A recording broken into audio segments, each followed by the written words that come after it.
Right. I'm sorry about the silence. Oh no!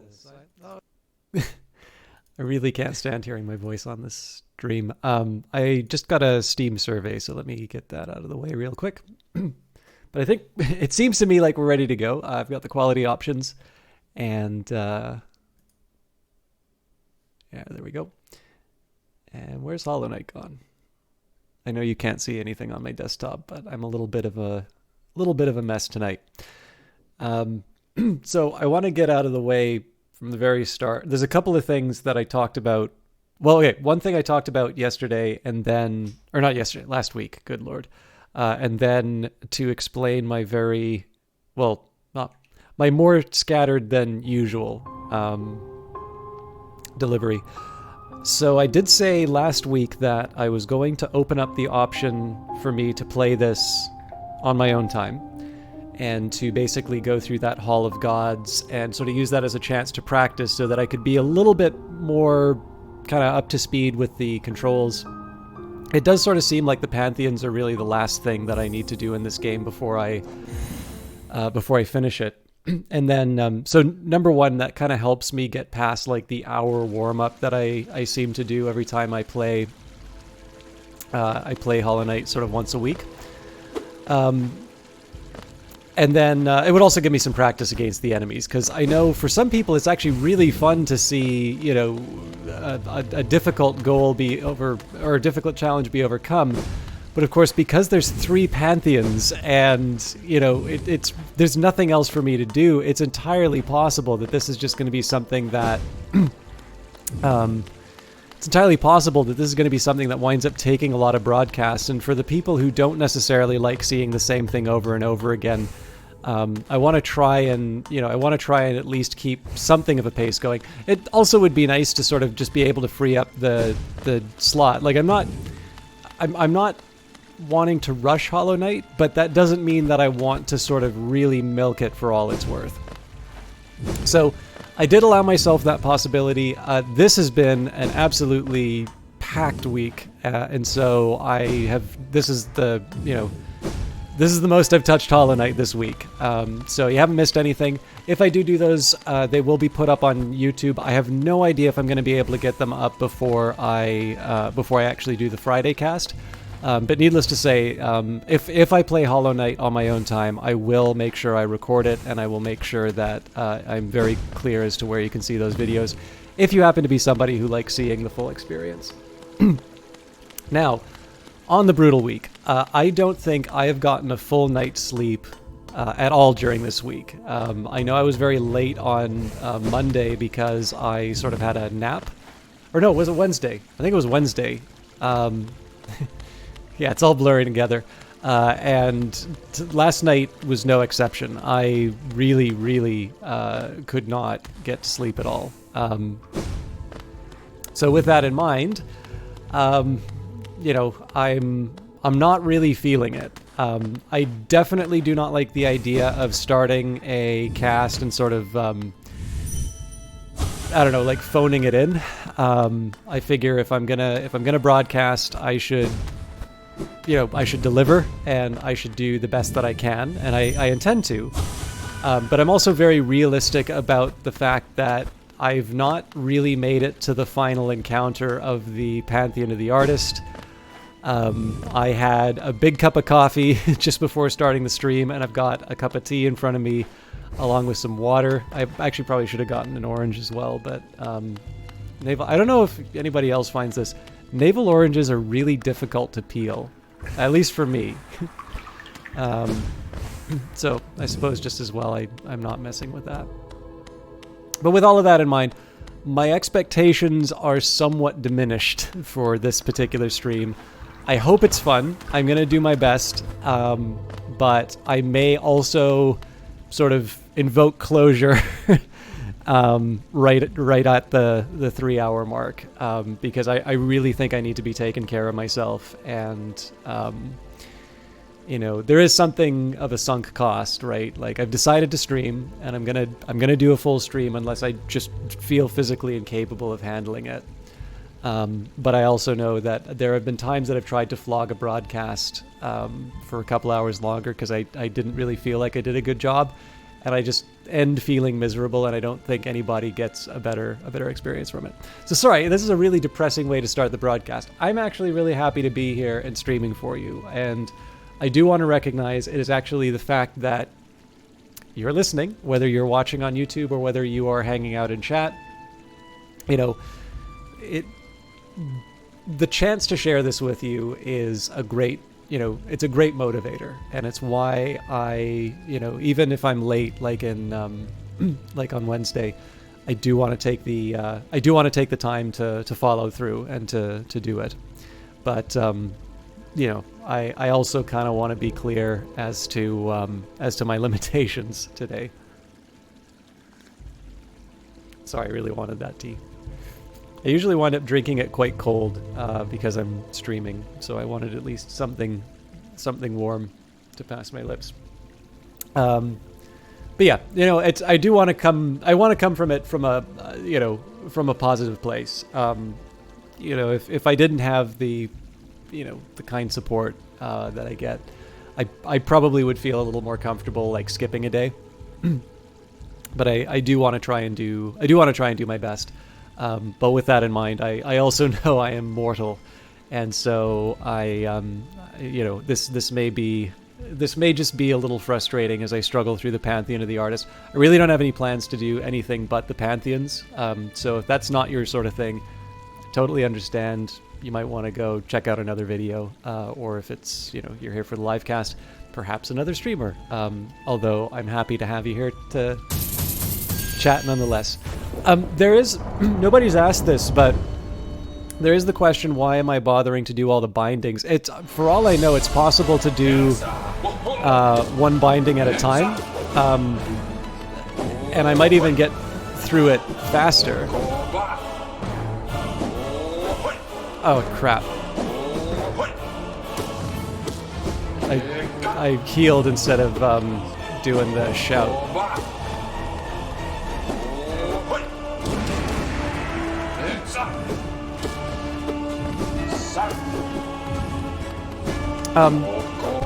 There is something fun about trying to do the chat. Like, the fact that I'm able to do this in the game makes me think that, it's worth trying.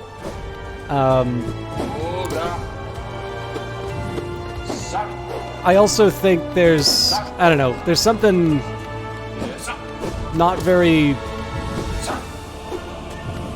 It kind of feels like work, if I was at a spot where, I'd have to do a boss 4 times in a row to get what I wanted. I just like the idea. I'm going to struggle either way, so why not struggle? Why not struggle with the full challenge? Although I think any illusions of me being good at this game have since vanished in these Pantheons.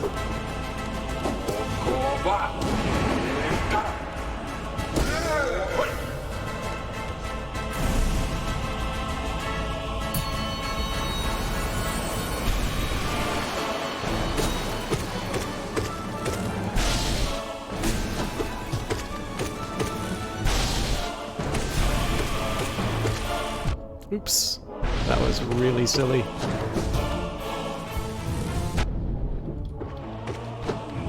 Ah.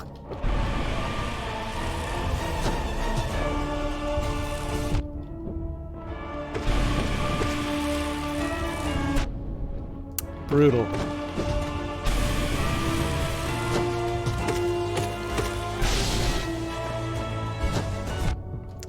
I always thought he came just short of hitting you. I really tried to dodge that. I don't know why I'm struggling on this. Yeah, I timed every single time to do timing on that one I did wrong. I think that might actually be the first time I've lost to that boss, but that's fine. I'm probably gonna get out of my head being down three masks on that one. We weren't so invested in that run that I feel crushed.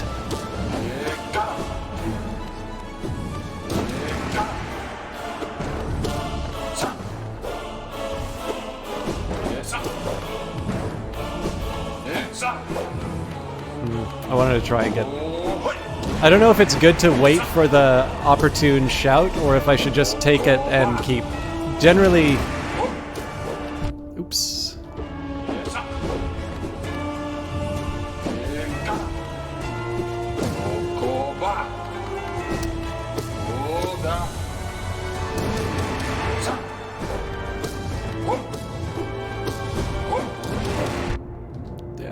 Timings are off.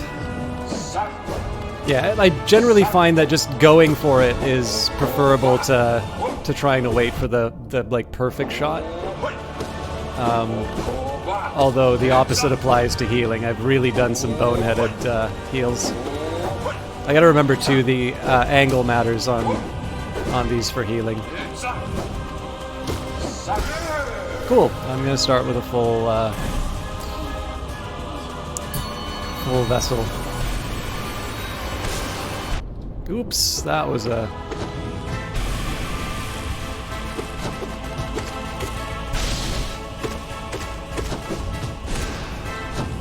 Oh.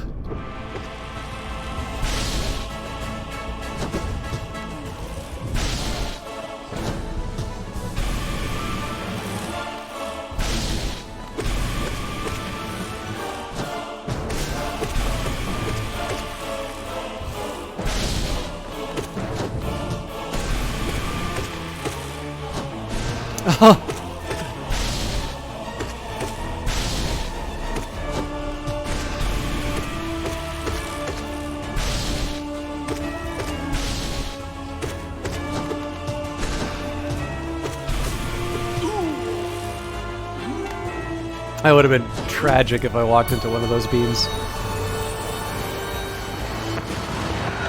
Okay, so this should be manageable. Oop. Yeah, I gotta remember little details like that though.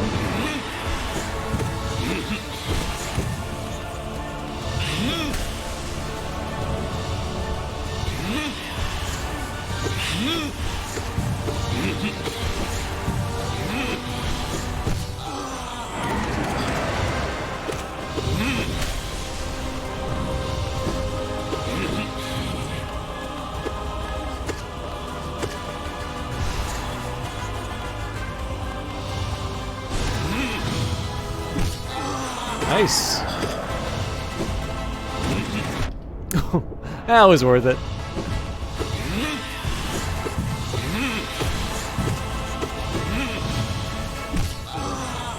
Okay, this is a good chance to heal. I know there's when you get to the start of the break, or like when he's staggered, there's a little window in which you can get a free hit. Unfortunately, I've not quite internalized the fight. I don't have like week-long recall as to the exact patterns. We'll make it work though. All right. And there was nothing to worry about ever again. Wakes me up though.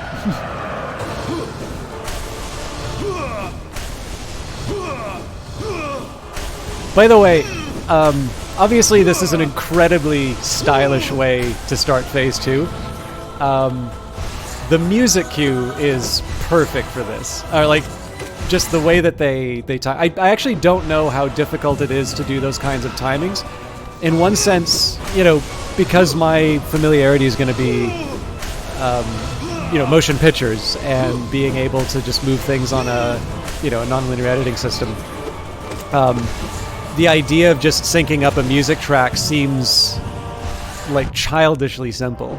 And yet I suspect in the context of a game where there's going to be different specifications, or you know, you don't necessarily know all of the conditions under which the program will be running.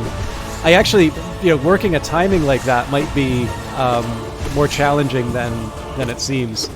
Either way though, it's really memorable.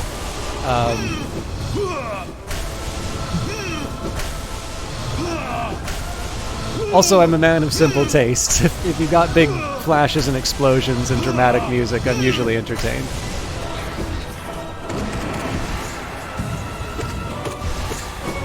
Oh. I'm done.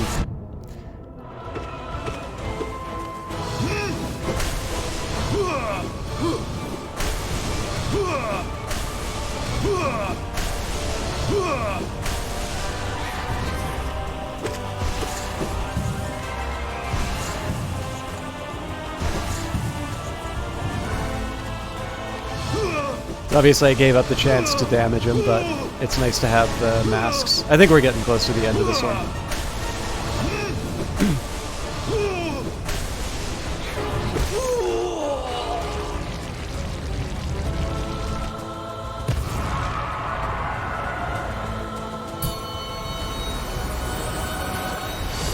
Oh, yes.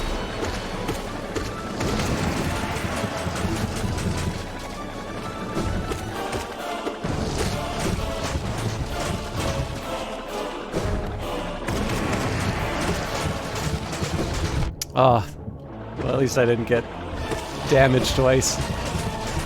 Oof. No way! That was starting off so well, too. Oh well. We'll make it work.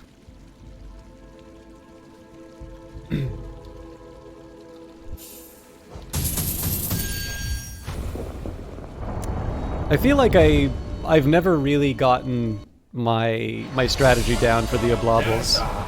Like Zero, I kind of know what I'm doing. It doesn't mean that I do it perfectly each time, but I generally know what an ideal run looks like. The Oblobles are... Ooh, oh, I walked right into that. So, perfect example there, right? I know what I want to do on Zero. And if I fail to implement it, it's not for a lack of understanding. It's just for, you know, carelessness, a slip of the, I guess, slip of the fingers. Okay.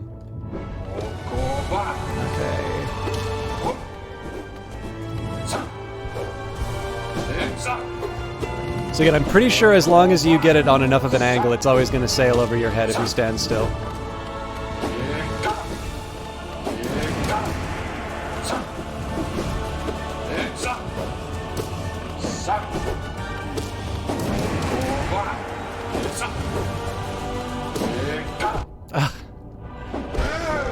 Alright. Balances out. But yeah. The Oblobles, I really feel like I've really not delivered on any kind of a strategy on them. It's always sort of been hope that either I'm dexterous enough to dodge the bullet hell, or you know, just hope I get lucky enough. Wrong button. I wanted to jump.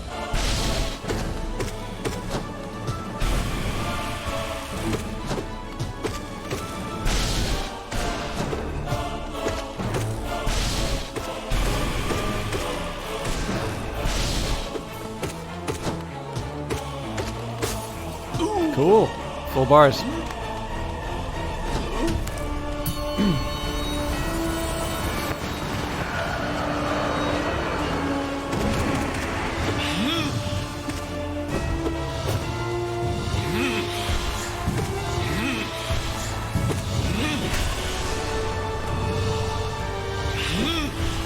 It's also this one, right? I sort of know what the phases are. I have a very clear idea of what I'm trying to accomplish. And if I fail to deliver, good lord. Ugh. I'm way too premature on that. Or way too early on the double jump.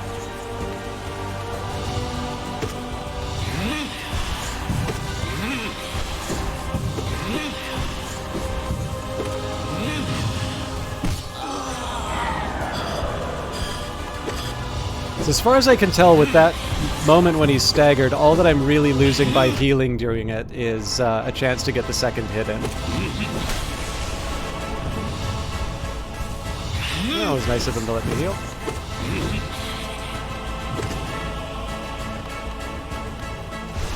Night Alien, how you doing? You are on Final Fantasy VIII now, if I'm not mistaken. I know I said I was going to go record a video and then I never came back. I had you on in the background, but I didn't. I really did not feel up to chatting. I started off by saying, I've really been having trouble sleeping, so. And, you know, the worst thing is I didn't actually get that video recorded either. I wasn't happy with it, so I deleted it. Yeah, I think we share the same belief about Friday. Did you get your hamburger?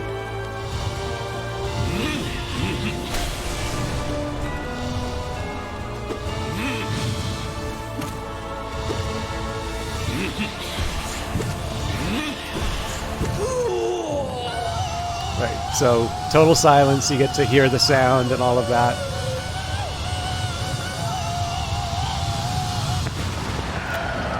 Moment.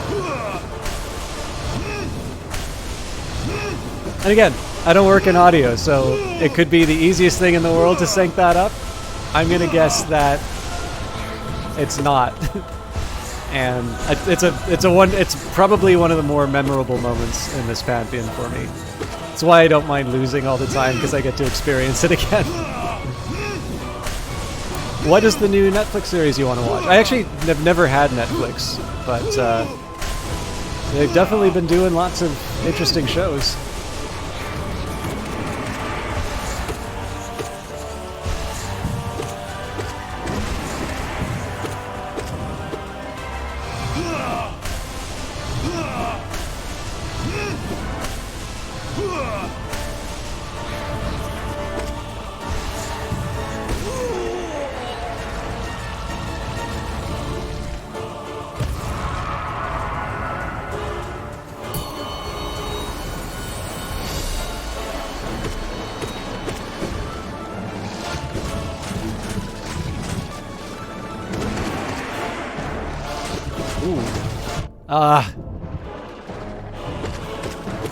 Okay, so I can heal, but I gotta be mindful of where the bullets are coming.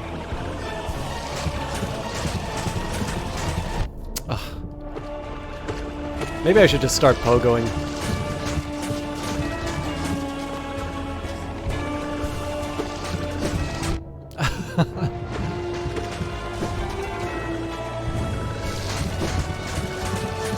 I mean, the good news is I do a little bit of damage as I replenish, but I want to be using these... Jesus. I want to use the soul for that sort of stuff. Now I'm down... Oh, Jesus Christ, I'm down 3. I'm gonna... yeah.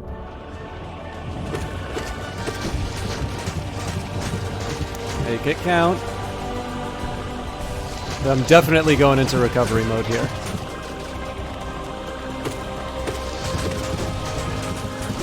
Good. Okay. I will check out that description in a minute, Night Valiant, as I'm sure you're well aware. I have quite the time with these guys. So that I was relying on pure luck to not get hit, but yeah.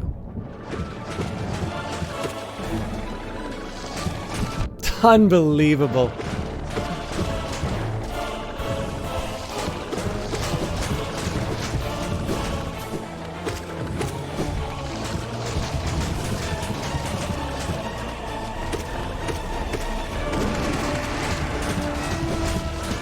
Ah, I thought the shadow would save me.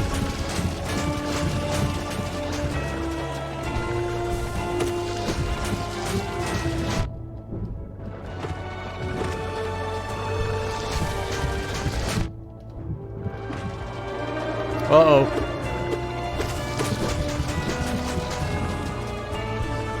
Okay. Let's... Nope.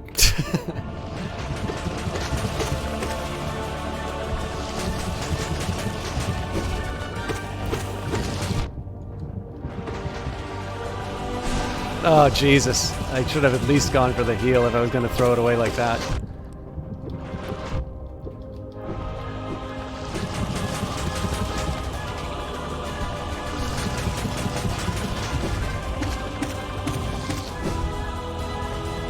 I'll take partial partial partial masks over the other.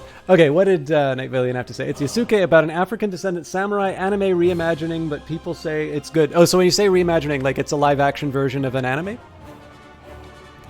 Okay, I'm also gonna, like, before this tea becomes iced tea, I'm gonna enjoy a nice big sip.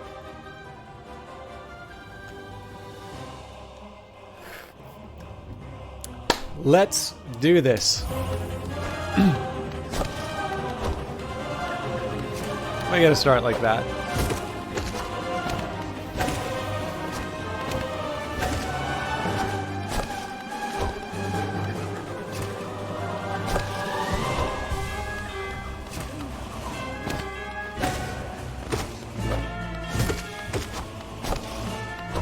Unbelievable. Ha ha! Get a little better at that.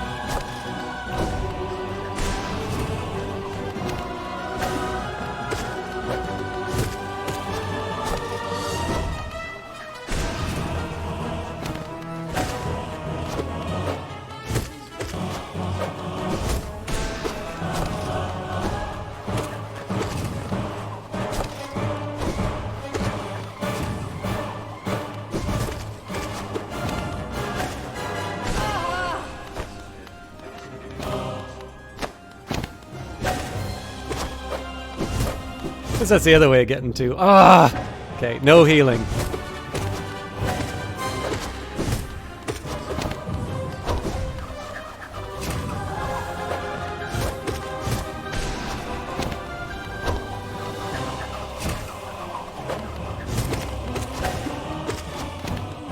Oh yeah, I gotta remember not to go near the edges.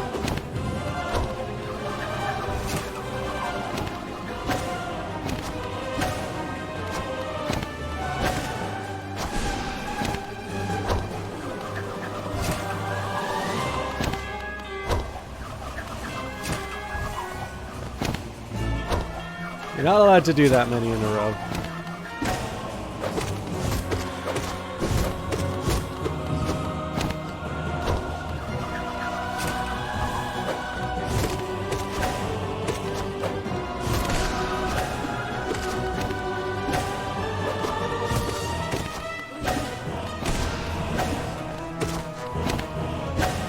Ah, I used to be knocking him on the head partway through. Jesus.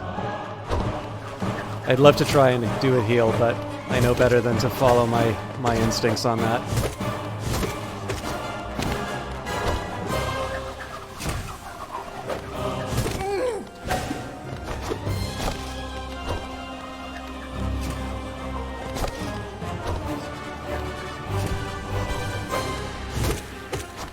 So I'm going to try and get that third heal.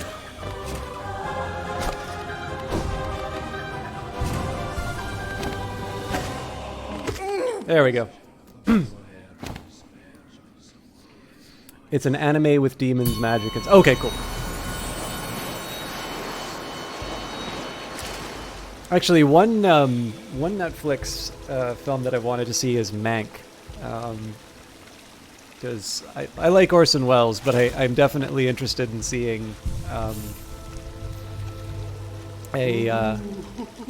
what?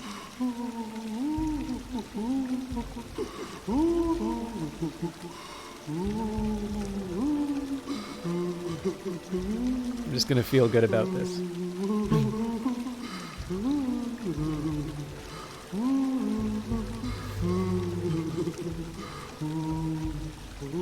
Oh, Salubra. Okay. I don't know what it does, but it's nice to have a companion on my journey. Yeah, I'd kind of like to see Mank. I think it's interesting. I like it when people do stories recognizing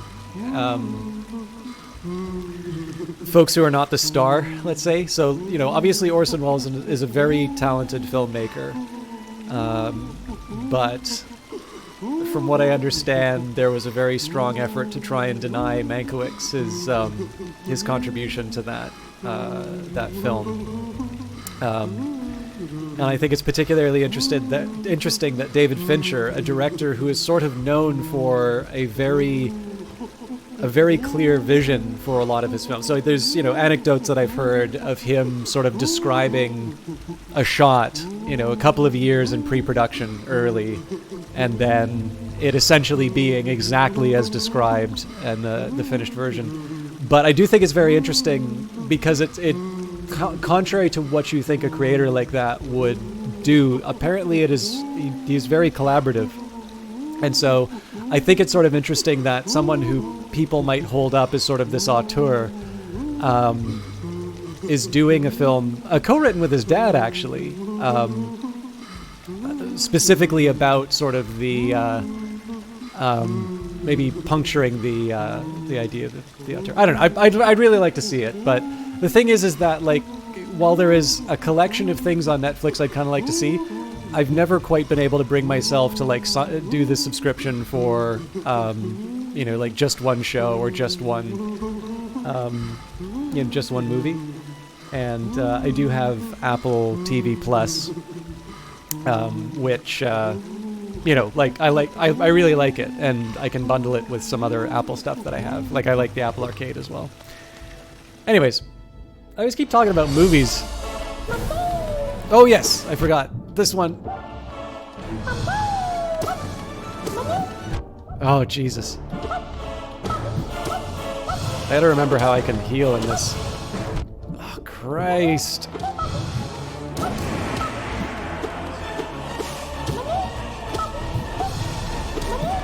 Yeah.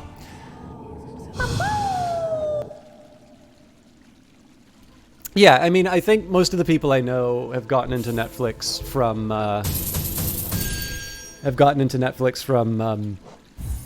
being able to, share someone's account or being able to sort of, piggyback on an existing one. And I mean, like, it's one thing I will say. So a lot of our entertainment, or like modern entertainment as we know it, really is built on this advertising model, which obviously sort of Google and Facebook are the only games in town on this. So, the old, I mean, even, so my favorite detail, and if you don't know this is a wonderful realization. You can go and look for some images of it. The Charlie Brown Christmas. So the sort of considered like one of the best Christmas specials, if not the best Christmas special ever. It was actually a Coca-Cola commercial.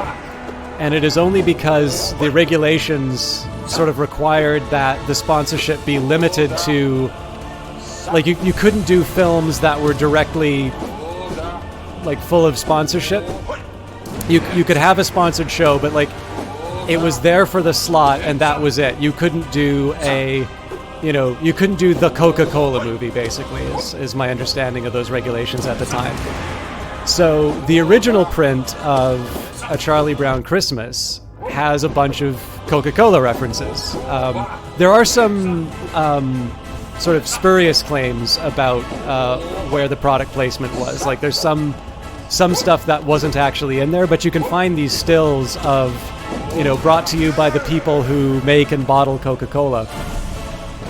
But this wonderful story about, how Christmas has gotten too commercial and people are, not remembering the true reason for the holiday, is completely sponsored and intended to remind you about Coke. And I mean, it's worth remembering, right? Like, I think most people know the idea of, like, our modern conception of Santa Claus and, like, the red and white outfit is a Coca-Cola invention, specifically to help bolster sales in an off season. So generally you do not associate pop with winter. Like, that's a summer thing. And so, what's the description of old Saint Nick? Well, he's dressed, okay.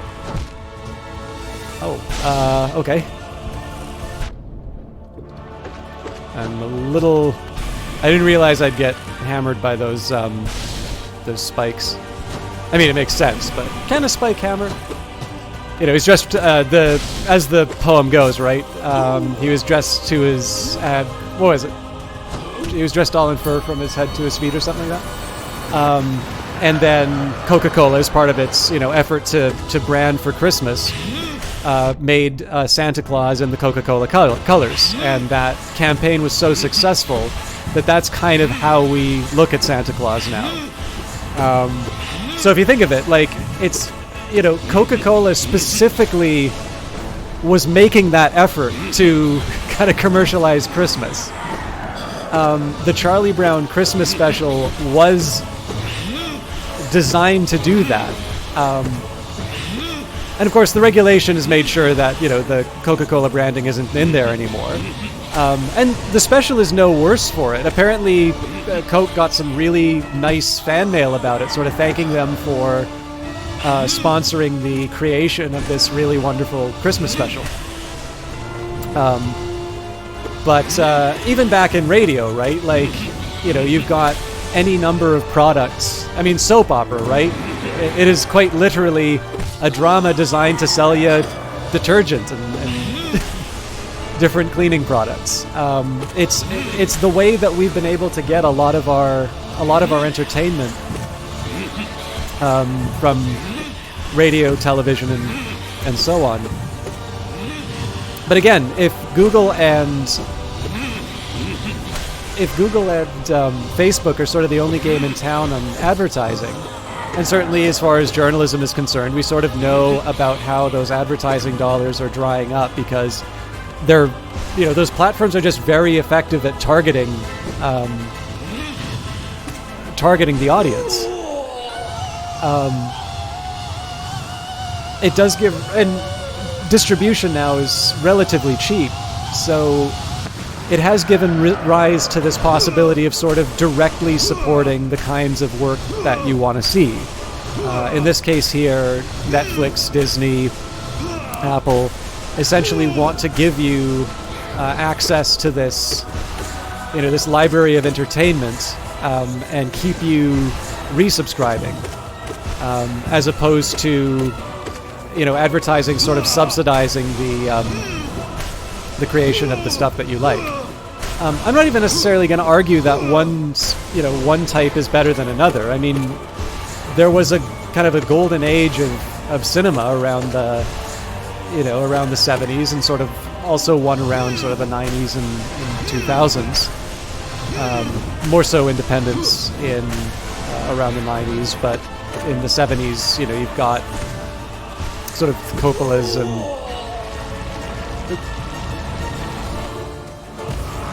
sorry, I forgot what phase I was on.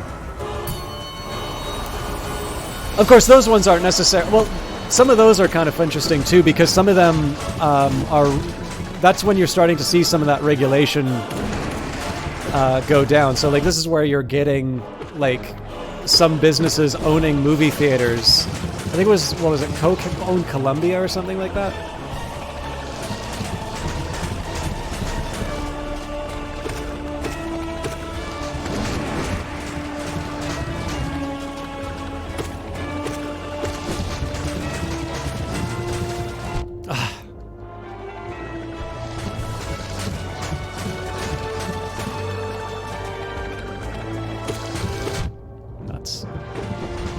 Third and run.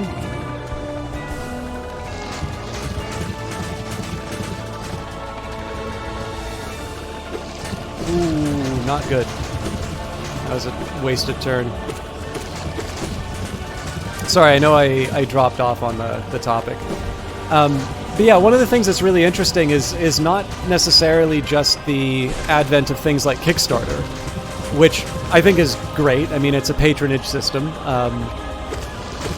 Although, now it's not just, the bankers that are commissioning artworks. It's sort of a way of doing sort of pre-sales to get the work done.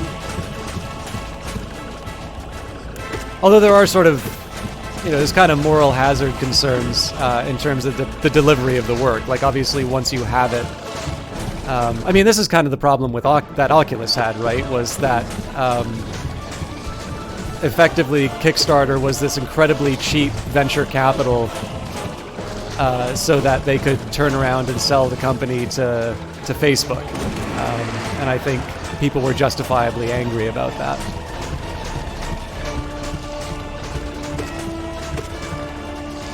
But,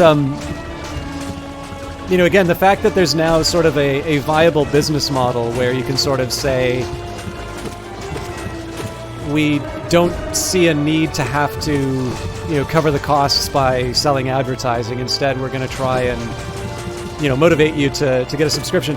It's not that you have the pure quality recommendation. Obviously, Netflix has sort of an interest in not having to pay the fees to the other rights holders. I don't know. I know there's some people who say that they sort of tweak the algorithm to recommend Netflix shows over. That's such a shame. Over other ones. I have no idea if that's true or not. But because the other thing too is, like, as long as they have the. Yeah, well, it would be nice if they'd pay tax. I mean, like, so there's a big thing in Canada, which is, I believe the streaming platforms are exempt from Canadian content rules, and the way that they got around that was there was a certain amount of production that they had promised to give inside of Canada. Okay, so actually, if you want my feelings on that, not that you asked, but having worked in the Canadian film industry, and somebody who's actually seen some there are some very good Canadian films. There are very few of them that I think you would recognize as Canadian films. The ones that tend to travel well are ones that people kind of find indistinguishable from Hollywood. And there are some very, very good crews in Canada. I only really know about the Vancouver film industry, and, it's called Hollywood North for a reason. Toronto, from what I understand, is excellent. Titanic was shot in Nova Scotia. Day After Tomorrow is a Canadian documentary.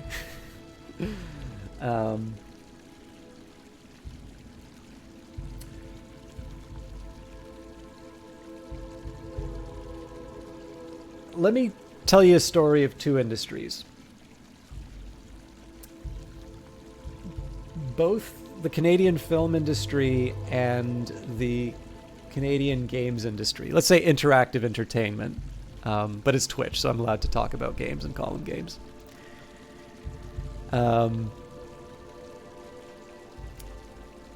Both of them have significant foreign direct investment. What I mean by that is you can have a big budget Hollywood show, particularly when the Canadian dollar is weak relative to the US dollar.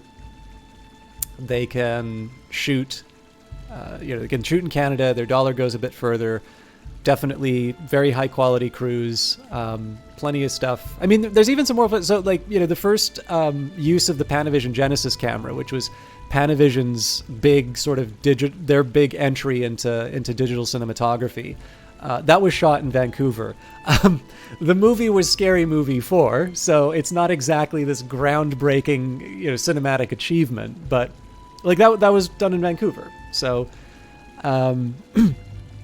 there's every argument to be made that there is no shortage of Canadian talent. And then, of course, you take a look at the number of Canadians that have moved to Hollywood. James Cameron being an incredible example, but by no means the only one. I really like James Cameron. I think you've probably figured that already, at least as a director. Obviously don't know the man. But it's very hard to see Canadian films. The one exception to that seems to be French-Canadian films. The Quebecois have sort of a very specific identity, and not coincidentally, and there's a whole bunch of history about this. Obviously, there was the 7 Years' War. The French colonies became British colonies, ultimately precipitating the American Revolution because of the removal of the French threat, but that's perhaps a story for another day. But the French have not necessarily been treated very well historically, as is true for just about every, everyone under British rule. I think everybody's got a grievance with the British. And so the Quebecois have a very strong identity, and there is a lot of effort that gets put into preserving that identity. And that means that there is a lot of cultural funding. And perhaps not coincidentally, you will see French-Canadian film is unique in Canada in traveling better, producing very high-quality work that might reach a larger audience.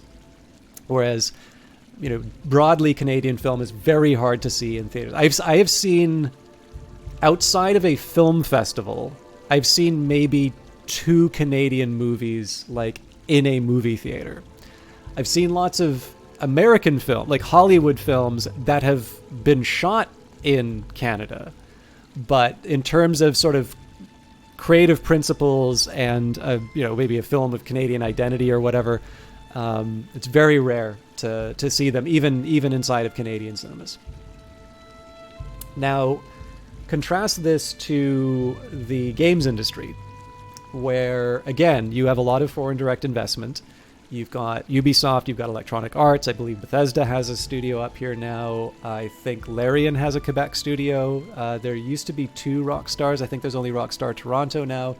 Everybody seems to have a presence in Canada. And of course, there's BioWare, now owned by EA. You have lots of, you not only have, multinationals coming in, but you have this tremendous flourishing of Canadian talent, either people who are coming out of these large-scale operations and going independent, or people who just started out as independents. And I really do feel that Canada is world-class. I really do think that we compete well on the world stage when it comes to games.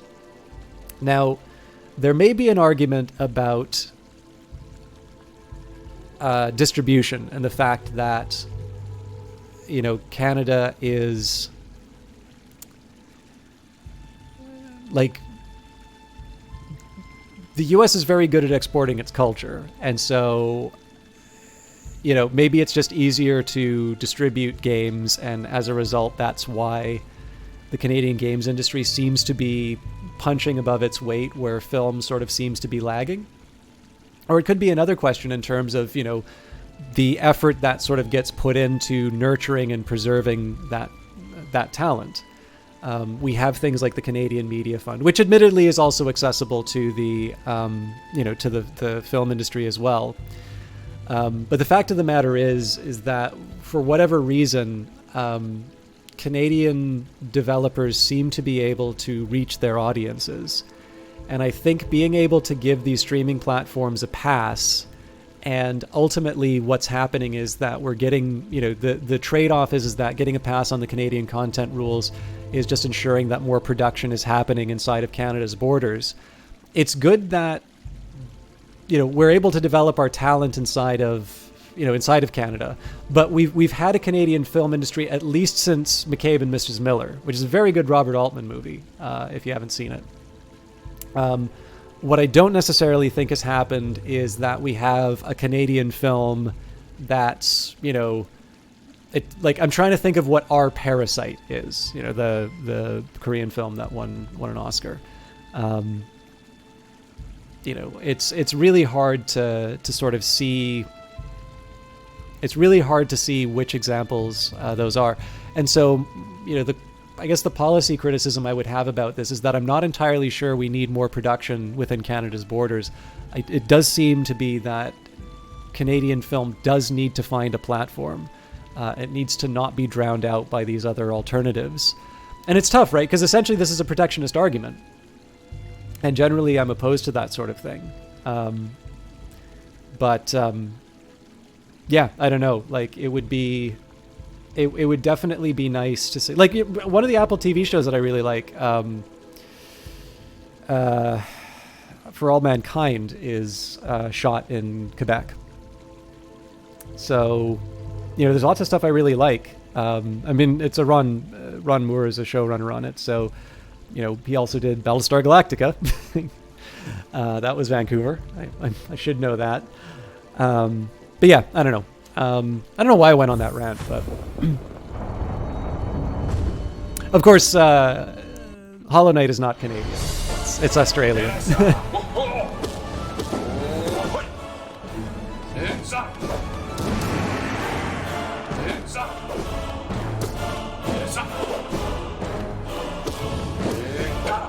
Ugh.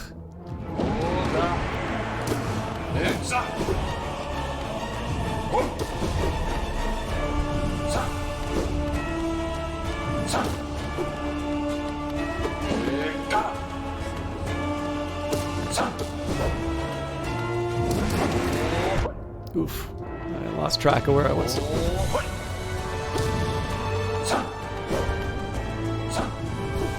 Ah! If I didn't jump, I would have been fine.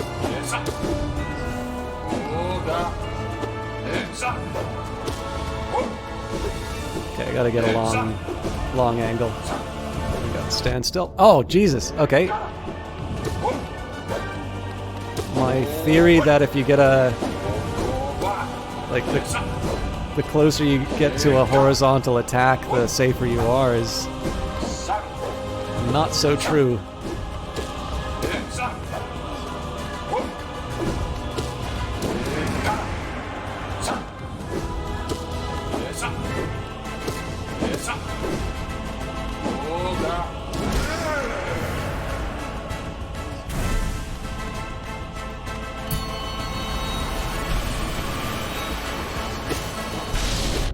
Oh, come on. The worst thing about that one was I really only have myself to blame on that damage.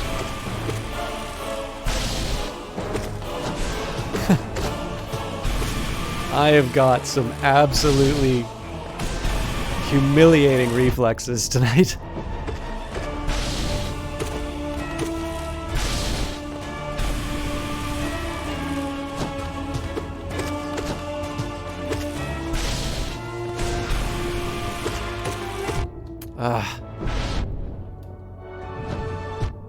Unbelievable. I'm dead. Alright, I'm taking a big sip of tea off of that one. That was not a good showing.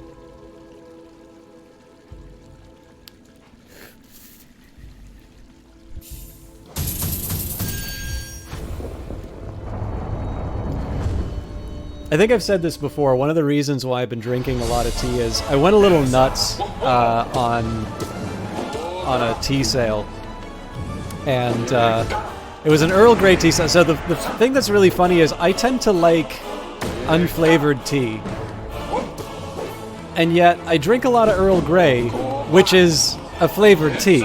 It's admittedly maybe not like what you'd think of. Like, it's not like vanilla or anything like that, but like it's still flavored.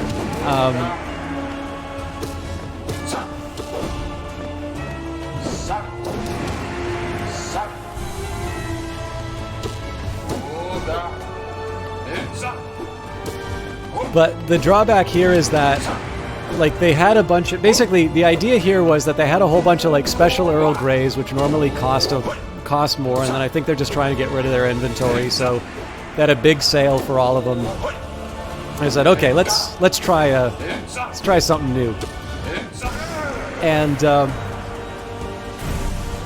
I'm really not crazy about any of them. Like, it's...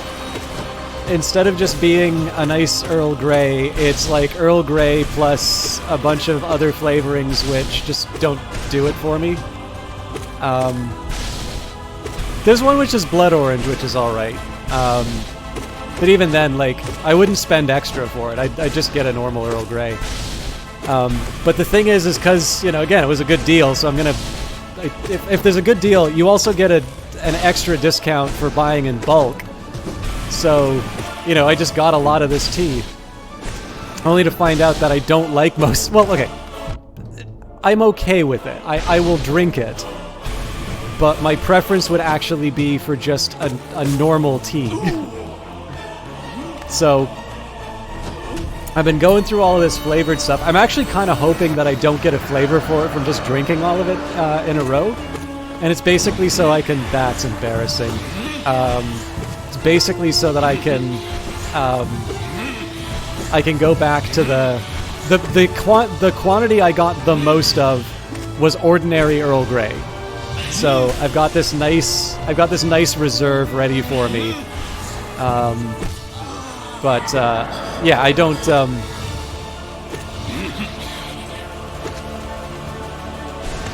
really know what to do with all this tea. It's sort of like, I wouldn't normally be making so much of this, but I kind of just want to get through it so I can get on with the stuff I like. Why did I even try? Oh god, that was bad.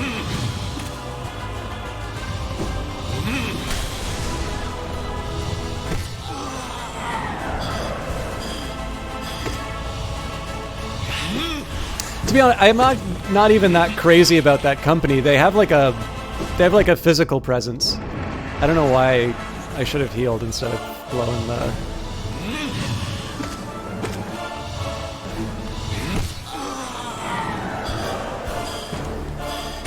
So I went in there and like, I really like engaged salespeople. But like, I don't know if that guy had stock in the company or what, but like when I went in for just Earl Grey, like they were determined that I would not walk away with what I wanted. It was like I had to get something else. Next time I was there, I noticed on the back of like the basic teas that they have, there's a big list of other recommendations. So I'm pretty sure that company is like trying to push the upsell. But they don't actually list the prices on anything. So the guy like pushed me towards what turned out to be one of the most expensive teas in the entire store.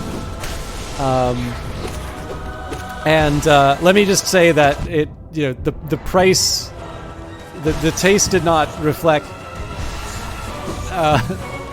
or the price did not reflect any improvement in the taste. Again, perfectly fine tea. The fact that it was hand rolled did absolutely nothing for me. So I don't know. Like, obviously the choice was mine. Like, once I saw the significantly higher price tag, I could have said, are you kidding me? No. give me a normal tea. But, I went for it.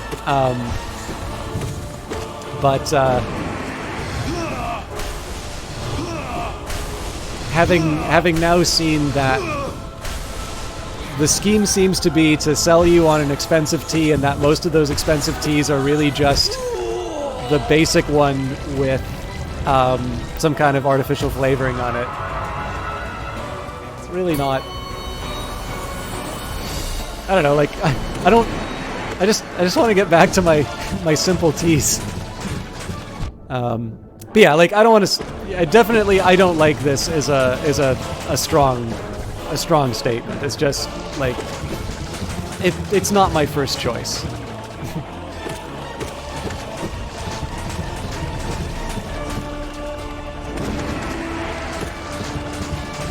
I'm really just trying to find something else to talk about rather than my terrible approach to this fight. Ah, damn it.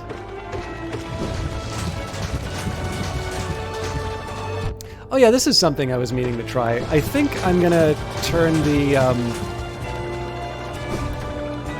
think next week I am going to try turning off the mature audiences only sign. It means I'll need to watch my language. I'd like to see if I can actually pull off a little more of an accessible broadcast. I mean, like, obviously I'm never going to be a streamer for kids, like, unless those kids have some weird obsession with data for some reason. But, I don't know, like, is the preservation of my ability to say the F word, like, really worth turning off the possibility of, somebody coming in and enjoying the cast? I don't know.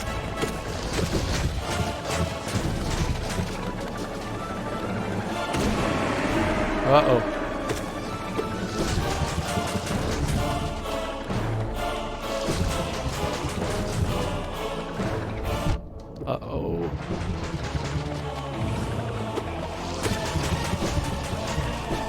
Okay. Healing mode for this one. Let's see if I can get away with a second. Oh, no, I can't.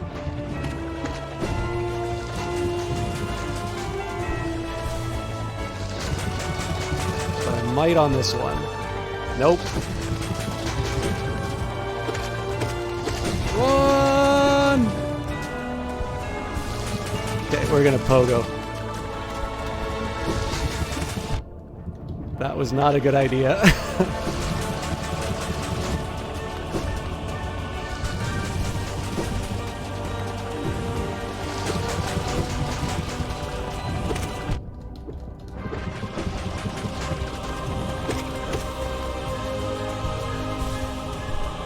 I was hoping to have a little.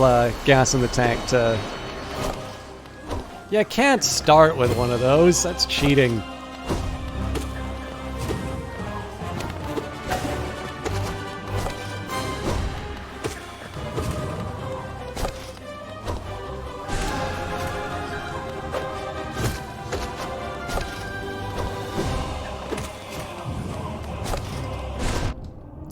Nuts.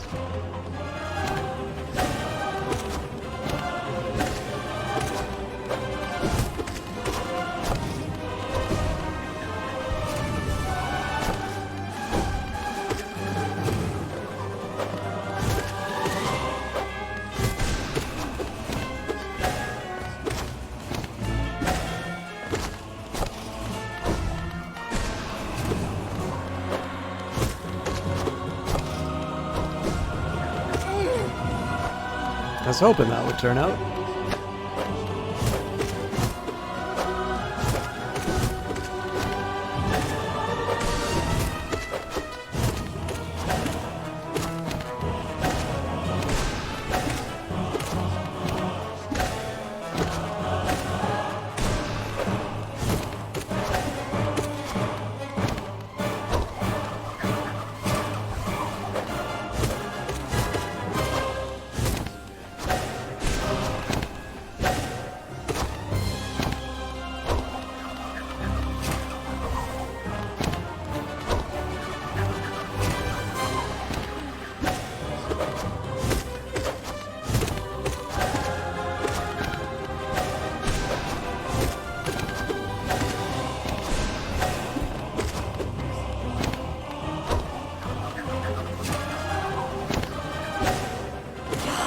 I used to be so much better at getting both of them on one hit.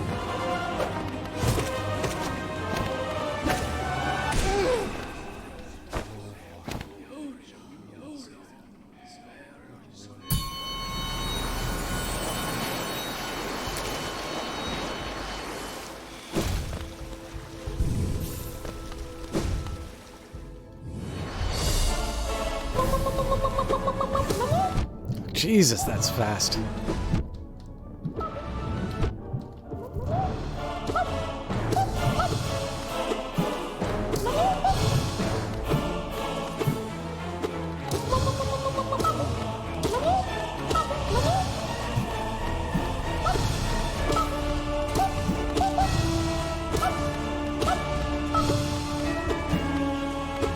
Oh, man. In one sense, it doesn't seem like that challenging of an enemy, but you let that thing get away from you and you are in a world of hurt. Oh yeah, I think I remember why I was starting to talk about the tea. This is supposed to be some kind of, they call it cream of Earl Grey, so it's like Earl Grey and then like vanilla flavoring and all of that. The thing that's funny is, it actually tastes like coconut right now. I don't know why.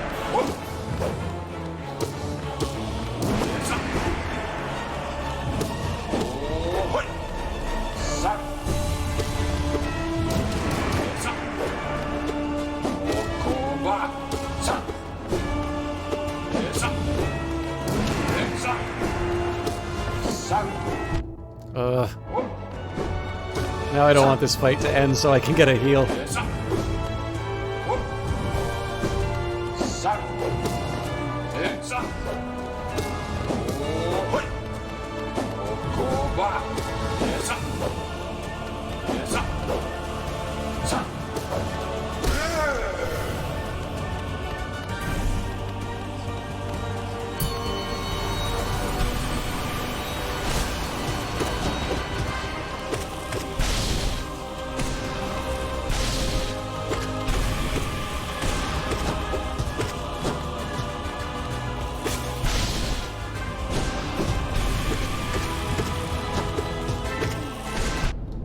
That was silly.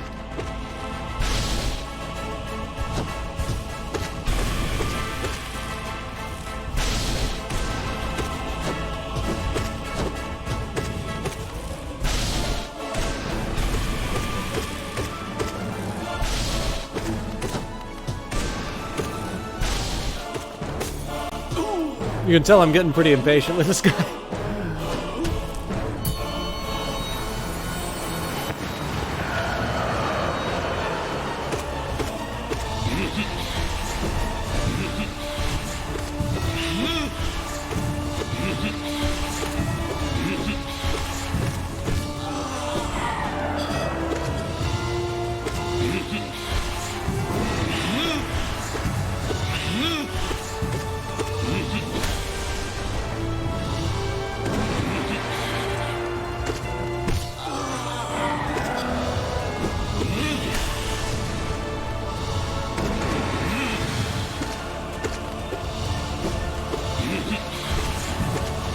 Ah.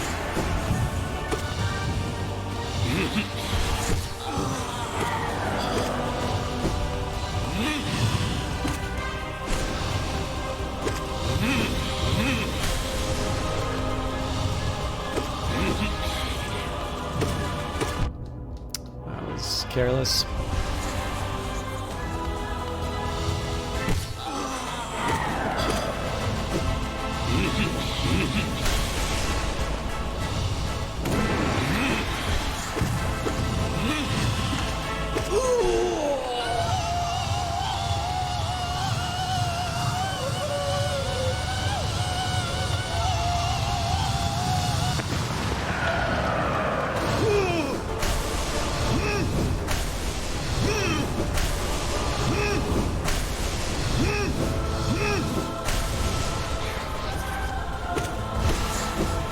Oh, what was I thinking? I thought I could have dodged.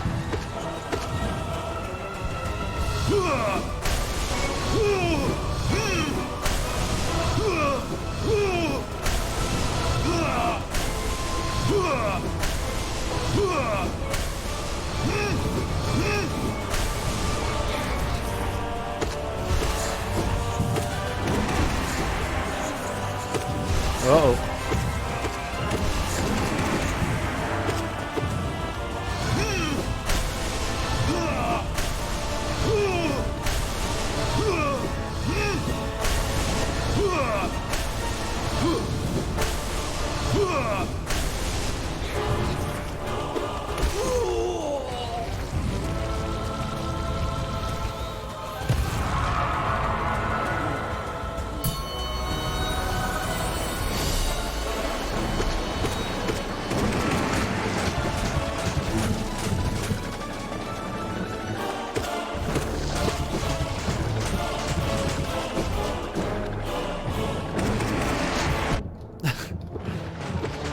Self-sabotage is the worst. Oh, come on!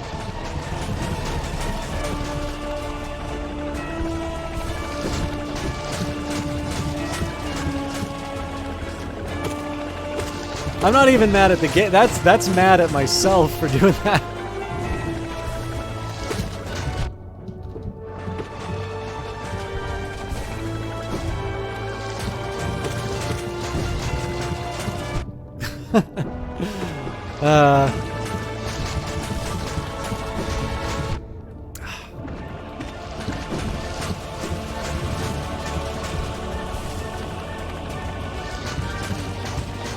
Try and get in close for some.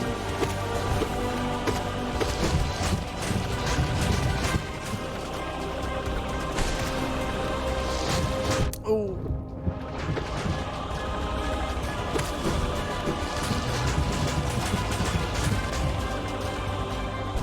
I really thought that one was going to just go over my head.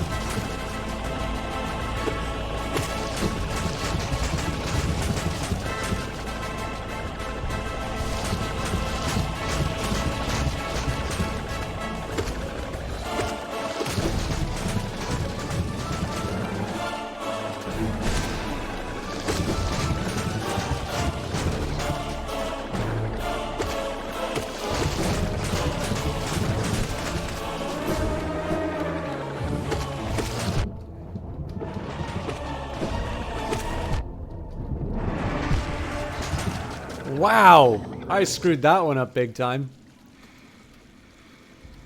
I really thought I could go aggressive on that one and finish it up. Well, I don't know. I definitely... it's like a mix of being unlucky and unobservant. But... gives me a chance to practice getting through these earlier stages.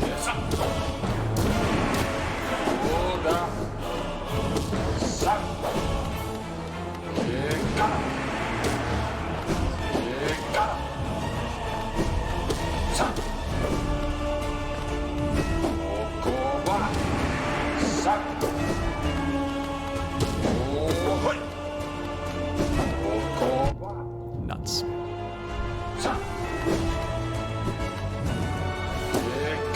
Oh, Jesus. Okay.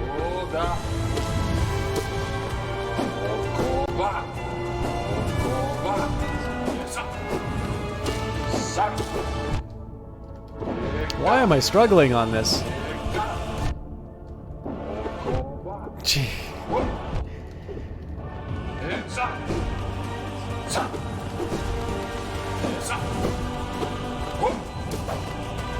I'm gonna have to slow this down and... oh no. Oh, I got lucky. Yeah, well, I only have myself to blame for that one. Holy smokes. It's been a while since that happened. Alright, well. I think I know why it's a little more quiet in chat today. I'm sucking. I'm sorry. I hope you're all having fun. Like I said, I'm trying not to phone it in. I am very tired, and I think that's coming across both in the quality of the commentary and the gameplay. But we will overcome. If I beat the Pantheon tonight, that's gonna go on my wall of fame.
Oh, come on.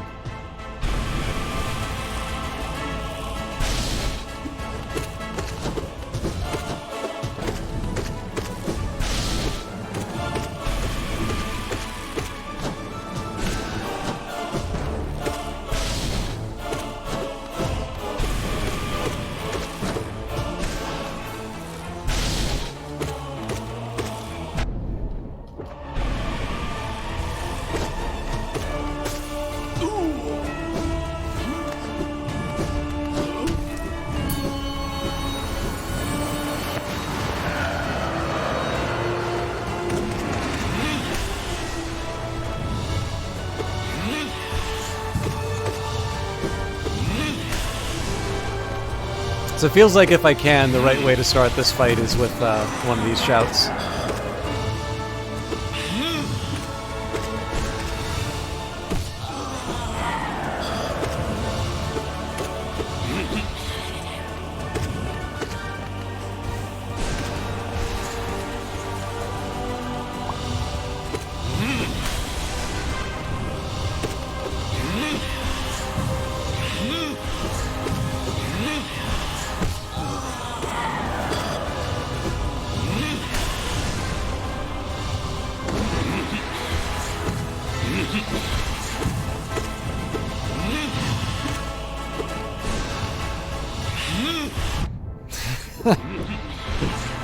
What did I think was gonna happen?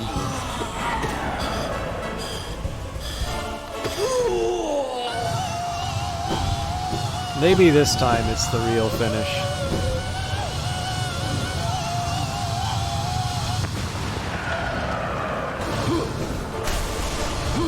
Oh, that's right. I've got Nosk coming up later. Okay, if I can beat Nosk tonight, I'll consider that progress.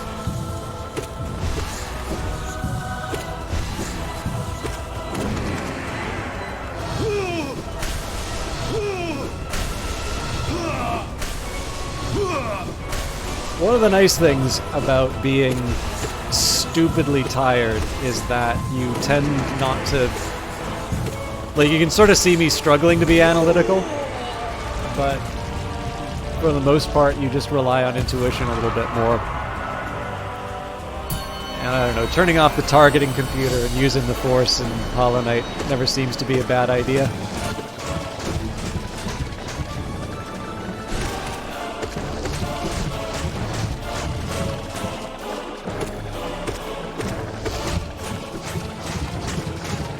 So I'm going to try and do 6 damage to the upper one.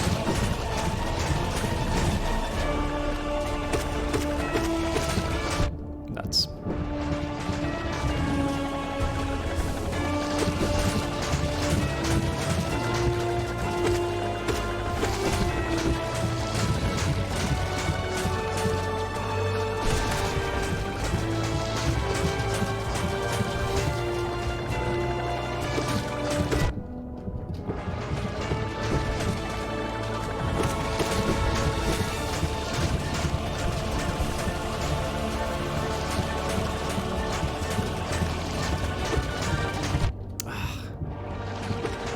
Oh man, they've also got this really horrible pattern now where one starts while the other finishes.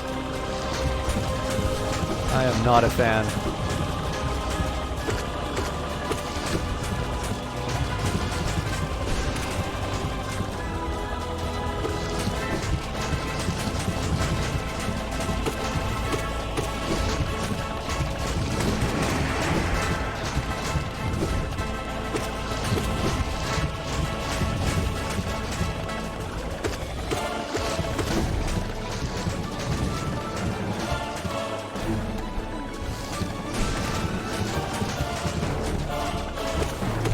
Ugh.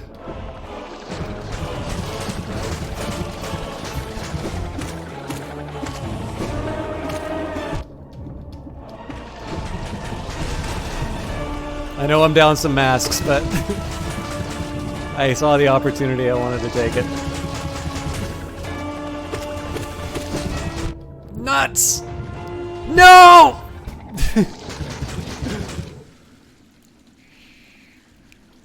I gotta stop. The biggest thing about the Oblables for me is that on some of my, like, low mask heals, I'm really relying on luck that they don't have a blob that targets me, and that is not a way to make reliable progress. If you are relying on, you know, a fairly rapid-fire attack, not being accurate. It just means that there's there's basically an automatic number of encounters that I'll lose.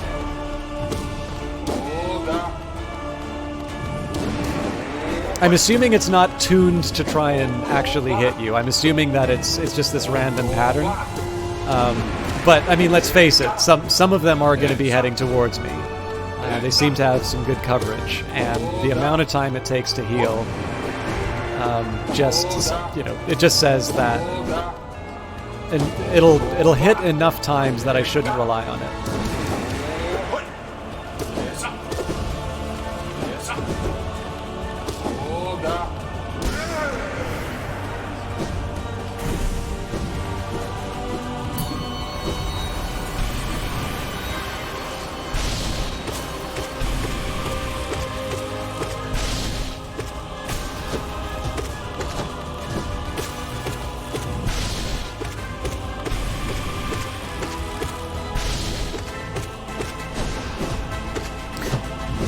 Not have timed that worse.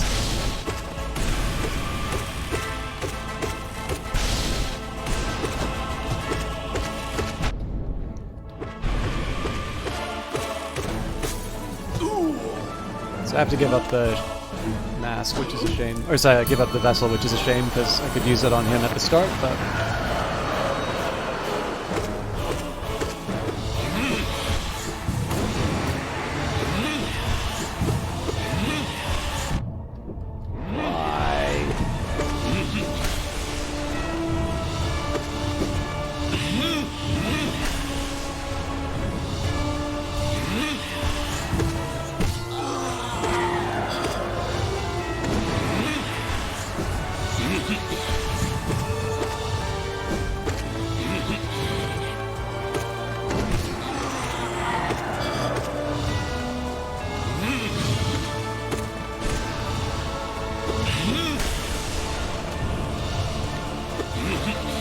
By the way, one detail I never noticed is the... I think we know the name of this character, I just don't recall. But the head dude in the background, his gaze shifts to wherever you are. That's a really nice little touch.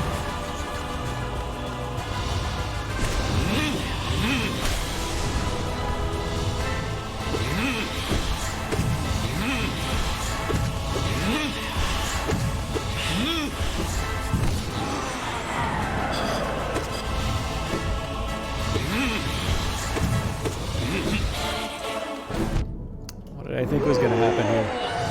Ooh, this is going to be a little tricky for healing.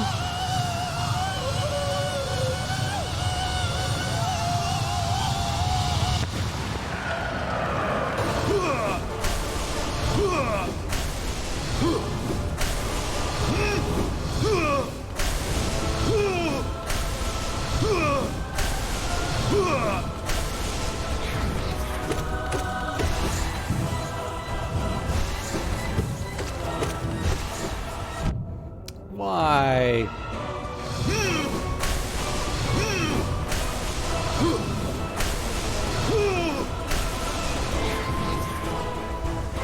Uh-oh. Stop swarming so close!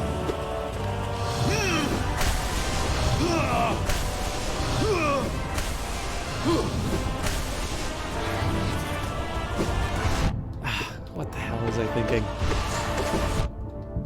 Oh, this is bad.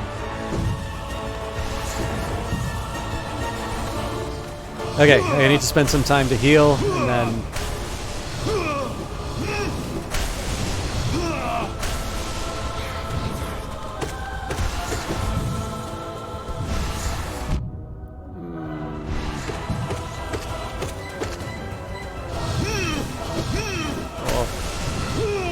I don't know if it's triggered to do it that way, but I do tend to get very lucky on the fake out attacks while I'm healing.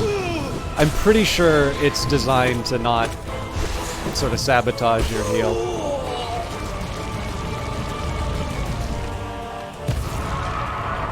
Okay, so we should be able to have a strong start with the Oblables. Oh, no, I can't.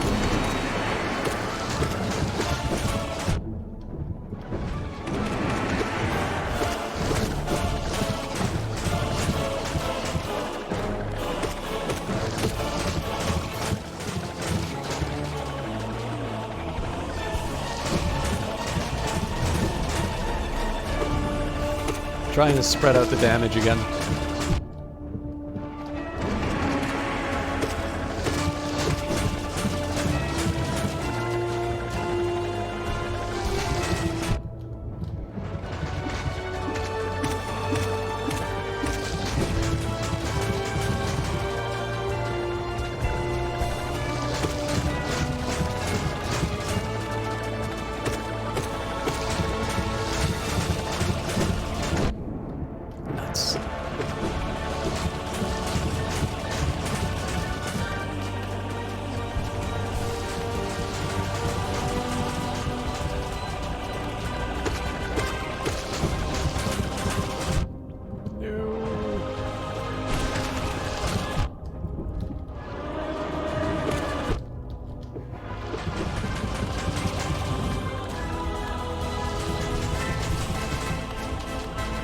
That one I got very lucky on.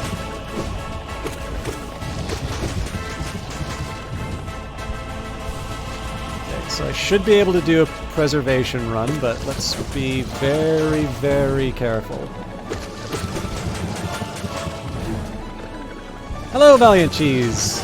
I am very tired and really struggling on these. Good to see you again, though. I tried Bat Egg, and I am an embarrassment at that game, but it's really neat. I was not 100%. I was pretty sure I knew what game you were referring to when you said Lunar Lander,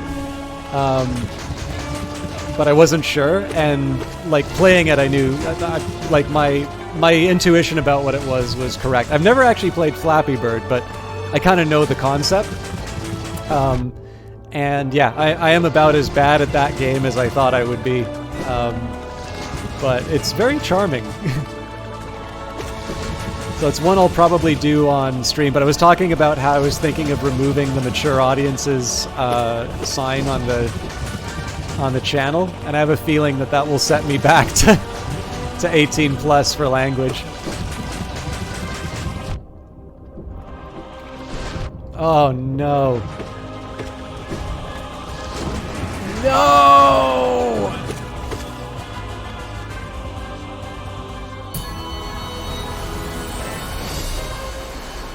Yeah, well, I mean, you've seen how I've handled this game. Like, I don't have a problem jumping into the deep end, but it definitely, well, I only have myself to blame for that one.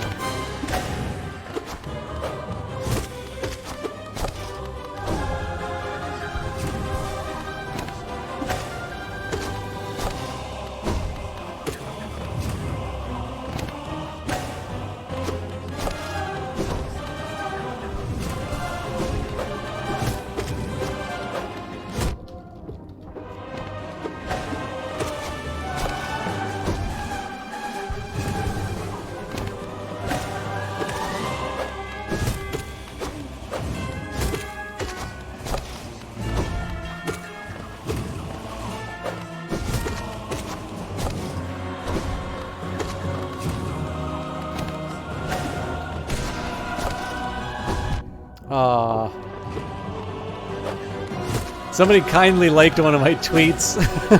I'm not, again, I don't want to blame the audience for my screw-ups, but that notification came at exactly the moment I did not want to be checking my phone. My fault for looking, though. Anyways, in addition to Night Valley, I'm sorry I'm not doing the shout-out command, but I think you all know why. Because I secretly dislike both streamers now.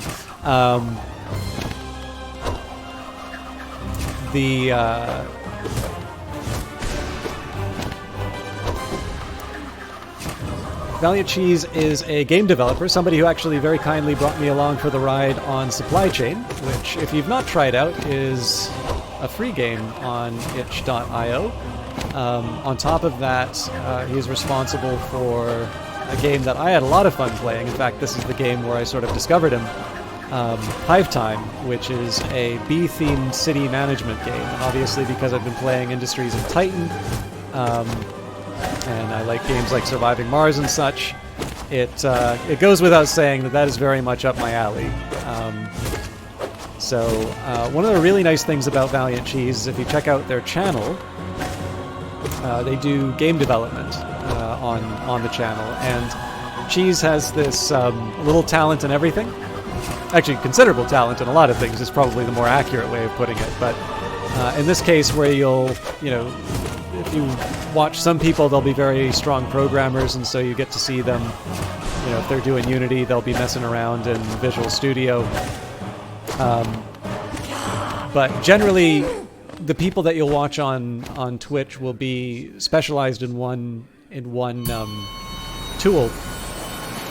Cheese does a little bit of everything in his games, and so you will, if you watch the channel, you'll see everything from Blender to Godot to some music and sound work, and all of the tools that he uses are sort of free and open source, at least so far as I can tell.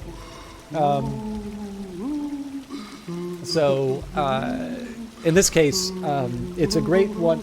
Again, this kind of came more from Cultist Simulator, where there was a bunch of people were saying that that game really inspired them to want to make games. Now, whether or not that energy continued is a whole other question, right? Because you can play a game that really means something to you and feel inspired to do your own, and then it sort of comes crashing against reality. And the fact of the matter, it's like, I spent a bunch of time talking about movies.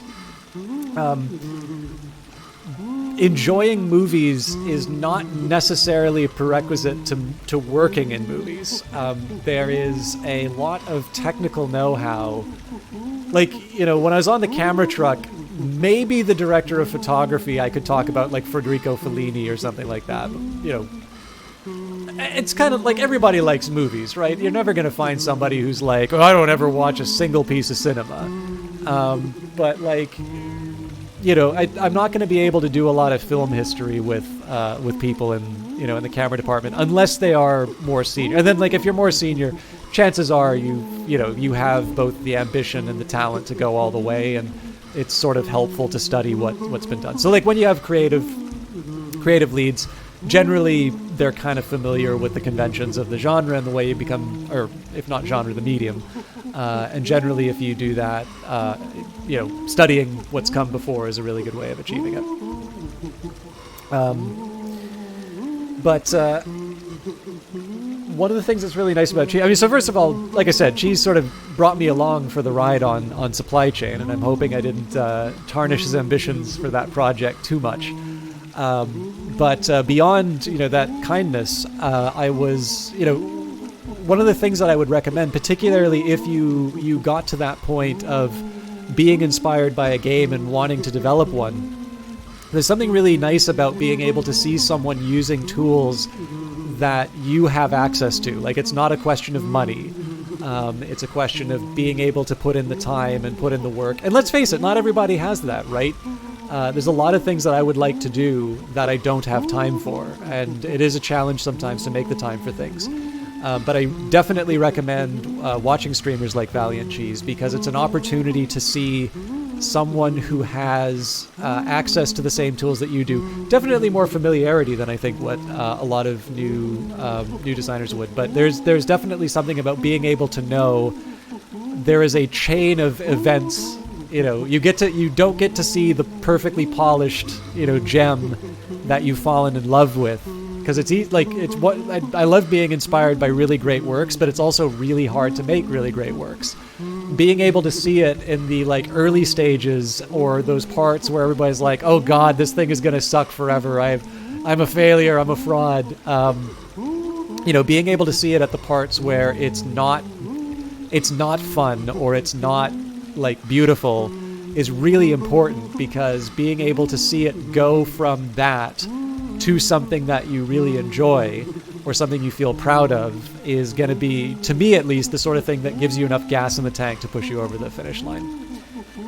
That's one reason you favor free and open source tools. I feel some peace of mind from knowing that everything you use is something that anybody can use. That if you want to share those tools with someone who doesn't have money or resources, you can do so without breaking the law or the creator's rules. Whereas I believe in survival of the wealthiest. I think you need to buy Substance Painter, Maya, and have a backup of 3D Studio Max. You should prepay your Unreal Engine fees, and then use Unity for a laugh.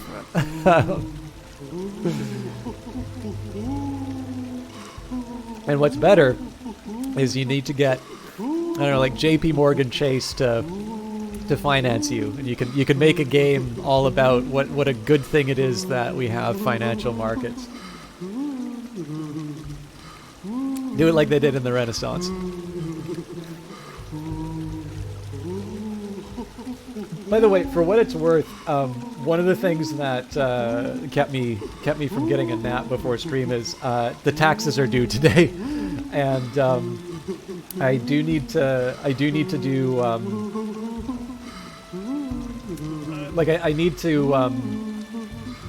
I have my personal taxes, and then I have my business taxes for the Twitch stream. The revenues are definitely not what they used to be. But although I am very grateful for for the donations and the subscriptions and such, but I have Moo Moo coming up, so I need to steel myself. But yeah, like with that in mind, I kind of ignored them for a while, and then it occurred to me that I didn't have like all of my receipts and all of my plans. And on top of that, because I was working from home, there is a portion of my home that I sort of like rent out to myself for business purposes to stream. And because I'm doing more YouTube videos, like the amount of time I am spending on that is higher, so I needed to sort of recalculate my my percentages again. But on top of that, because I'm working from home, there is so there's like there's the salary that I make, and there's a provision in the Canadian tax code for work from home for like your internet and your rent and so on and so forth. But then on top of that, I have the sole proprietorship, which is its own sort of set of things. And so I needed to try and like slice and dice my apartment to figure out where everything's going. Also, all of my coffee and tea is catching up with me. I knew this was going to happen at some point on the stream, so I'm going to mute it. Please enjoy each other's I muted a little bit too early.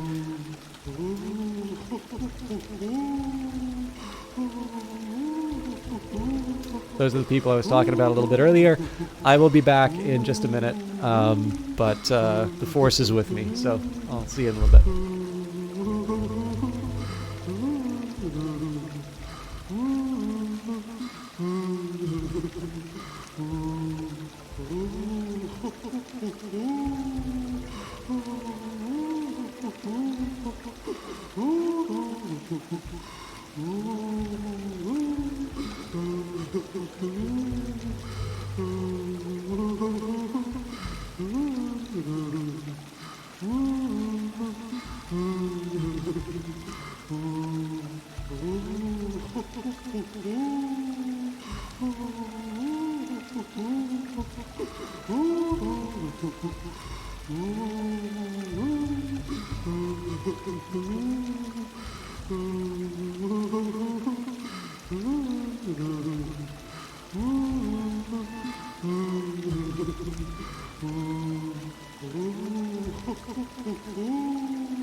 Okay, no more excuses.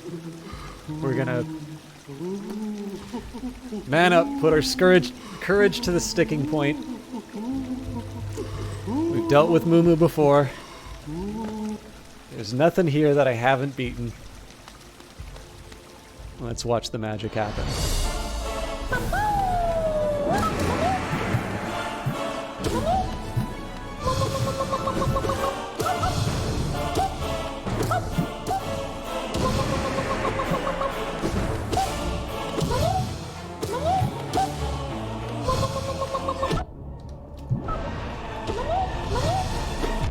Okay. We started off good. There's nothing to stop me from finishing this. I mistimed a couple of things, but we can win it. Nope. Okay.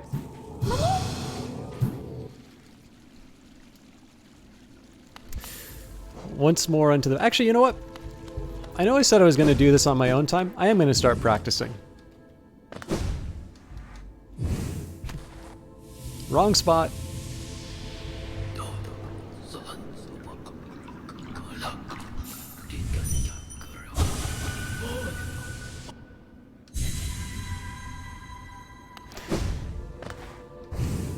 So yeah, I need to acknowledge that I am not making the progress that I was making last week, and we're almost 2 hours into the broadcast.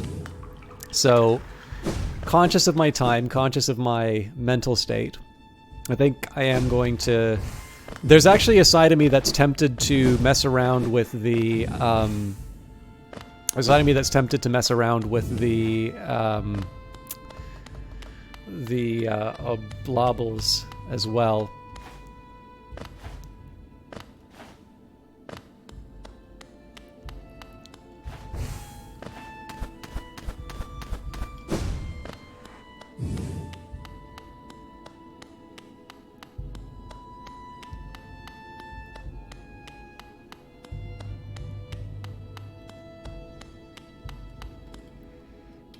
Oh, Marmu, sorry, not Mumu.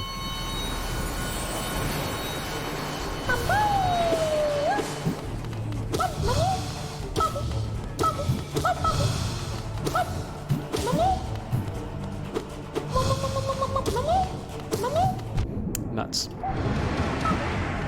Ooh, okay, that's actually really good to know that there's a spot that I can catch him on the roof and do a ton of damage. So the more important one, of course, is the Ascended, because that's a little bit closer to the level that that I am. Holy crap! Now it is interesting that so looking at this, it's really interesting that the developers seem to think that I would want a lot of mobility around this area. Okay, so this is a point where I'm clearly messing up.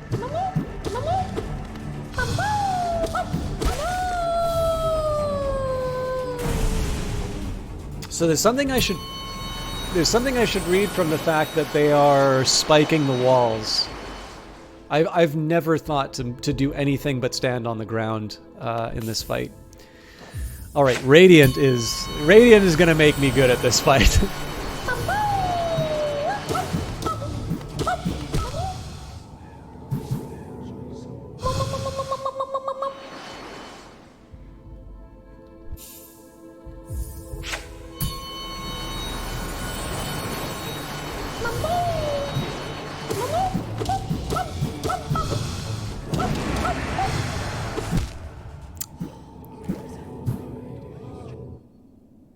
I gotta stop hoping I get lucky, and I need to just focus on where the threat's gonna be.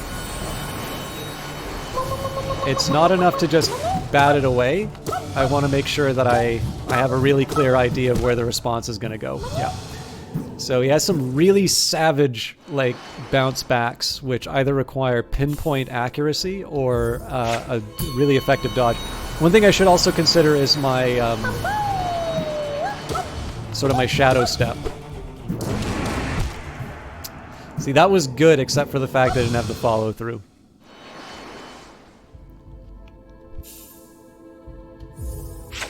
So actually, I'm going to do something counterintuitive here. Okay. I am not nearly good enough to dodge that stuff, so my nail is my defense.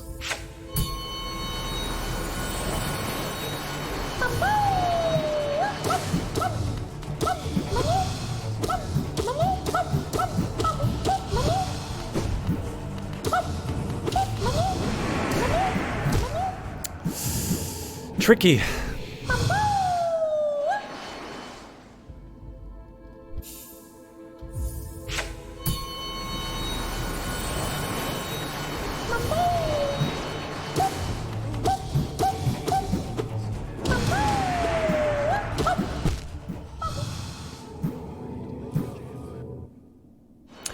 It is sometimes really hard to tell when it's a good idea to hit and when I should just get out of the way. Because I feel like whenever I get out of the way, I don't really control the bounce anymore. The more I can keep them moving up, the better off I am. When you finish on Radiant, does that mark all the earlier difficulties as unlocked? I believe you actually need to beat Attuned and Ascended. At least Ascended, I believe you need to beat before you can get Radiant. So I don't believe it marks. I can double check, I guess, but to my understanding, it's a necessary condition to have beaten the previous two. Yeah, see, the frustrating thing on this... Well, sorry, frustrating is too strong a word. The thing that really is paining me on this is I know what I'm falling to, and I'm failing to learn the lesson. Like, I'm not changing my behavior enough to be able to overcome the challenge. But then that's why I'm practicing, right?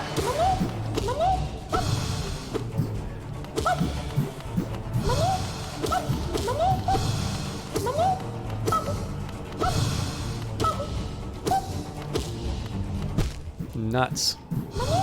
That one really threw me for a loop. That would have been a good one to use magic, I think.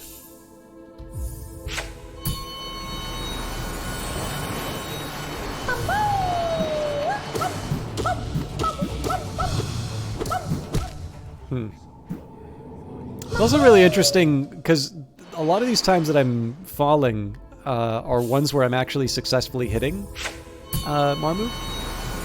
So it seems like there's a kind of a point of no return where you can't actually bounce them away.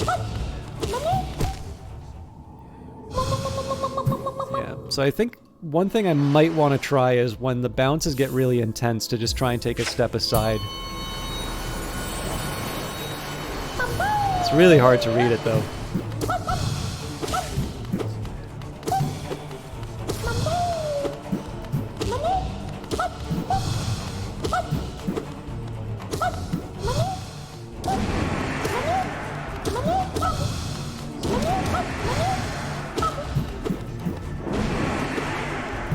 Okay, a little dangerous, but I think we can get out of it. Cool.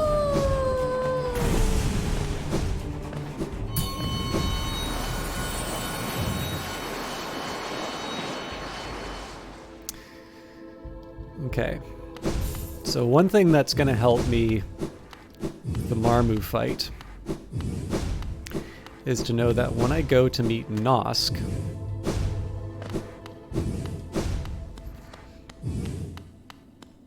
I don't need to heal.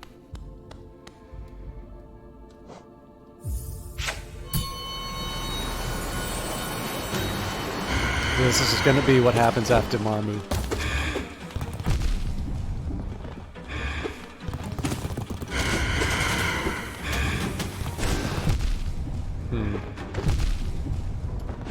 So that would already be... Oop.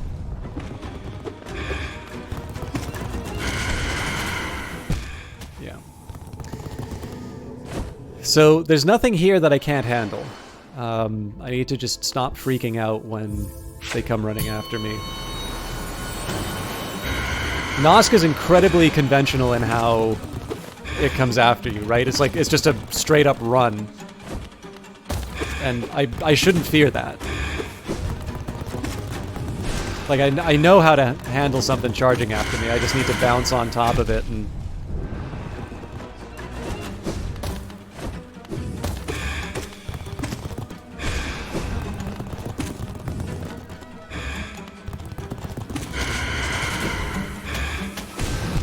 Okay, that one was tricky.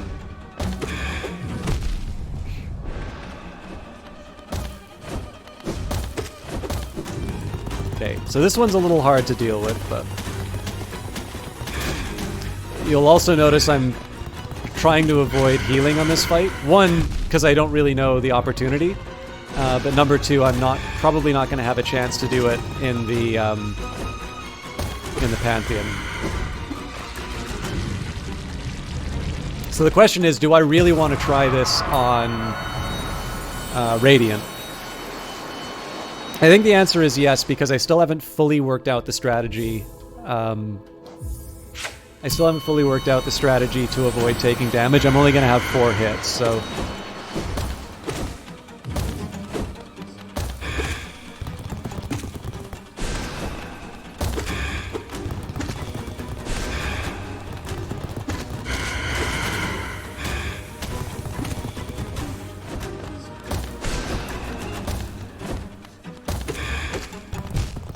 Okay. That was a really good start, though.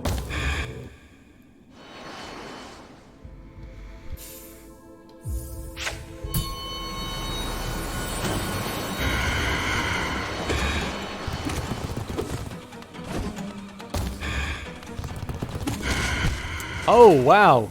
I was not expecting that. Okay, that's good to keep in mind. I mean, I wonder if I can... Ooh. Huh.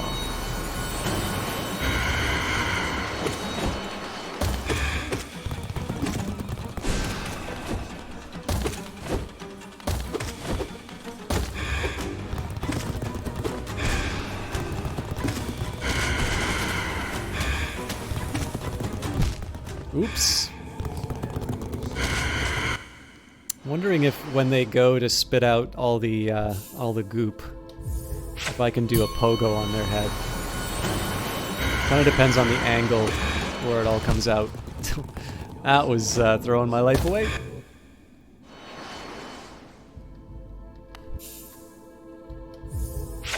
I'll also have the spot where it hops over, so I'll have a little bit of a different playing field in the Pantheon, but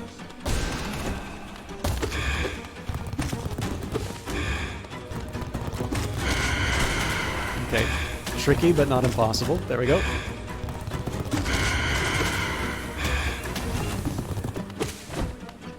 So that hit only would have worked with my long nail. I won't have that in the Pantheon. Oh, that's a pity. That was a really easy one to dodge. I just took leave of my senses.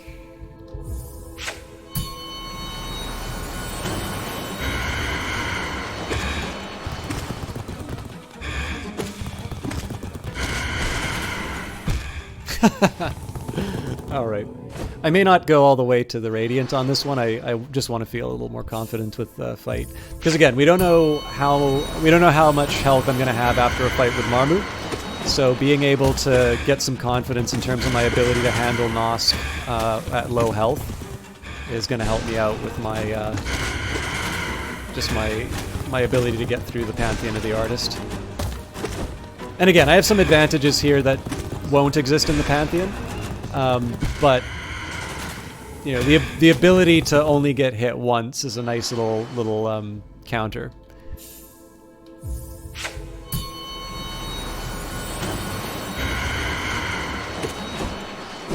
Interesting.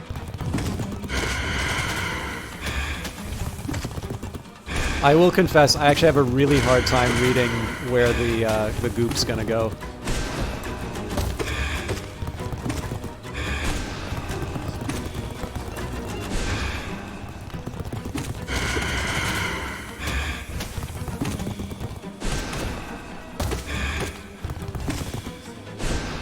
Spot the farm there. Okay, this is gonna get a little tricky. Oh, nuts. Okay, I'm feeling medium confident with that, and again, Marmu is gonna be the one I have to get past first. But I think I have enough to sort of come into the Pantheon with a little more confidence, and we'll see if I can put some of those lessons into practice. Again, I don't want to spend too much time in the practice rooms because I do have the long nail, and obviously there's changes I can make to try and make it closer to how it'll be in the Pantheon, but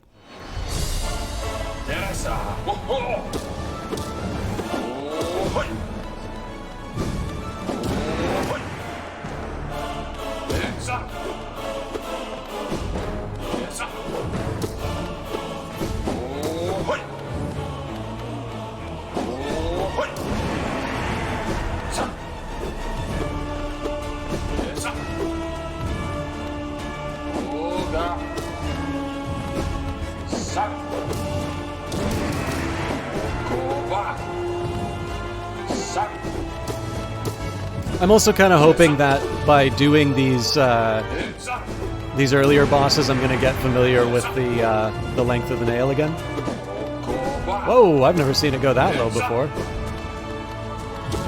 I guess it was on its way to returning. Overshot there.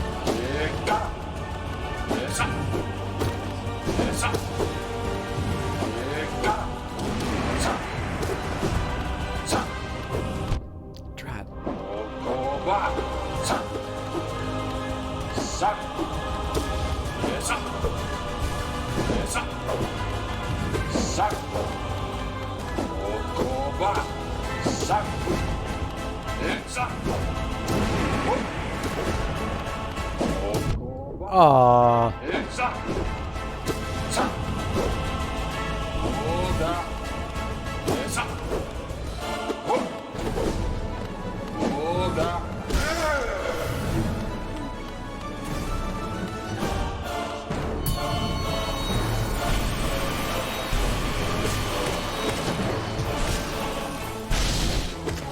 So again, the big lesson from some of the earlier runs on this one is just constant aggression. There's no reason for me to be gentle with this one.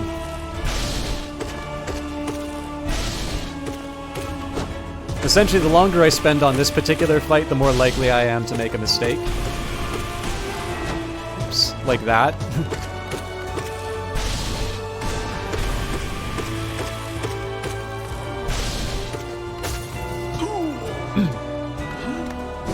Like that one should be the easiest fight I see in the Pantheon.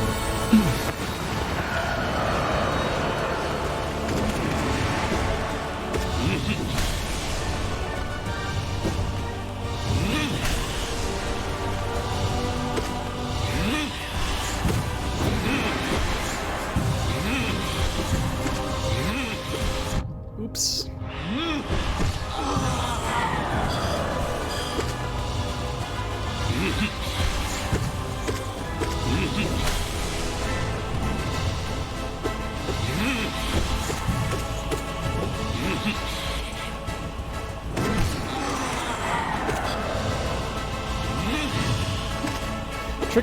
The tricky part with this guy is the shout.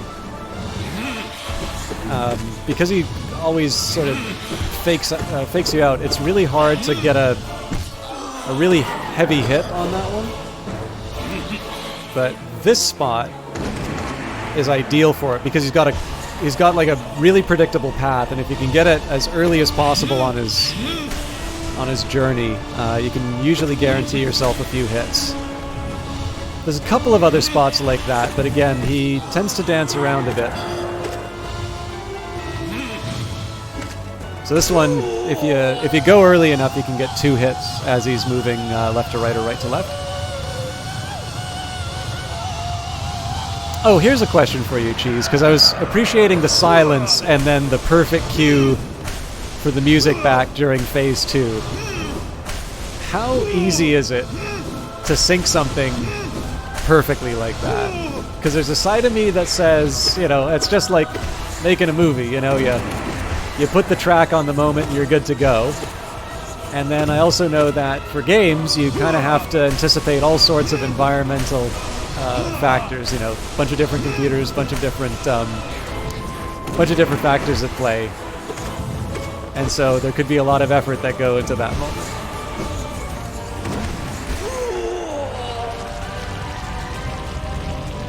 I also say this because I know, I think you had some syncing stuff for Day of the Tentacle on Linux, if I recall correctly.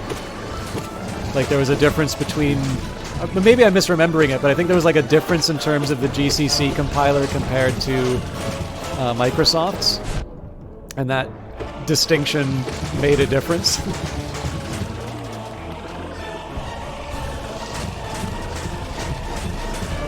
Or I'm completely making up stuff. I'm pretty sure the story about the compilers is true. It just might have been a different section that was relevant for. But I seem to remember that being a story.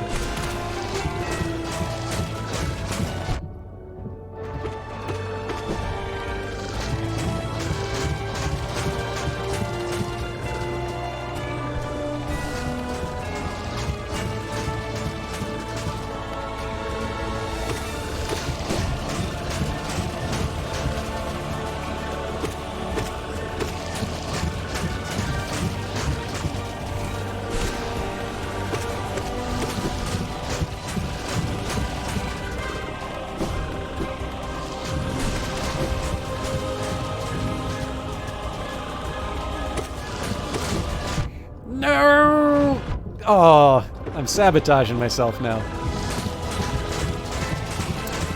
I will have to read that in just a second, because I'm sabotaging myself right now. Oh, am I ever? In general terms, playing a thing at a specific time based on a specific condition is trivial. Okay.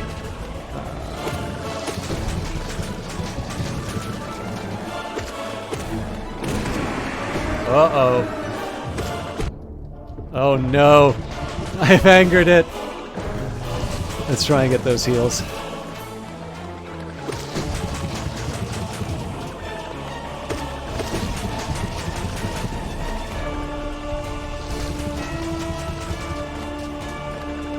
I think this one has quite a bit of health left.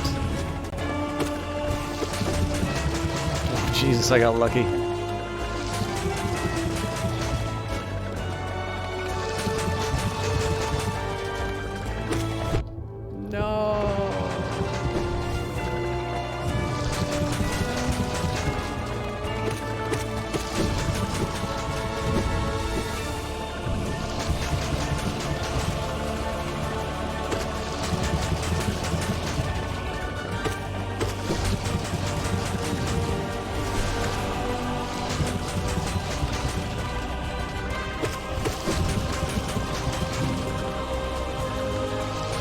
Ah! It just alt-tabbed out. Okay, there we go. Oh god, I lost 2 masks off of that. Sorry, that probably peaked out the microphone with the ah.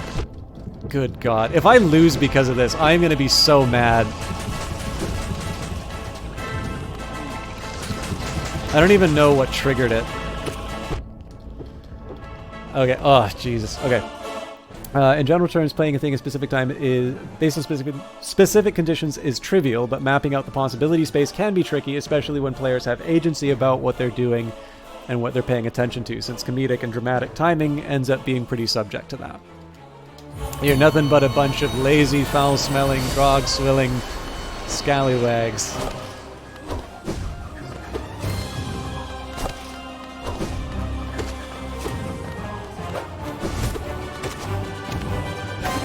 So here I'm just going to do the chip damage until the next healing opportunity.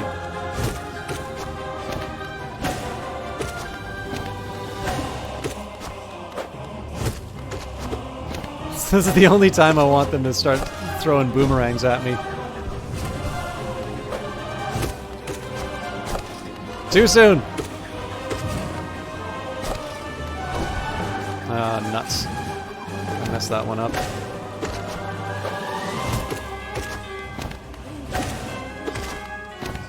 So if I take it out in conventional means, I'll just heal while it's while the next phase is starting up.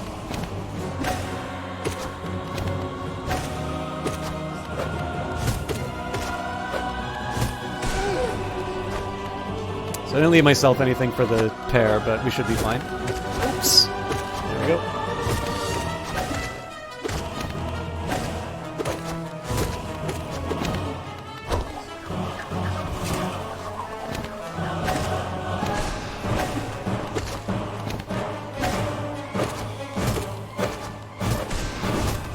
Oh, nuts!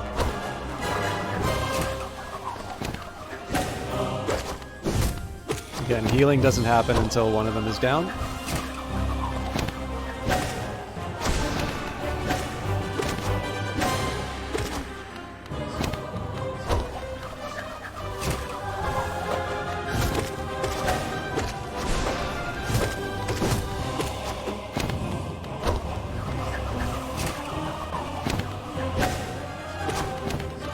At least I'm getting back to bonking him on the head. I think I might get hit by this. There we go. Oh!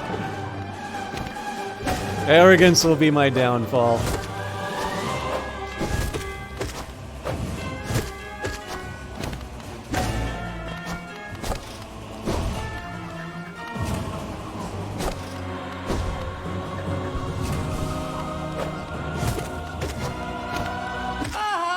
There we go. Day in the Tentacle was a bug. Hey, Eyes of Sin. You already know how tired I am today, so it's been very slow progress. For those of you who don't know, the Eyes of Sin is the reason I am playing Hollow Knight. Oh, the Illuminati is in my channel. I wanted to shout out the Eyes of Sin. I almost shouted out the Illuminati. Although if you have a channel, let me know. I'll be happy to shout you out too. The Eyes of Sin gave me a very nice, gentle prodding, suggesting that Hollow Knight might be something that people would like to see. And it took me a while, but I'm very glad that they made the effort to, get me into it. I wanted to take the moment to shout out our Twitch channel because, it's true that Eyes of Sin does not stream very often. And as I'm fond of saying, if somebody streams infrequently, really it's only through following that you're going to be able to watch their stuff. A particular highlight for me was actually to see them play Super Brothers Sword and Sorcery, which is a game I tremendously enjoy. And I never really thought anybody else had played it. I played it on tablet. Eyes of Sin played it on PC. And it was really delightful to watch them play the game and enjoy it about as much as I did. It's obviously quite different playing it on tablet, on PC versus tablet, so there might be some differences in terms of the experience, but also Capybara is a Canadian developer, so we got the local angle. You'll be streaming on a different channel tomorrow, as you've been conscripted for the mod takeover. You'll be hosting it on your channel, so I believe the channel that you will be on is Elegy. Now, unfortunately, whenever I've tried to host Elegy, it's sort of you're too small to do it. So it's one of the reasons if you're wondering why that hasn't been happening, it's for that reason. But if you do want a chance to see the Eyes of Sin, that's probably the channel that it will be on. But the other reason why I take the time to mention it is that the Eyes of Sin did do these wonderful emotes for the channel. And in fact, that was one of the receipts I had to really struggle and find for today, because I did pay for these emotes, and specifically for some of the new ones that your subs have gotten me. And as a result, I was trying to go through my PayPal transactions and find out which one paid for the emotes, so I could claim it on my taxes. But for those of you... So, first of all, if you would like to support the Eyes of Sin through commissioning their work, Eyes of Sin is, in my view, a very talented artist, but has now added photography to... Actually, it looks like you've updated your profile, like the banner on your Twitter profile with one of your new photographs. But they have a camera now, so in addition to hand drawing and wonderful pixel art, I actually think I undersell the pixel art, which seems to be a favorite, as well as a real talent that Eyes of Sin has. But photography is now being added to the repertoire, and I should mention that they're also available for voice acting. And this is not just simply a question of, so I'll be honest, every streamer thinks they're a voice actor. Every streamer wants to be recorded, because it's I already talk to people on my broadcast. I have a microphone. I usually have a good microphone. It's why shouldn't I be getting money doing voice acting? It's much harder than that. And I can say with certainty that Eyes of Sin has the qualities needed to deliver. And if you don't believe me, you can check out things such as the Horizon Zero Dawn board game Kickstarter, which they were paid to do. But on top of all of that, if you are not a creator yourself, if you don't have a game or a channel or anything along those lines, if you'd like to follow more of the work that's not on Twitter, there is a Ko-fi page here. The Ko-fi page will actually also have a Tumblr account, so lots of different places where you can see it. I know the most recent entries in the gallery on the Ko-fi page, I believe, are some of the pixel art, so you get a chance to see for yourself. But this is also a way to be able to support someone who does make a living through their creative output, primarily their art. And I'd love to encourage those of you that have the means to do so to consider doing that. I think the Eyes of Sin has made the channel better through the emote work already.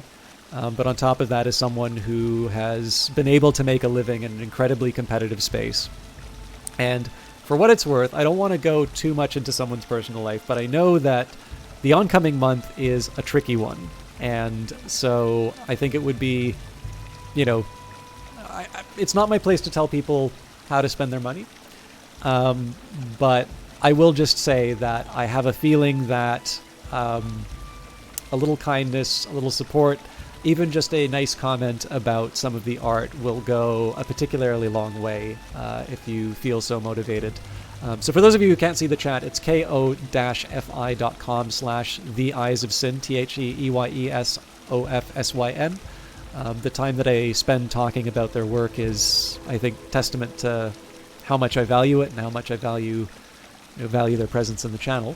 Although I certainly don't want to, give you short shrift, to chat. But it's definitely somebody who I think deserves the attention. And the fact of the matter is, when you see them streaming, you'll see that there's far more people that visit the channel. In the end, I know I'm really not going to be seeding all of that much in terms of new viewers and new followers, but I still feel like I should do my part to try and support the work that I see.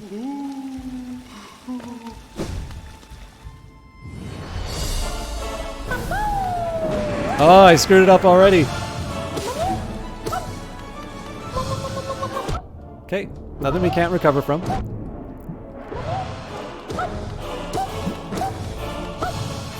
I get one free heal at the end of this fight, so unless I blow it on magic, okay.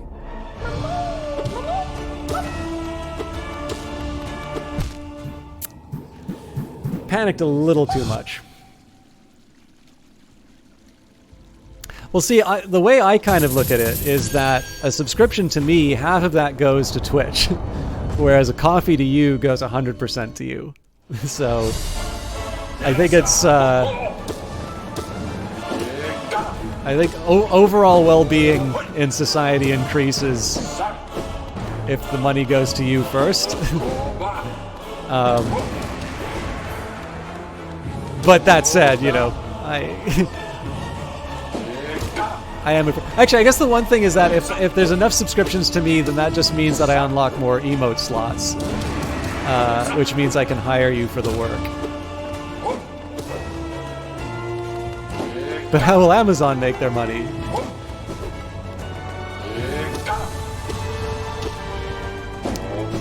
Ever since the camera debacle, I haven't bought anything from Amazon or an Amazon affiliate. I was shocked that I was actually able to pull it off. The one thing I do miss is that there's some really good textbooks that I've been wanting to get, and it seems that they are only, unless I go directly to the publisher, and it's an academic publisher, so the shipping to Canada is devastating because they're just really not equipped to do individual sales to Canada. It's really they're kind of relying on doing large-scale sales to universities. Because who the hell buys textbooks solo, right?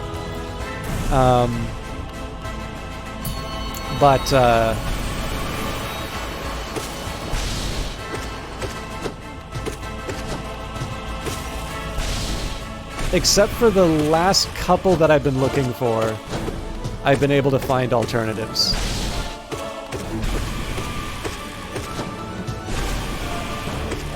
One shame, though, is that there was a used bookstore I really liked, which was based in Victoria, called Abe Books, and it was really good. Especially because I like classics, and that's the sort of stuff that you can usually get for a song, because there's just so many. I mean, it's so many Penguin classics that people had to buy for school or something, and very few people who want to actually buy them.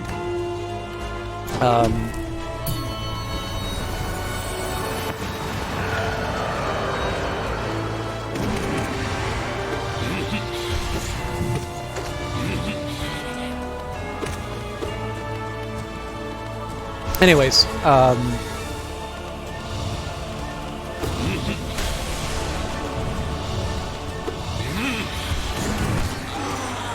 I really lucked out of that. I thought I was going to get hit by the...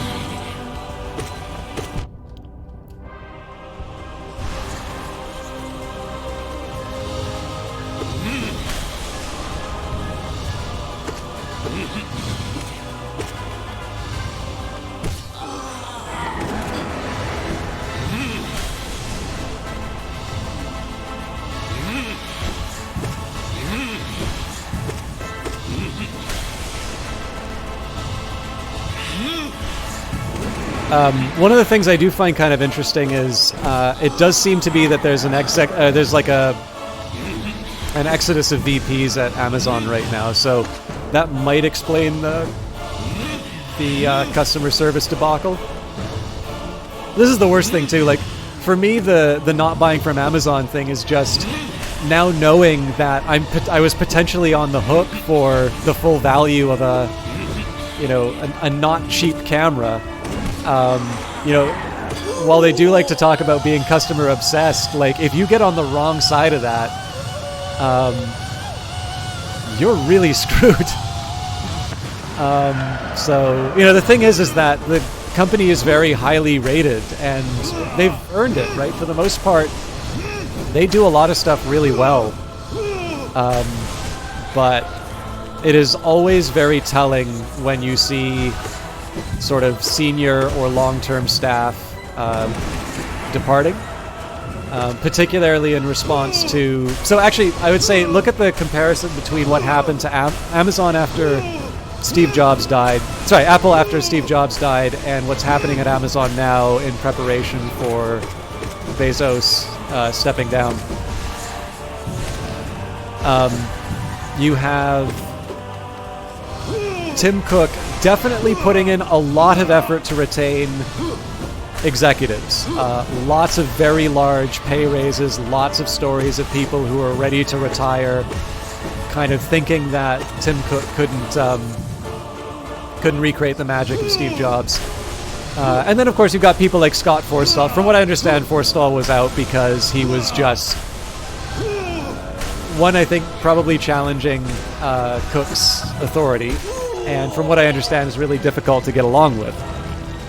So, and then, of course, Jonathan Ive eventually did leave. But certainly, the company is different, but has done well under Cook. And I'm sure is going to be an example of a transition. Damn it!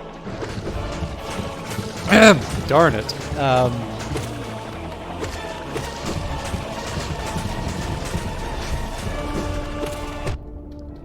Yeah, I was asking for that one. Okay, let's see if I can get another heal in. I also lost track of how much damage I've done to each of them.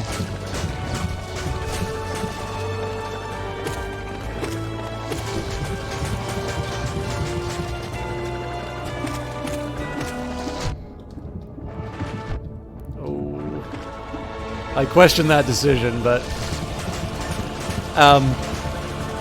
so yeah, like Cook, I think, did a very good job of retaining a lot of very good talent and being able to sort of shape the company for something that would do well in the long term.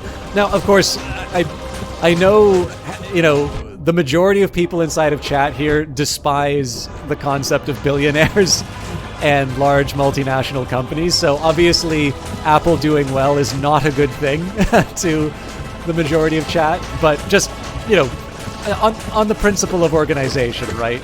Let's imagine that we could take the lessons from Apple and apply them to local businesses that are dealing with the founder wanting to retire.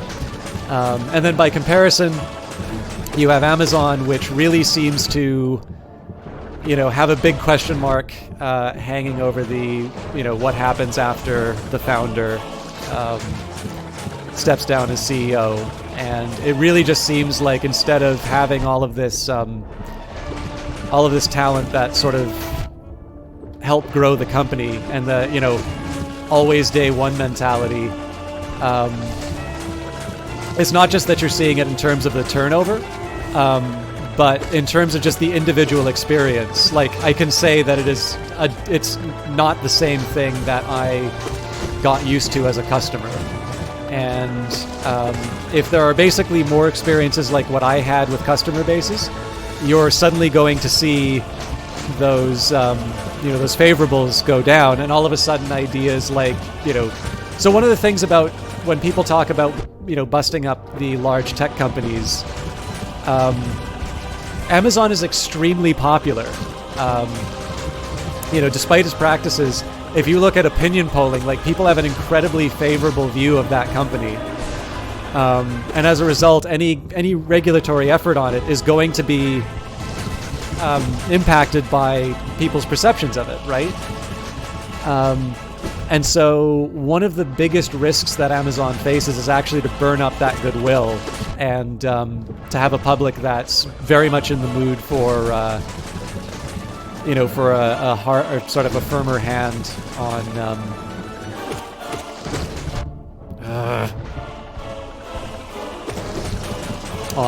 that company. Also, sorry, there's one thing else. I've been slowly working to recognize who we patronize. So we prioritize Australian companies and don't support anybody with more than 300 employees. It's mind-boggling that Amazon has been able to maintain the goodwill it has when it's so blatantly unapologetic. Well, it's the same thing as the CD Projekt Red problem, right? Which is, the stuff that people were talking about in terms of like the problems at that company. There's plenty of times when the Twitter account just put out the now infamous, yellow background sort of dark blue text, effectively saying it's like, yeah, there's a bunch of people upset about the working conditions, but frankly, we're making a game we know you want and are going to buy no matter what. So too bad. And look, I mean, the sales of Cyberpunk speak for themselves.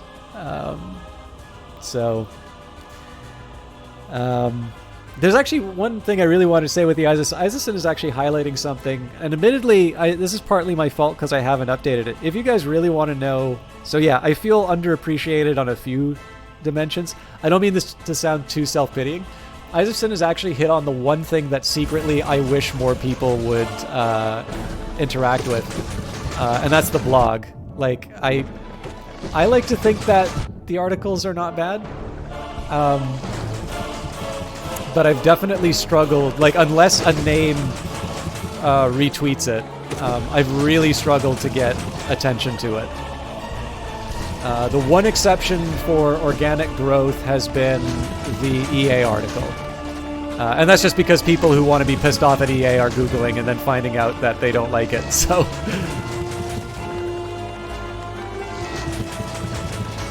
Oh, thank you, Isaacson. But no links in the channel. Kidding.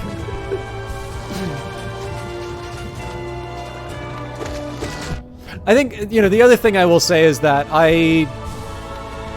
in addition to being slow in terms of getting articles done, I will also confess that the audience for my data stuff is very different from my audience for, say, like, movie rants or... like opinion pieces or whatever. And I sort of know that data-driven articles are the ones that are the most appealing to people. It is also very challenging to do those in a timely manner. So like my investigation into Steam reviews and that, I found one little glitch in the way I was handling things, which I hope will improve my estimates. But like, because I just, like, the thing is that I have so many different tests, I can't believe I was pointing the wrong way on this guy.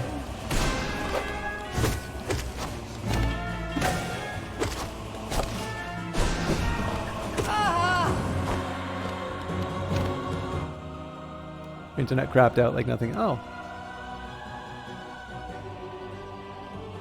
I don't think I've actually done one with Brace Yourself's data yet. I've only done the one with Kit Fox's data. And that's on their Medium, but I didn't actually cross-post it to my own, so... but yeah, like, I don't want to sound too, like I said, I don't want to sound too self-pitying to it, but it's really hard to find it out. I mean, and for those of you who don't know, like, Valiant Cheese has got a blog of his own, which is quite good, called Cheese Talks to Himself. So he's done some articles on Star Wars, for instance. But one of the challenges that I run into is that, I do have eclectic interests. I do write on a few different things. And the audience that wants a data-driven article on a given topic may not necessarily be the one that wants to see, let's say, sort of an opinion piece as to what the relative strategies of, Epic and Steam are. And so, especially if I'm only going to do one article a month, people who signed up because of one article are not necessarily going to stick around for the ones which are maybe a little more opinion driven. Which is totally fair, right? You know, it's kind of like my Twitter account where I do talk about other things. And obviously if you're following my Twitter account to know when I'm coming live, maybe you don't want to hear that. Well, I did actually put Tom Lehrer. So if you didn't see the Tom Lehrer Werner von Braun song, shame on you. Because that's a really good one. You get around this by framing your target audience as historians in 60 to 160 years' time who want to do a deep dive into whatever it is you're writing about at the time. Not a bad way to go. Alright, let's see if we can make some better progress on Marmut. No! No, we cannot!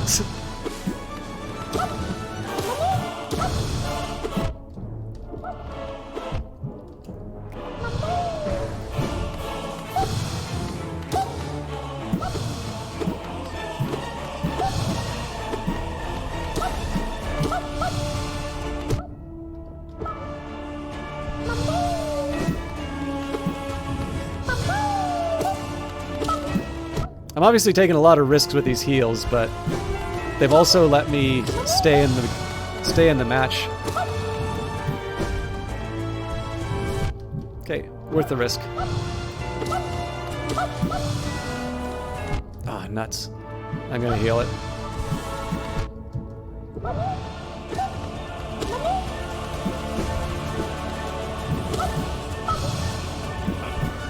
Oh!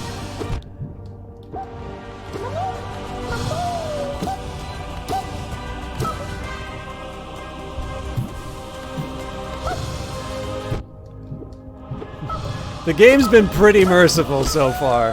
Unbelievable. Okay, so I'm gonna have to earn my keep with Nosk, but...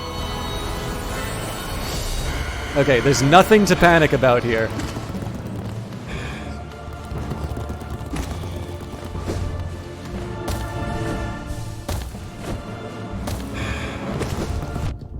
Okay, not great, but...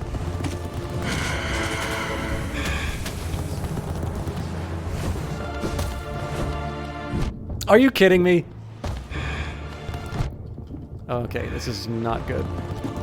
Oh, that would have been my heal.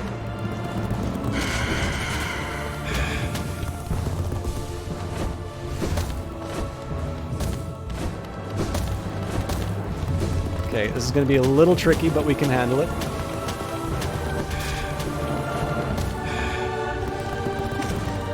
So, I'm going to try and restore my health before going too far into it. Okay, tricky, but not impossible. Good.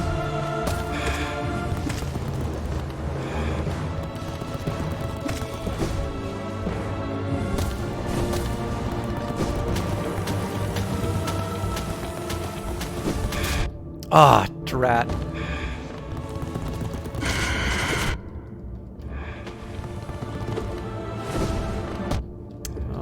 I just threw this away.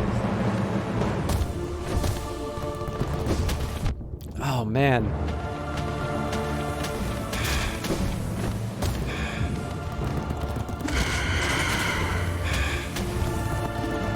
Oh, that is such a shame that it ended that way. But, clearly we made progress.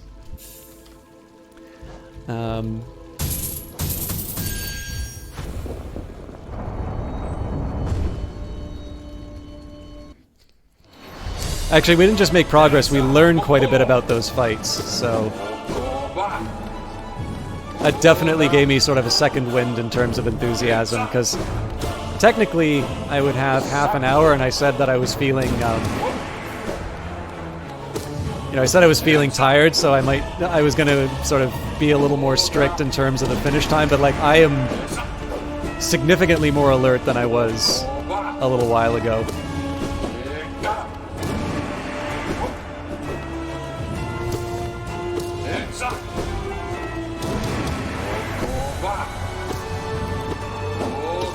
I have noticed I've been missing the opportunity to get some of those early hits in while he's building up his second phase. I'm assuming it's a he, by the way. It's a masculine sounding.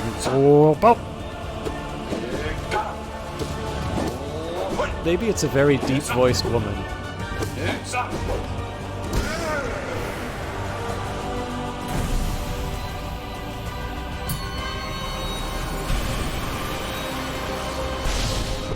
Oh, come on!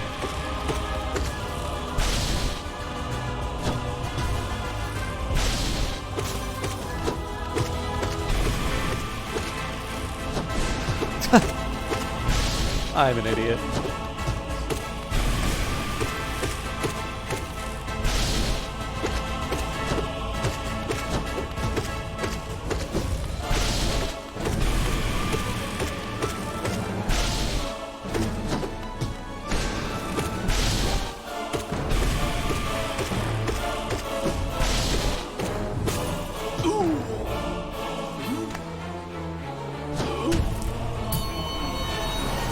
Hornet. I like that character. They should give her her own game.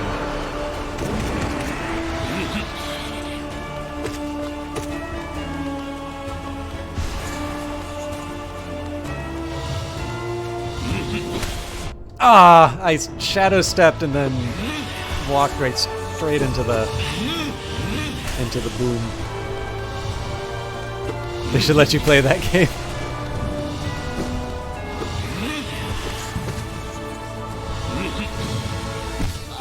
Oh, nice. Okay, so this is one of the best opportunities for the shout.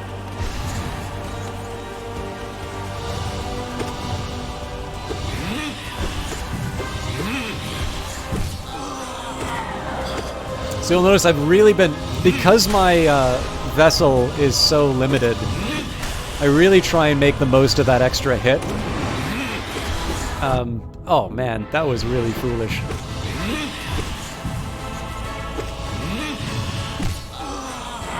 So like here I'm gonna heal up, but if I can get that second hit, that means basically I'm 2/3 to a full vessel.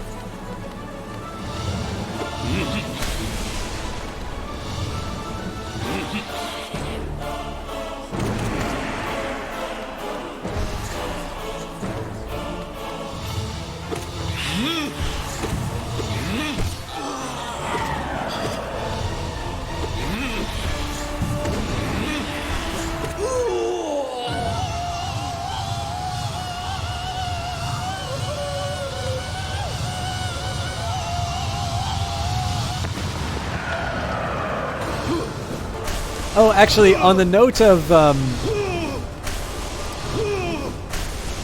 screaming bit makes you laugh.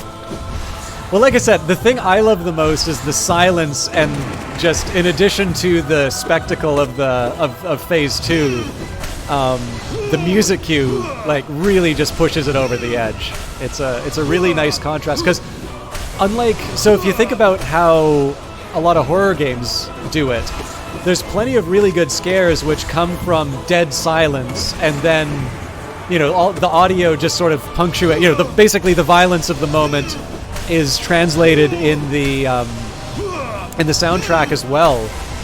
But what's happening in this one is you have this really spectacular finale, right? It's kind of like, you know, any boss that dies, or any villain that dies in a Die Hard movie, right? You'll just have somebody who's, you know, falling off of the edge of a building and exploding or something like that. And so you have this really spectacular finish, but there's no music over it. You're just hearing the sounds of what's going on. And when they return, you're like the music is heightened by the fact that there hasn't been music playing. But unlike the horror game scenario, it's actually been very noisy in the moments before. So the shift in tone is just a very different... Like, it's basically going from, hey, I've won, and I get to see the big finale, to, oh crap, he's back. It's a really, really well done moment. And I mean, technically one that the player should be anticipating because of their last encounter with the boss, but I still kind of get surprised by it every time. So, like, it sounds like I'm trying to make a lame joke, and I sort of am, like, every time that I say, oh, I hope he doesn't come back this time, but it's actually a small reminder to myself because the finale animation, what the hell am I doing? Oh, that was almost a game over there. Whoa! That was supposed to be a single jump. Oh, that's so upsetting. That's fine. We'll get back to where we were before. Yeah, I don't know why that was a double jump. I think I got a little overexcited.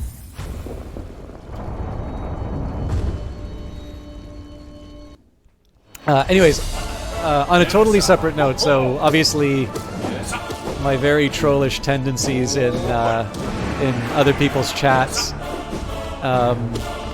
Total War Rome Remastered came out today. Now, I never played Total War Rome. I don't think I even own it. But what really amused me is Alex the Rambler. So I got to meet him in a bar in Vancouver.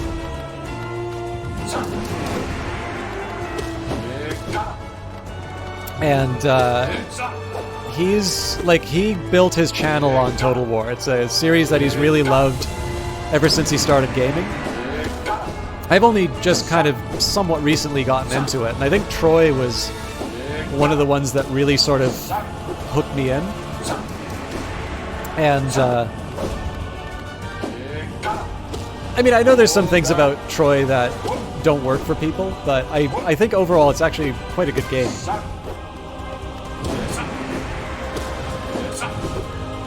But for him, like, apparently he has some really fond memories of playing Rome, so one that I found really effective at provoking some responses. And like, one thing I really love is just the look of tiredness Alex gets whenever I say this stuff in his chat, because he's totally in on the joke. But lately I've been saying, it's like, wait, they made a game about Rome? Why did they think gamers would ever be interested in that? It's literally ancient history.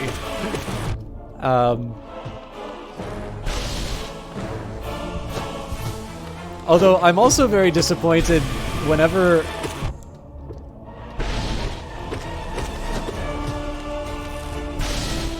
I also said, what do the Romans ever do for us? I'm pretty sure Cheese is going to get that reference at the very least. Oh man, I really screwed this one up. Yeah, wait to see if he's shooting.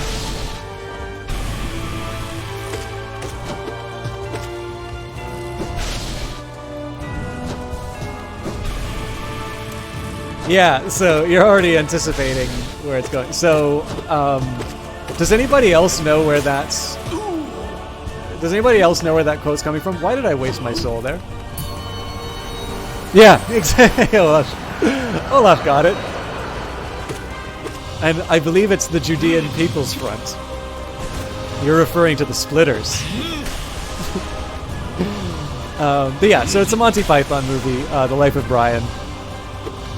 And there's this wonderful there's a wonderful moment of... it's the organization that Olaf referenced, the People's Front of Judea,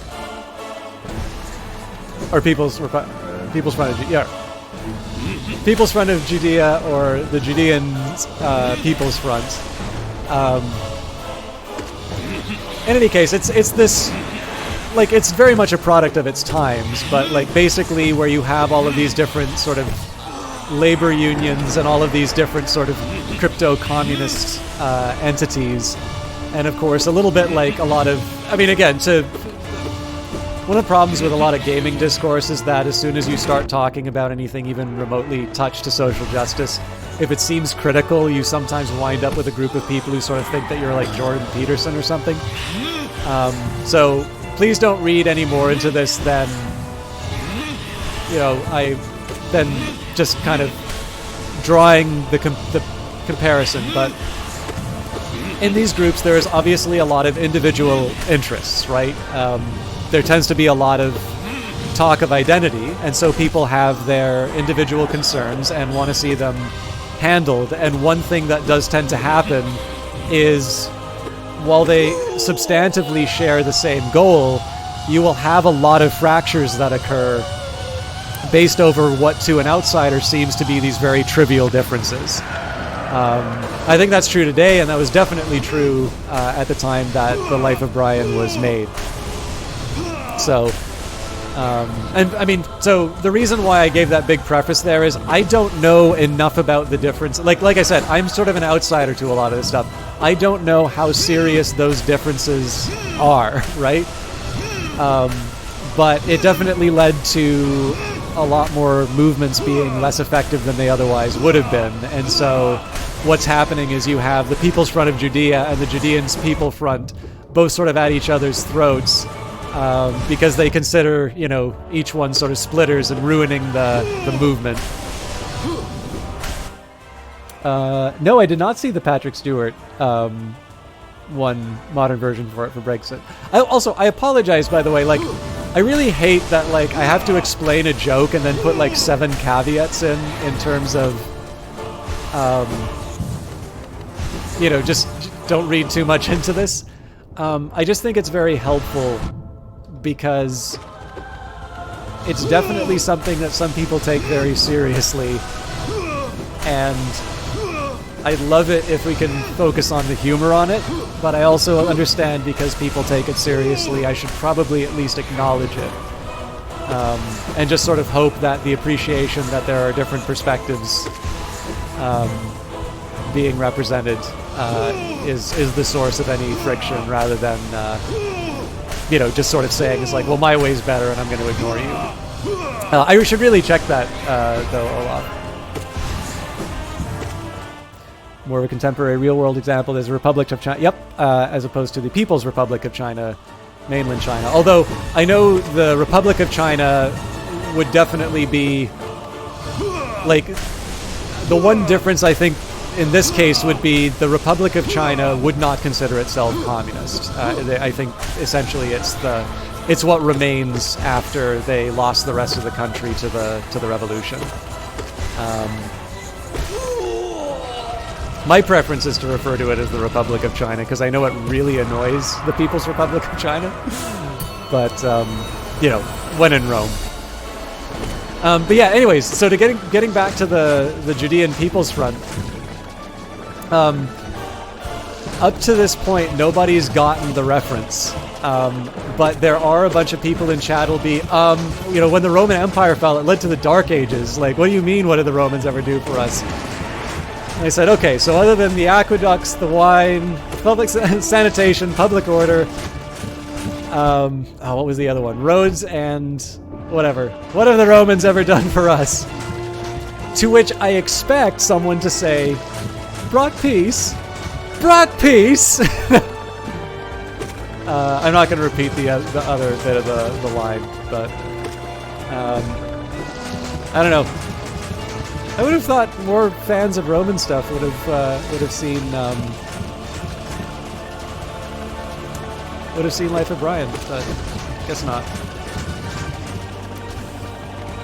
It's a funny bit. I mean, the challenge with a lot of actually, so I was trying to explain Python and like the tutorials to someone, and they said, it's like, okay, there's one thing you may not like about Python tutorials, which is the name Python comes from Monty Python. And it is sort of in the spirit of the language to give examples with references to Monty Python skits. And this might be a little grating because I think most people are turned off by Monty Python from fans who believe that repeating the skits is as funny as when Python performs it. And their audiences suffer the reality of the fact that there is a reason why the comedians are good at doing those skits, and the nerds are maybe better left in the audience.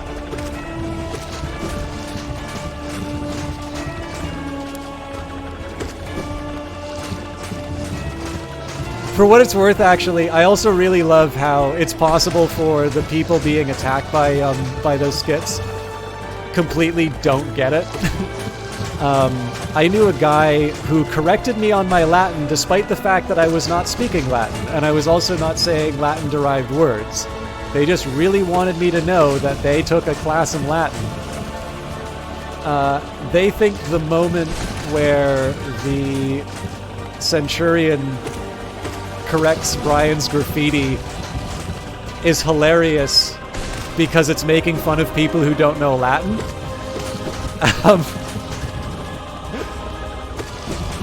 Needless to say, I'm not quite sure that's who's being attacked in that scene. I also did not have the heart to even try to convince them otherwise. Yeah, incidentally, I'm gonna sound like such a wanker saying this. I am actually trying to learn Latin now.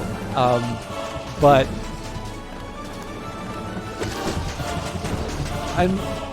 I'm putting more effort into learning French. One, because there's a little bit more opportunity for career advancement in Canada if you have French.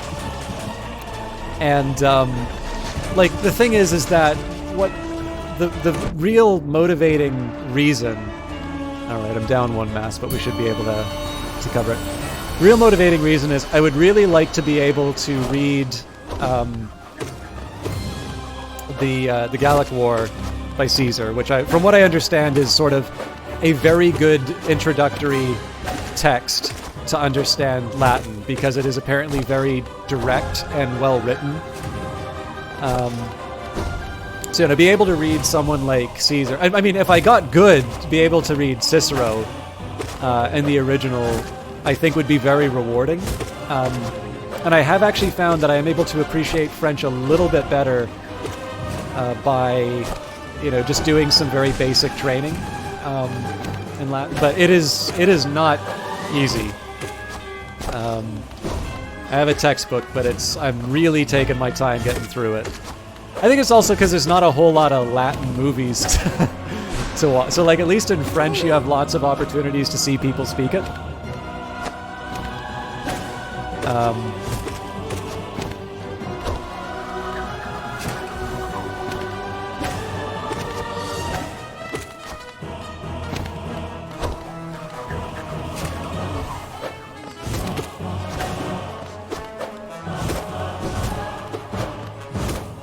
Screwing this up already. Oh, God.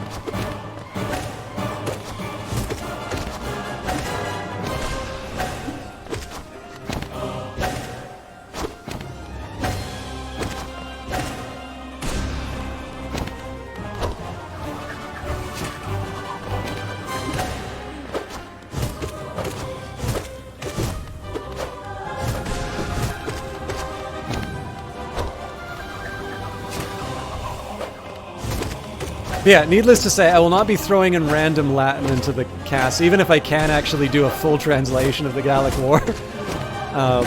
It's really just a kind of a personal enrichment thing.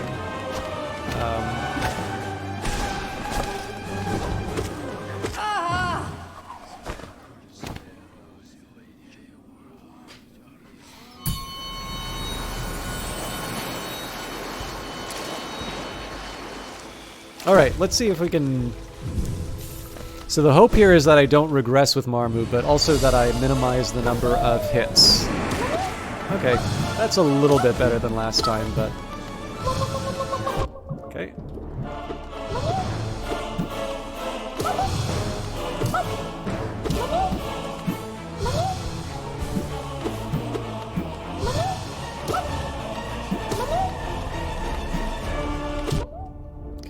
Great, but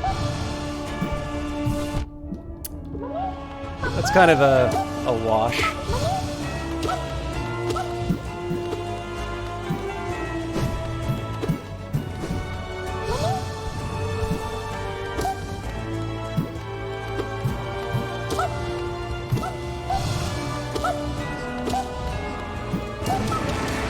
Nice! Okay, not so nice.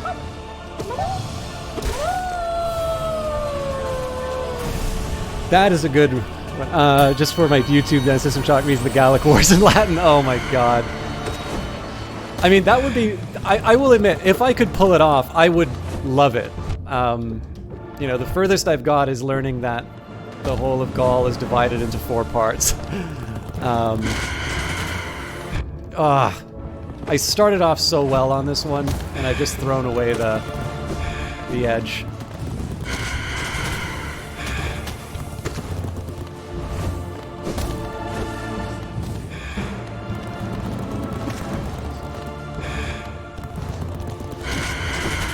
Get out of there. Okay, we're back to square one. And I gave it up.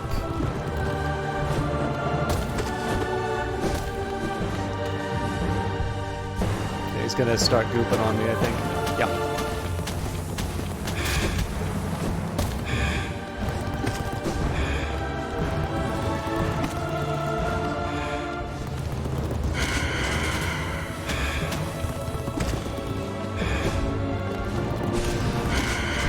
Oh, that's dirty.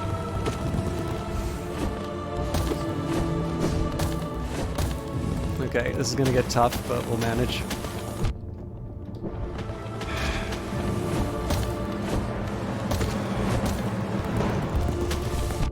Are you kidding me? Okay, this is really scary, but... Charge me. Oh no, alright.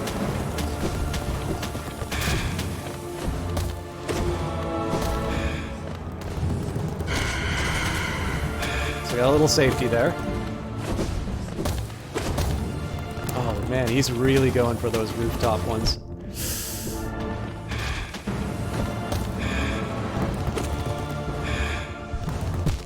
No way!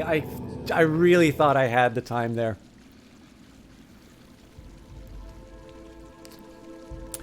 Bits with Doxamix, are you talking about the Gallic-War? Or Life of Brian? Sorry, I'm sleepy.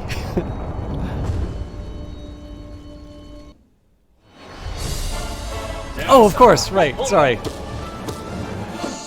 See, I should know that because of like French lessons.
Enjoying the idea that French lessons consist entirely of reading Asterisk comics.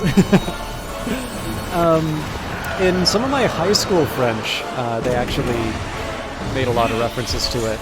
Oddly enough, at the college textbooks, they don't seem to reference it. And I find that a little curious, because from what I understand, that is actually not a bad little cultural touchstone. Like, one of the sort of intermediate textbooks I have,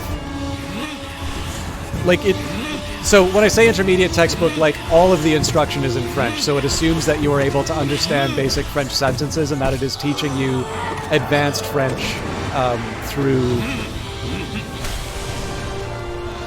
the French language. I find that textbook quite hard to understand, to be completely honest, so I've gone back to my Shams guides.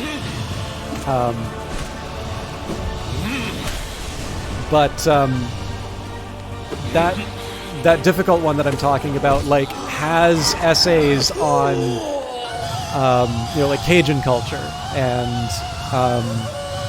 Sorry, I keep peeking out my mic. Maybe I should go a little bit further away.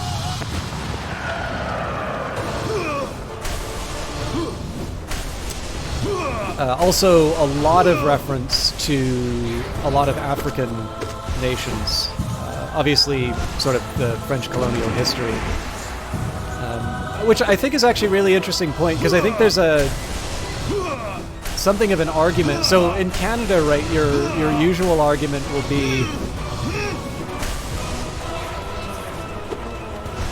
well, you should learn French because of Quebec.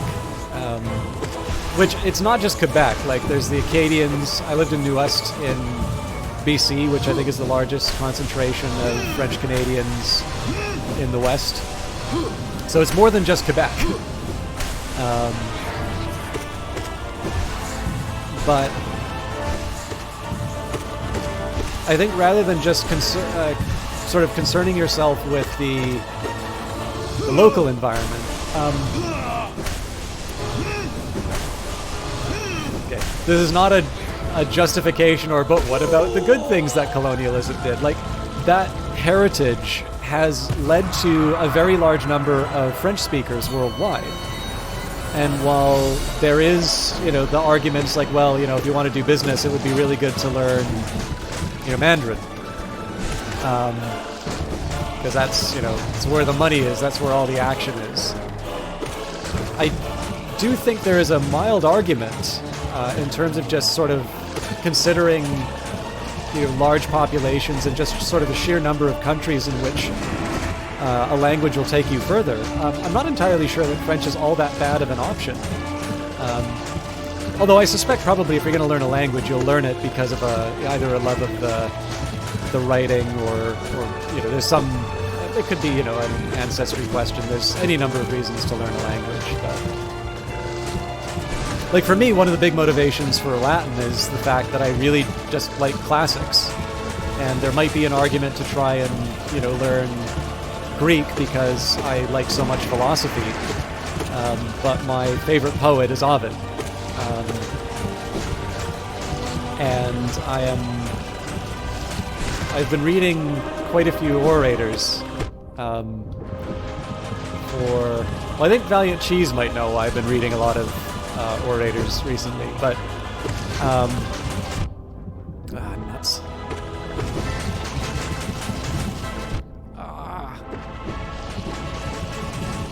Get the heal.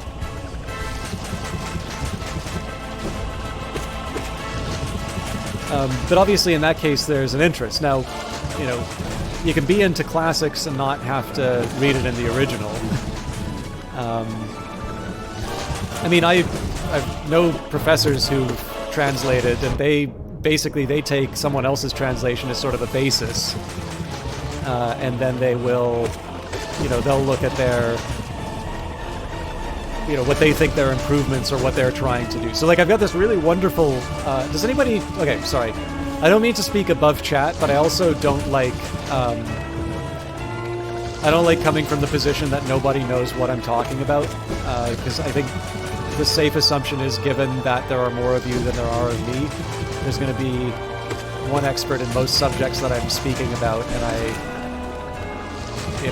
I'm not going to be the one who knows the most. Is anybody here familiar with Diogenes Laertius? And this is different from Diogenes of Sinope, who you've all probably heard stories about.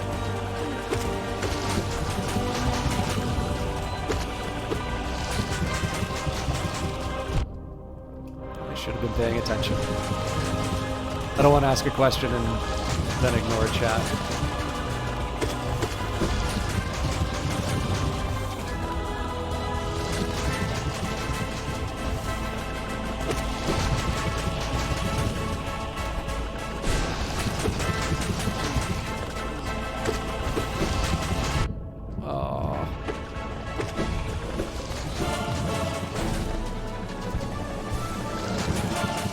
Okay, so imagine, for those of you that went to college, imagine your notebook was all that existed of a particular subject.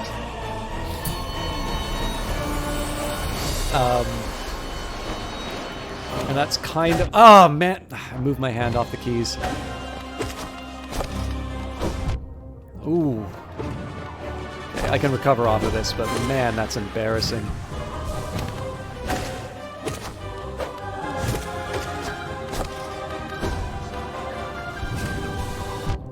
I thought I could dodge it.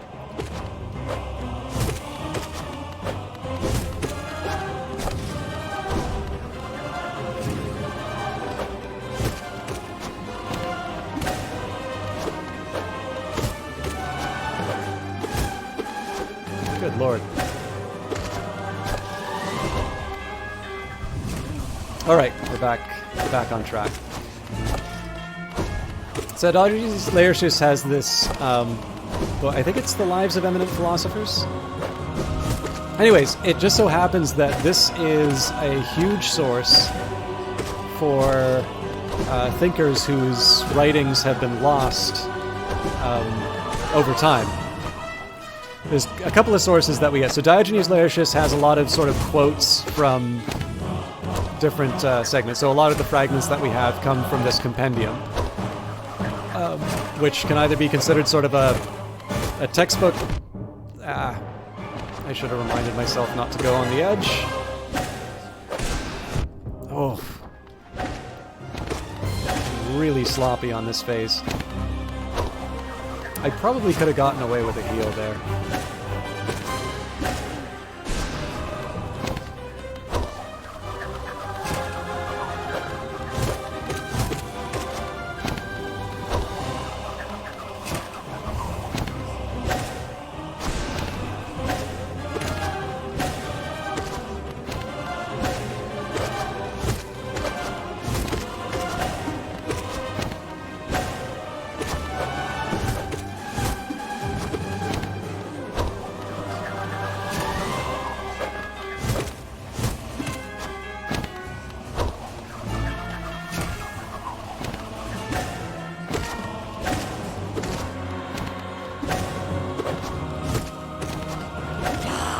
Oh no! I was trying to get ready for the heal and then I hit it too soon. So I gotta be really careful. Okay. I don't know how many hits I have on this one, so I'll get my 3. Yeah. Oh wait, but we get the Turkish bath. So. Anyways. So yeah, Diogenes Laertius is a source of a lot of is a source for a lot of sort of quotes from philosophers that we otherwise don't have, because they're sort of doing this compendium of different thinkers. But what's inside of it are also these anecdotes. Like, apparently every philosopher had an incredibly funny and sort of appropriate death, usually is like some counterpoint to their view of the world. And so Oxford put out a recent edition of it. It's got a lot of really beautiful artwork inside of it, but it's also combined with a lot of essays. So for instance, one of the essays which I'm really interested in talks about the humor present in the textbook, because it's actually something that's largely not recognized. Because again, right, it's a bunch of scholars talking about this work that sort of are a glimpse to a lot of thinkers that weren't preserved. And you tend not to think about comedy when you think of that sort of stuff. But I think that's actually, like, it's one of the reasons why I think that book is so readable. Oddly enough, the other source for a lot of fragments is from people who are talking about what jerks those thinkers are. So you have these things like against the mathematicians, or, against the heretics. And while they're busy, it's like the Streisand effect. You've got these early church figures who are talking about how heretical these beliefs are, and quoting, and these wind up being, another source of knowledge of what these beliefs were, because they just wound up destroying the originals. So the people condemning these actually have wound up preserving more works than we would have otherwise seen. So, anyways, the reason I pointed out is that it's not like Diogenes Laertius was wrong before, right? The translation has been around for a while, but that new Oxford book seems to be sort of built for people like me, who are kind of an interested audience but maybe not necessarily, you know, I'm not a professor. I'm not even remotely close to a professor. And so instead of having some of the features of a translation that maybe you would do if you really, really cared about very specific definitions for words, it takes a little bit more of a readable approach. And as a result, the audience is able to sort of appreciate what it might have been to read that book in its context, whereas somebody who's maybe doing deeper research would maybe want to read a drier edition with sort of the Latin-facing pages. Anyways, it's a fun little bit of background. I screwed up. Oh, okay, we got it a little bit.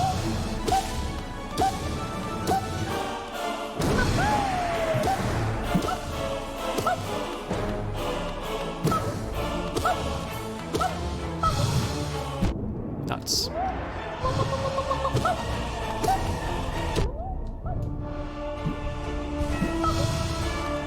Drat.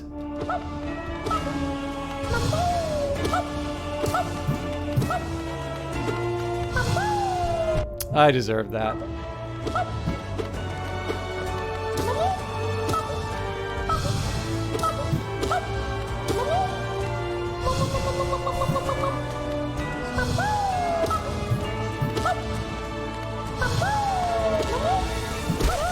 Oh wow, that was quick.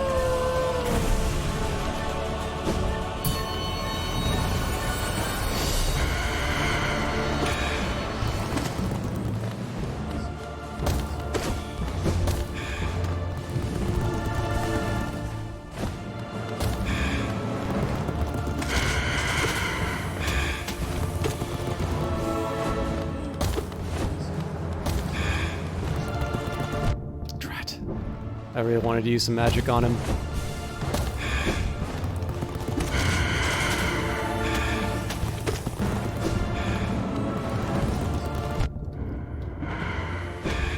I always wind up sabotaging myself just before I get to use magic. It actually really annoys me.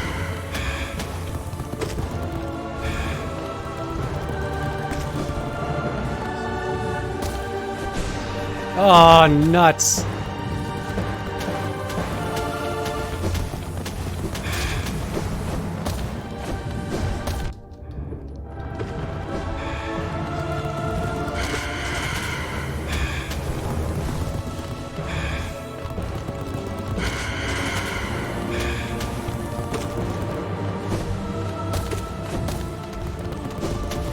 I hate this phase.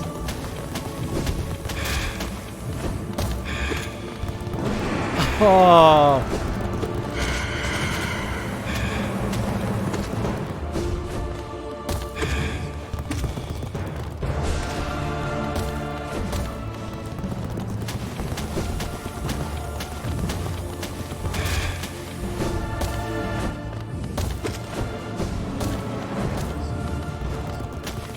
Not again.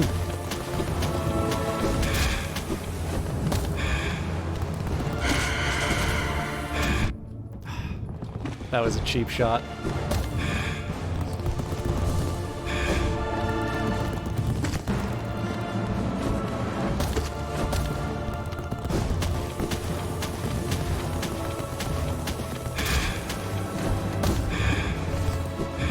Oh, I got lucky there.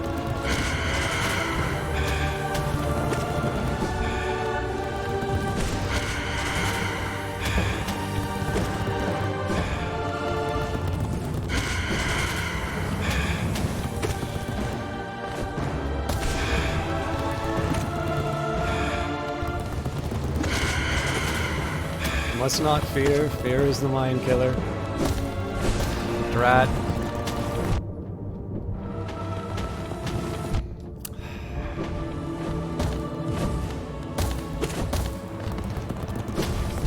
Oof.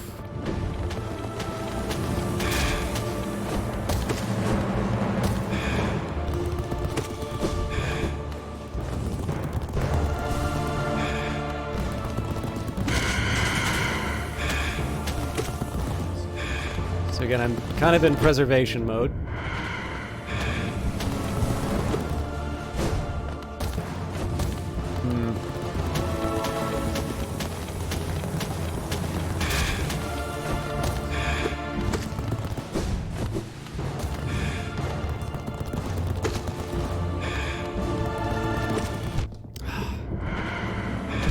No way!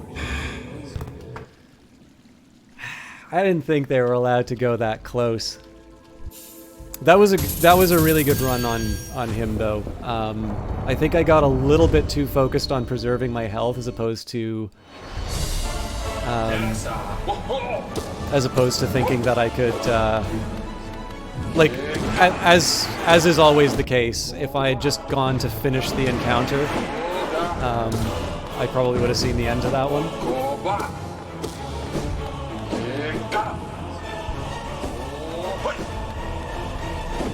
I think the biggest one was just the little errors always kept me running away instead of using my magic aggressively. So basically, instead of sort of shooting with my nail up, I really should be using the blast, just because of the amount of damage that it does. And obviously, if I was spending my whole time trying to recover my lost health, I was losing these opportunities to do some really significant damage.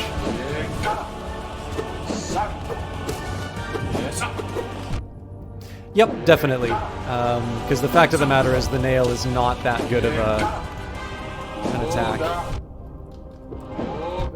Oh, that was really stupid of me.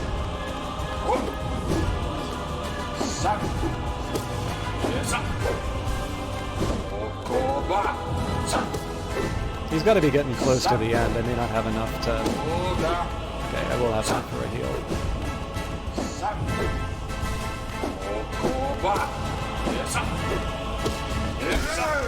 Cool.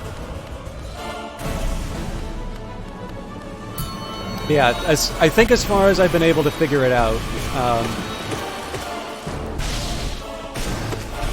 magic does the most damage in these when I have the bindings.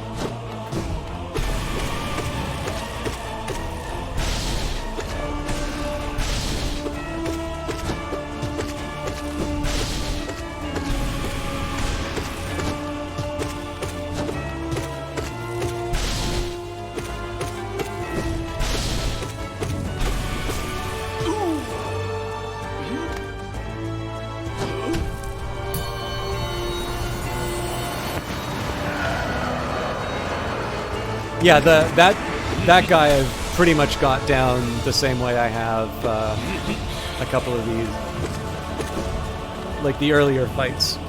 This one I sort of have down, but I'm not very good at getting it done quickly. I still haven't quite come up with a good way of handling the dodges. Oh, that was a tasty one for the extra damage.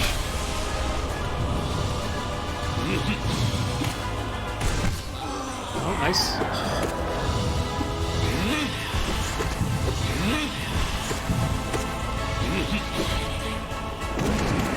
Oops. This boss is a normal game, gave you trouble, so impressed how quickly you beat it. Are you talking about, like, the Soul Master that I'm on right now? I think you got to see me when I beat it the first time.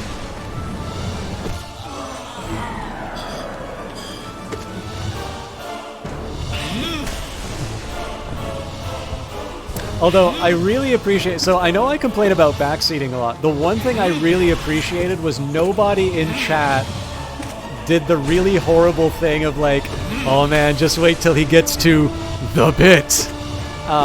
Like, everybody was clearly looking forward to when Phase 2 was coming in. But I was allowed to be surprised by it, and it was really fun. And then Eyes of Sin was actually very complimentary about me beating it on the first try, so anytime I can impress Sin is a good day, because everyone knows the way that you can really make someone's heart aflutter is by being good at video games.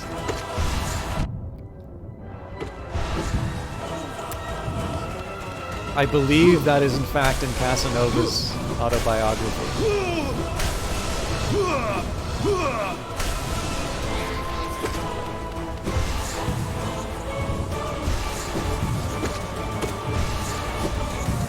I thought I had the third for some reason.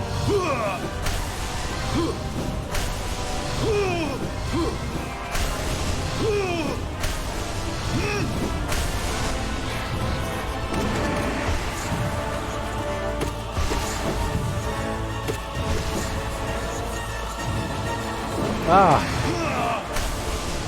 Although good to know I can damage him on this phase. I always thought he was untouchable. I don't know if I want to do like a full-on attack when he's doing those, but...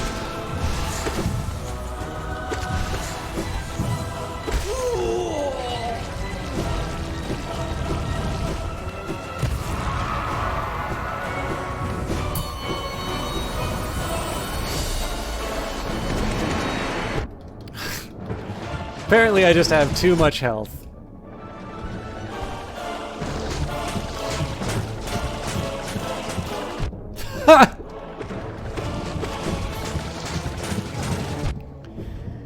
Ladies and gentlemen, your broadcaster is an idiot.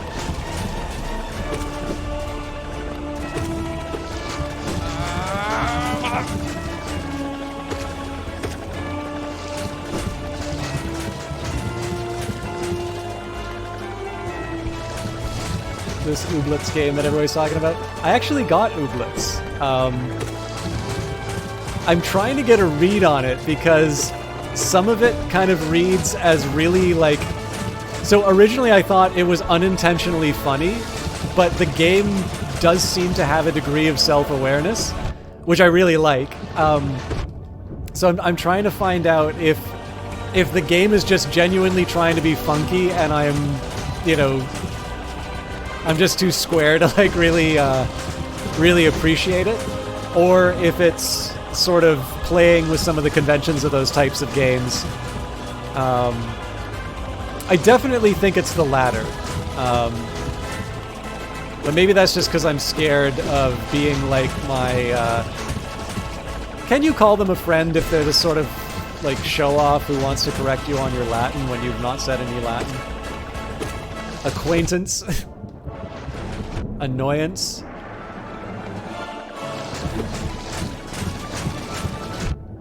Okay, I gotta heal no matter what. This is gonna be hairy.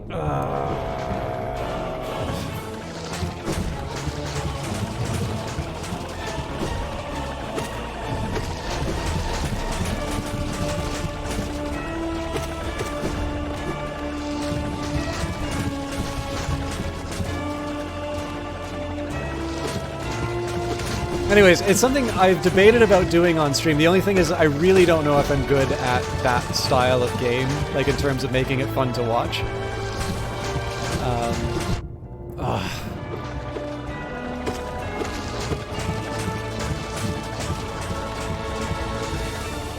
So dodges like that one before are the reason why I get incredibly frustrated during this fight, because it's really obvious that I can do these sort of hair trigger turns,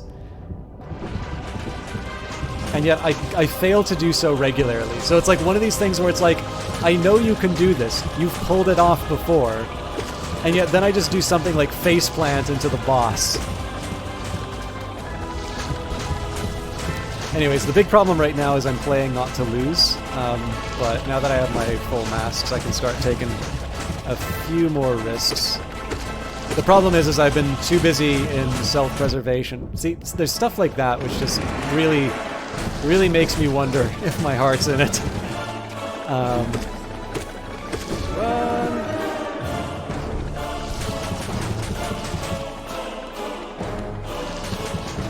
This is going to be a pogo run, I think. Nope. That is really hard to pull off a pogo run when you're in the middle.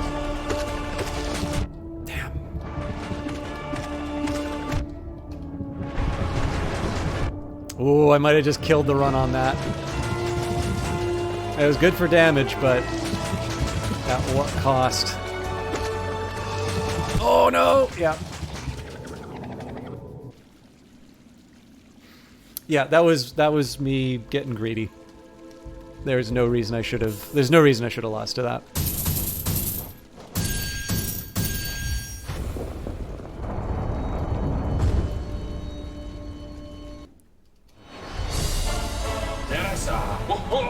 Okay, let's see how fast we can get through these guys. Well, when I rush, I take damage.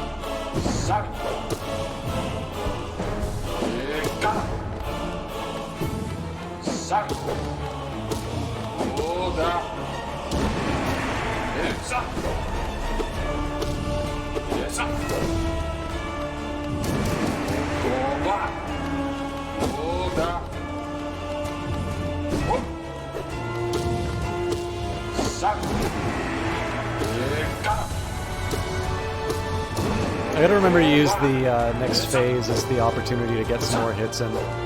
There's really no reason why I shouldn't be able to get a full scream when he's charging his new blades.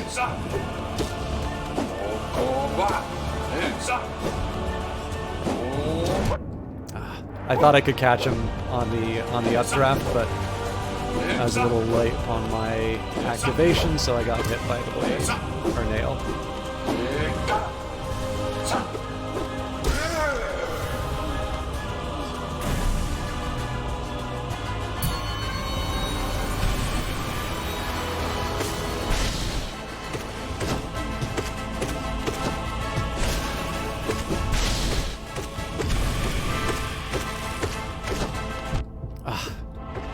That's the attack I hate the most, because, like, somebody just doing a belly flop on you is embarrassing.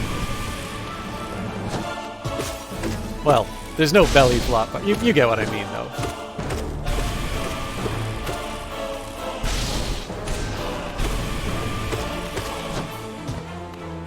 Like, getting caught in midair just means that you mistimed your jump.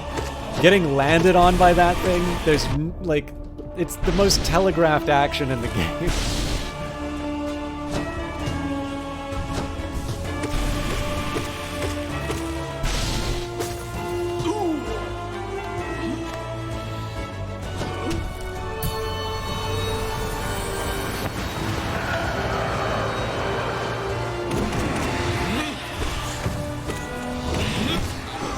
Oh, nice!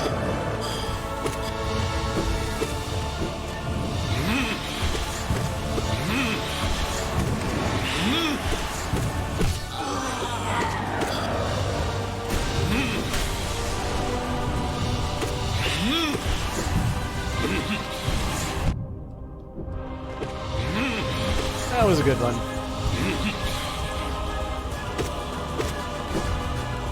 I really wish I could have got that third, but...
I gotta get some more damage on the upper one.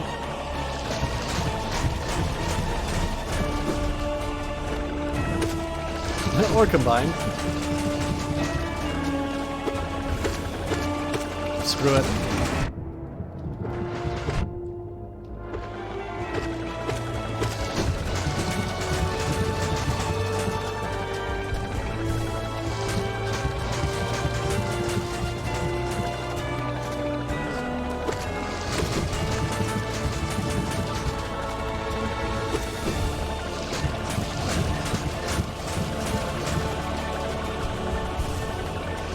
This is my chance to get some hits on the stronger one.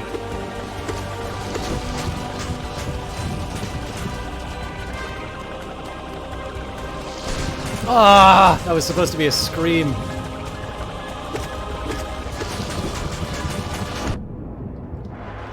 I still think that was worth it.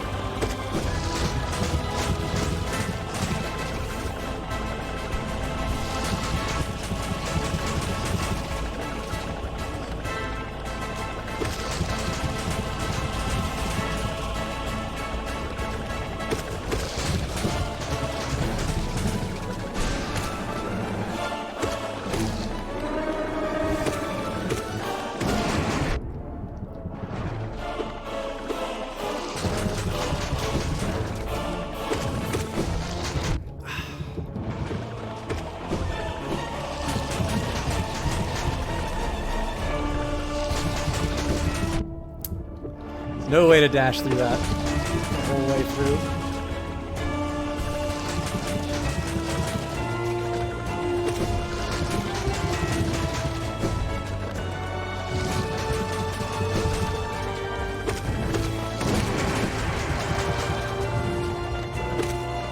Okay, so I'm down a mask, but obviously being able to put an end to that nonsense is a priority. I can get the health back here as long as I don't do stupid stuff like last time.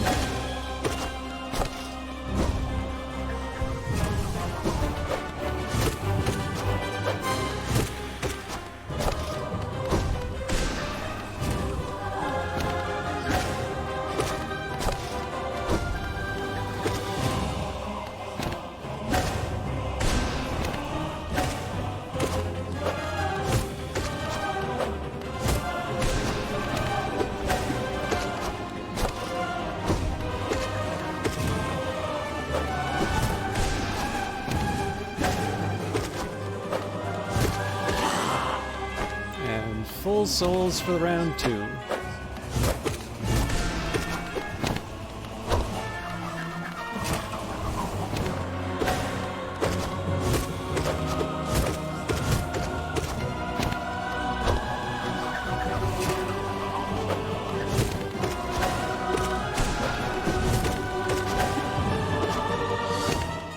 Again, I gotta remind myself to stay in the middle wherever possible, otherwise I'm gonna get hit by one of those charges.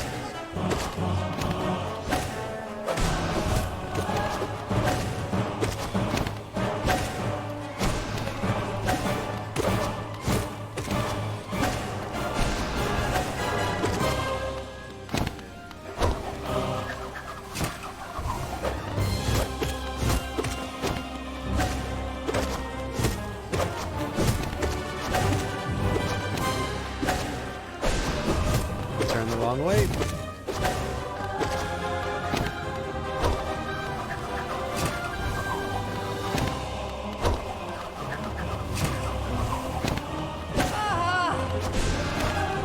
Too slow on the draw.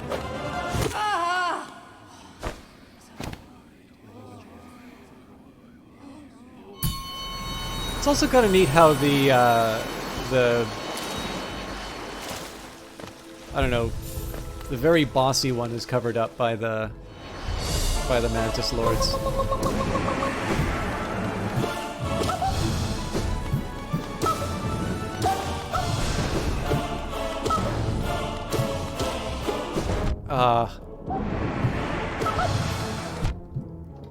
Okay, I gotta focus on healing now. Oh boy, I do have to focus on healing. What am I doing?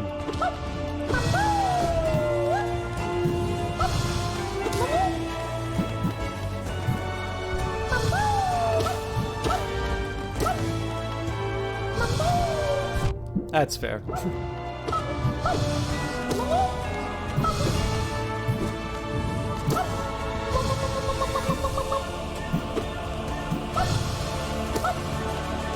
I definitely find moving around on this one is better. I think because it screws with the aim.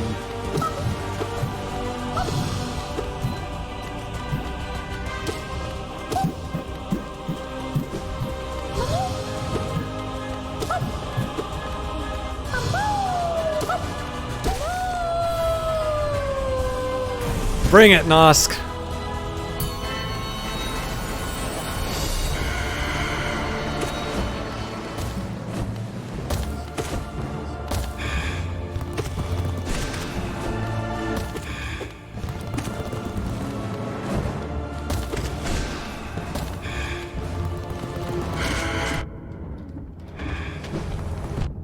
Okay, not great, but I can recover from this.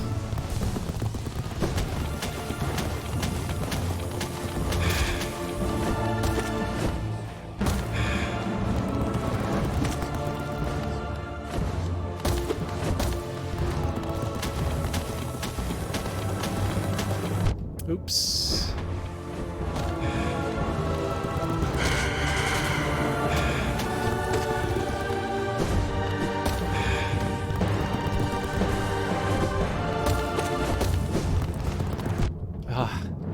Just giving him the hits.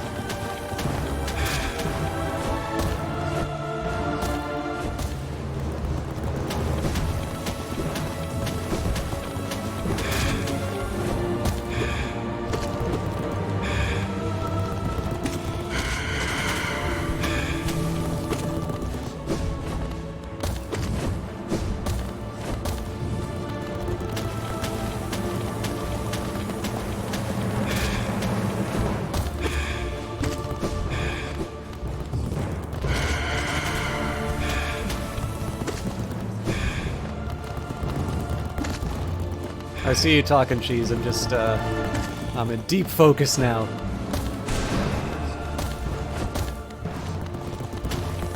Okay, so the trick on this one is to just get him to cluster it as much as possible. There we go.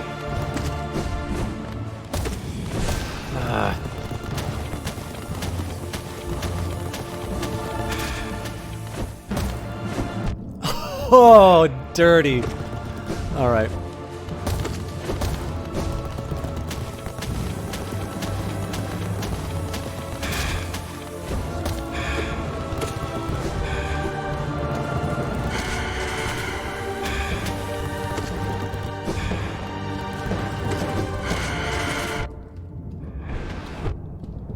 I gave up 2 health for that. Let's hope it's worth it.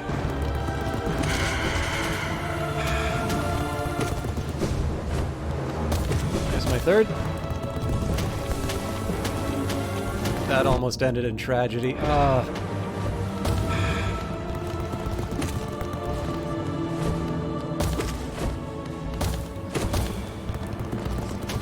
I'm gonna be patient. Can't afford to be patient now.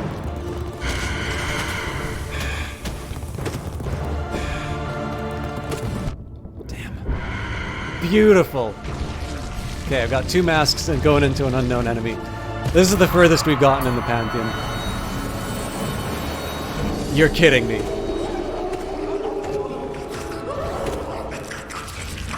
Heal!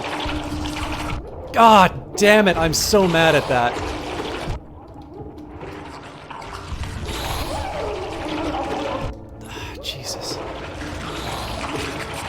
I don't know why that heal wasn't activating, but this is scary.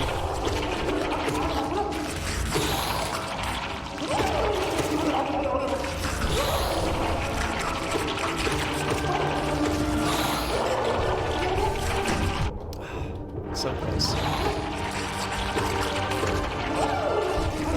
Alright, we're ready to go. No, we're not.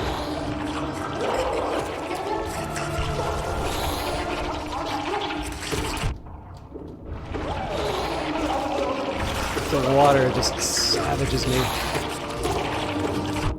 Okay. That's a risk doing that, but again, I want to play to win. I don't want to play not to lose.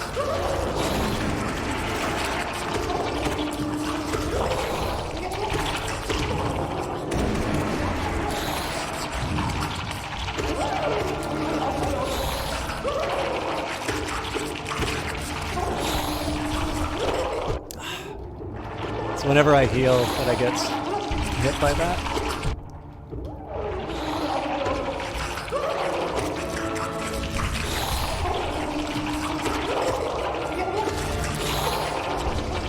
I got very lucky there.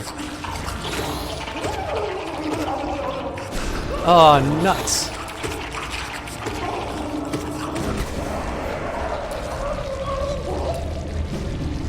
And shout out to the people who said that the first time I did it was too easy because I had so many things. I don't even remember the broken vessel at all.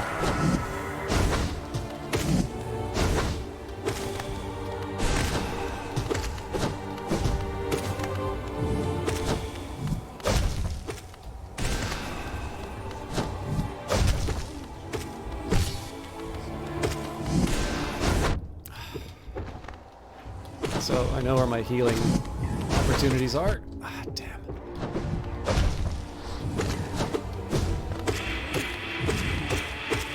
Holy crap. Damn. Oh, nuts. This is going to get scary. That, yeah, that walking into him, that's what did me in. All right. Well, I guess the good news is that, you know, you're going to get a little bit more than 3 hours, because again, I'm probably going on about 2 hours of sleep in a week where I haven't been, I have not gotten a full night's sleep since probably last Friday.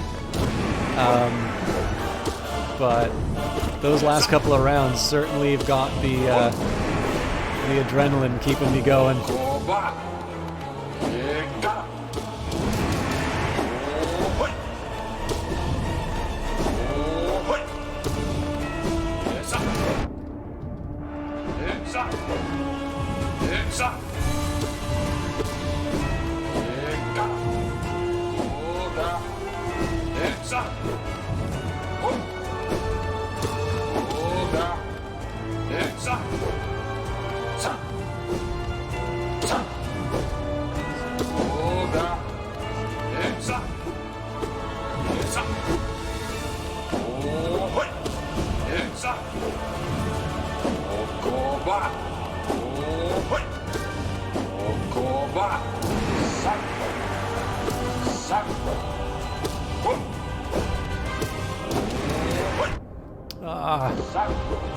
Oh, really? Alright, that's going to put me on the back foot, but we should be okay.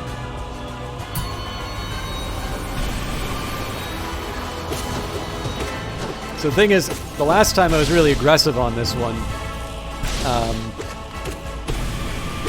which makes it a little hard to recover masks now.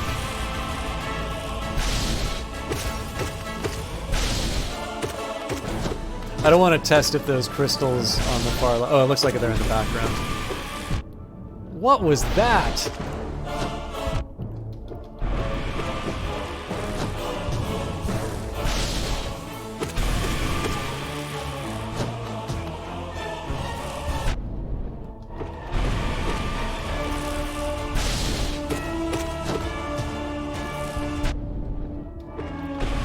Frankly, I don't deserve this heal.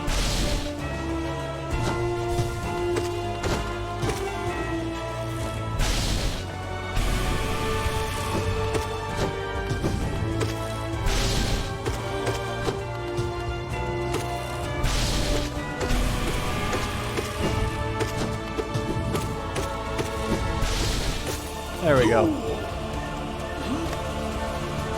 I've recovered my honor.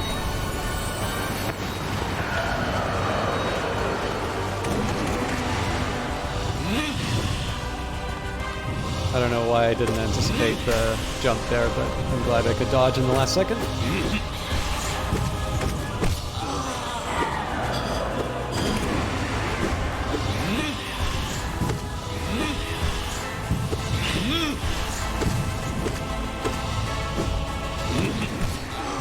I got lucky there. Drat. Hey, Azure Wind! Great to see you. Guys, for those of you who do not know Azure Wind, I'm not really going to be able to give the proper shout out to this excellent person, but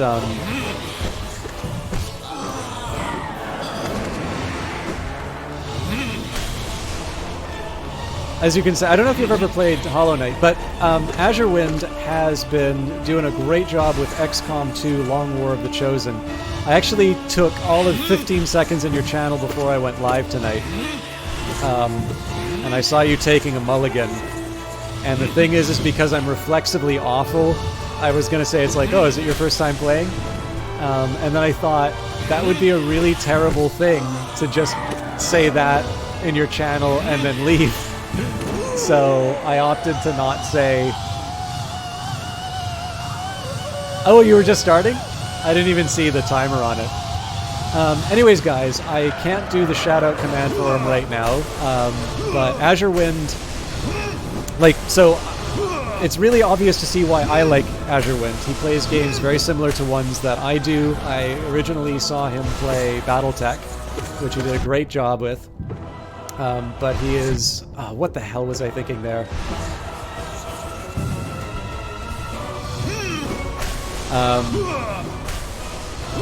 But yeah, he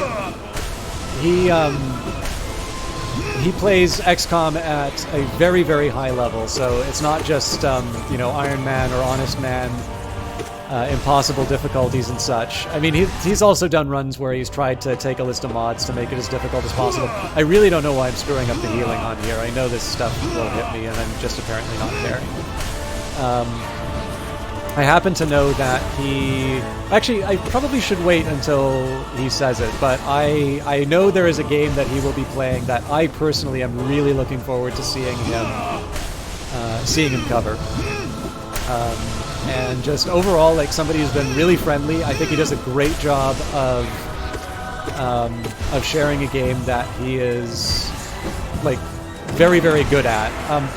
Azure Wind, I think I've said this before, but he lives in this really great spot where sometimes when you watch more skill-based streamers, you sort of accept that maybe the entertainment value is not necessarily going to be there because they're, you know, they're focusing so much on the game.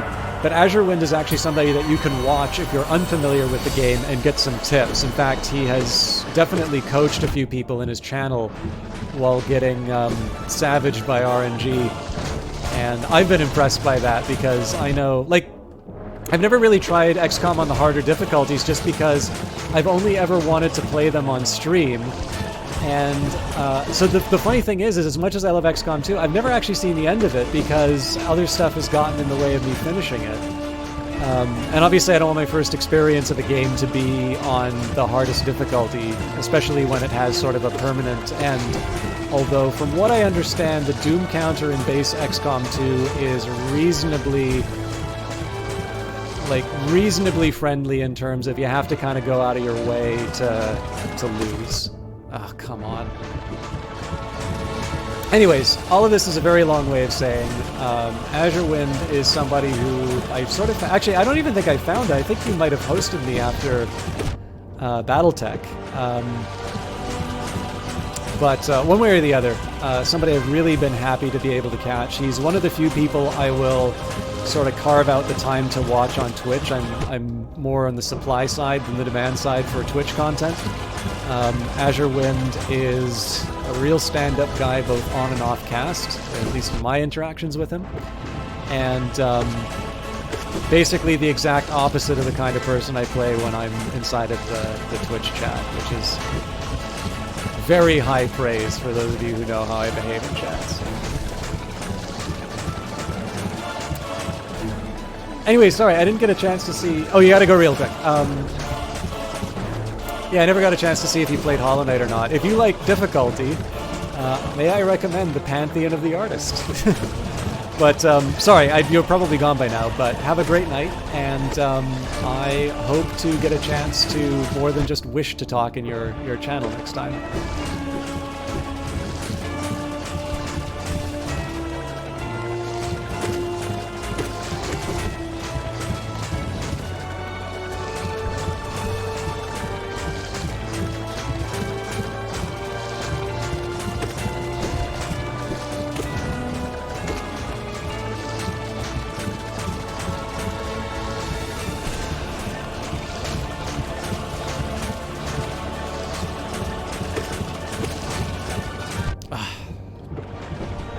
I saw it moving there, but I didn't respond.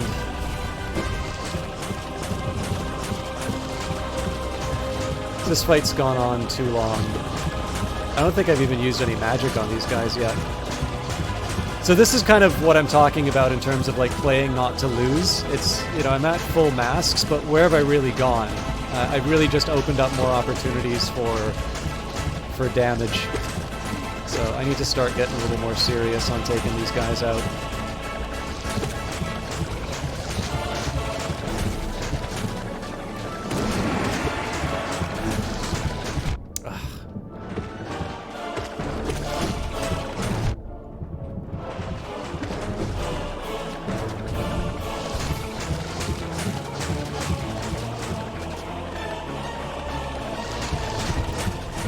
Now I'm feeling the tiredness come back. I genuinely do not remember which one I've done more damage on. Probably because I've just done so little damage. Okay, well. That answers that.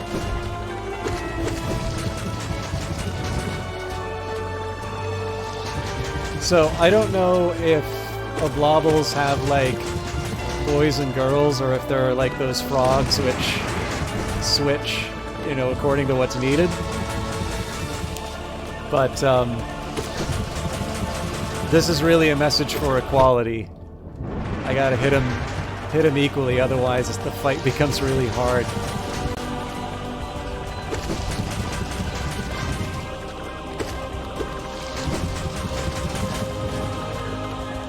You have a big fajita bowl.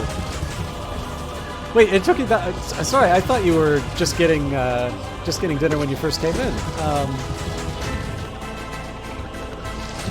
I am glad that you are feeding yourself.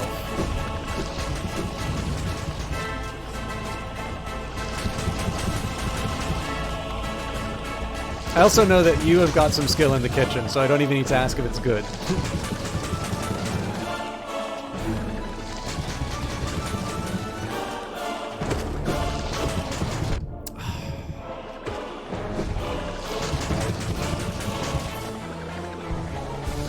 No!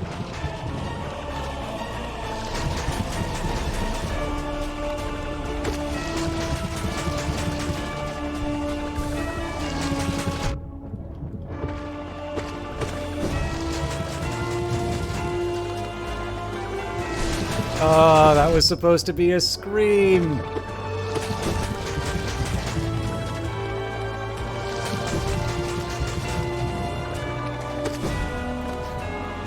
Meanwhile, in hour 10 of this encounter, when it ran out to get your ingredients, you've been watching from your phone. Oh my goodness, that's dedication.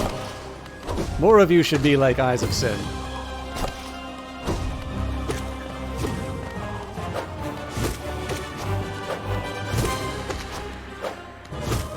So I'm just doing standard attacks until, oh, crap.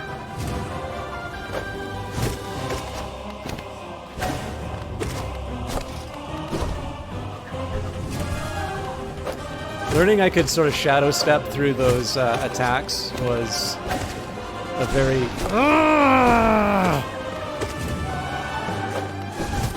It's one of my favorite discoveries.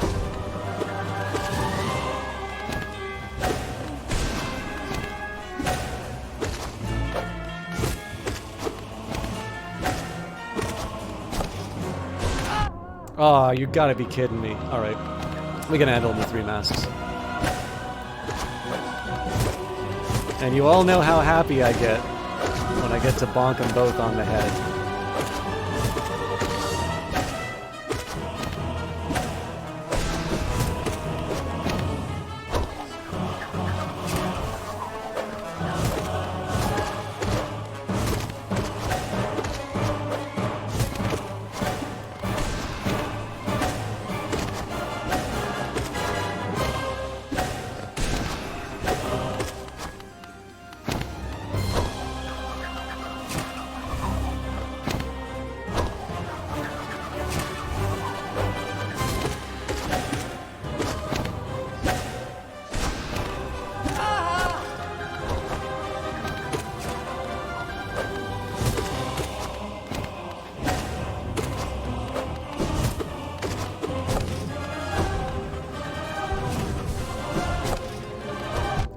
Oh, I mean, oh Jesus. Okay. I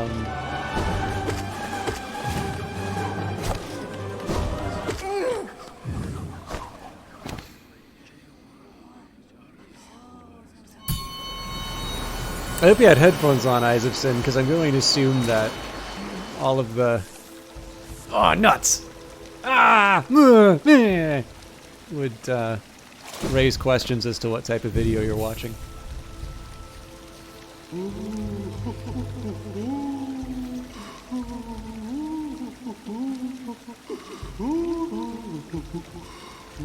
I really feel like I need to sneeze, and I would rather not have to pause the fight once it gets going, so I'm just going to take a quick minute to myself. Oh, I have some water. Okay. Actually, I'm going to stretch. If you have not stretched, I recommend you do so as well.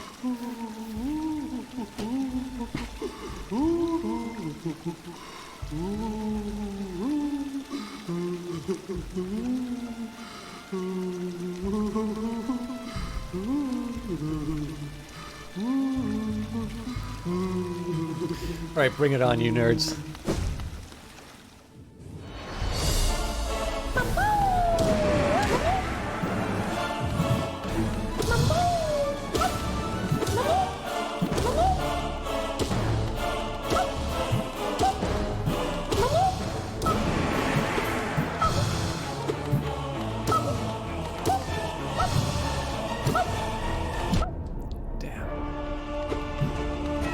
Oh, come on.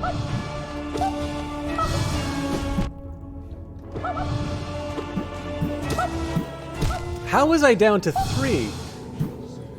Alright, that's a really disappointing end to that run.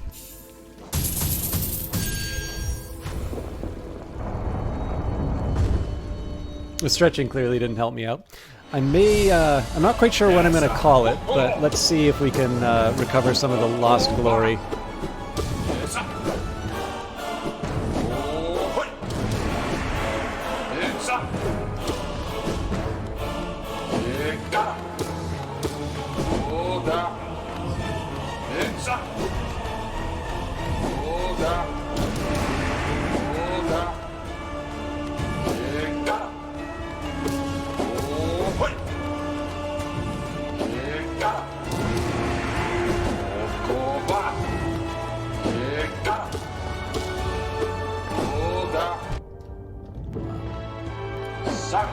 I'm calling shenanigans on that one.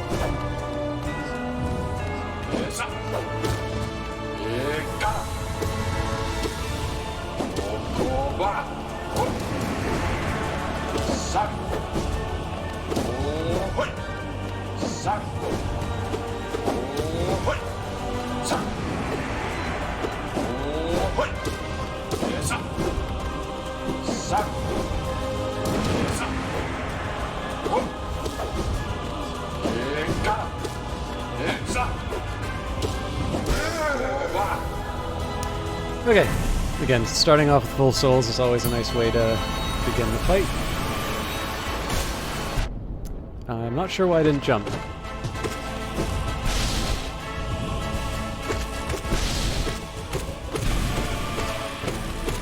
By the way, it was completely unnecessary for me to dash at the last second. I just lost my senses. Speaking of losing my senses...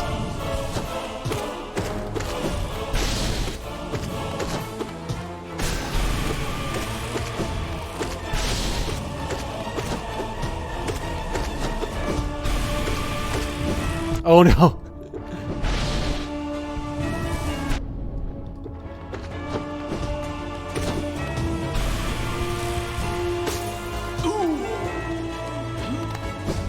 So, missed out on the souls for that slip up, but we'll manage.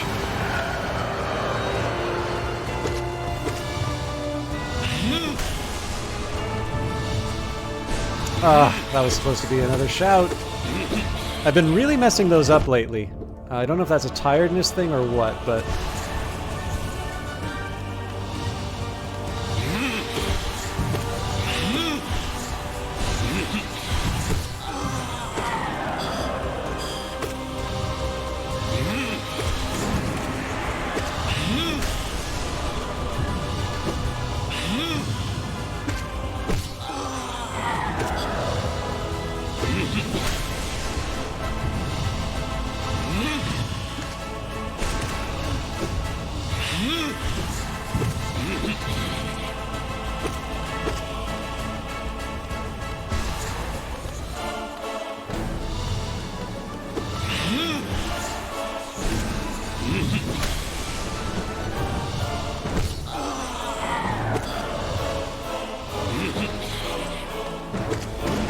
Nuts.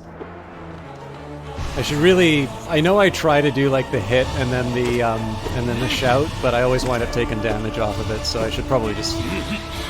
Like, it's great for style points, but if I wind up... Like, if I wind up taking unnecessary damage, it's not... it just extends the life of the fight, and I'd rather... rather have this stuff done as quickly as possible. Okay, that was a little bit of a waste of the shout, but...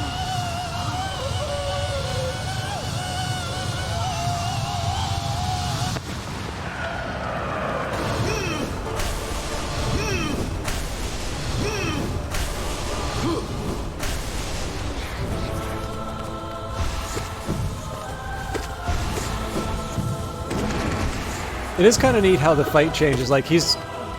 Except for this bit, he's quite a bit more static than the first bit. I actually mildly prefer the second phase because it's quite a bit more straightforward.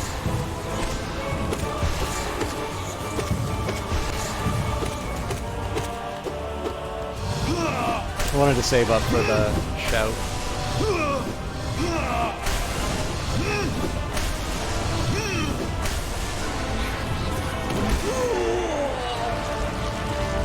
It's a little bit of a waste because now I'm not going to be going in with full souls, but I'll recover them.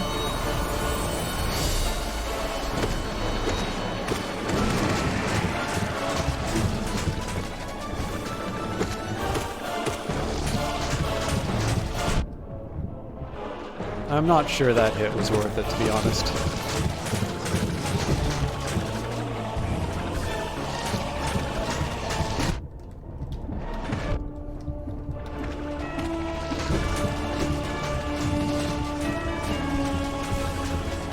And unfortunately, I've lost which one I did more damage to because I put both off screen. What was that?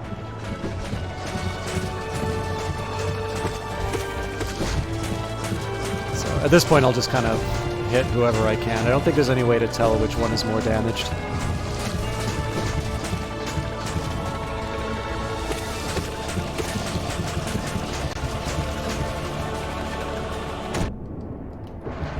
It was worth a try, but I wound up paying pretty heavily for that. So I don't exactly want to go into survival mode, but...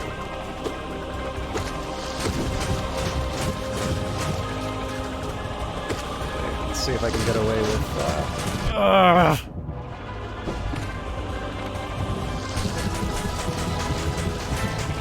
didn't do myself any favors with that positioning.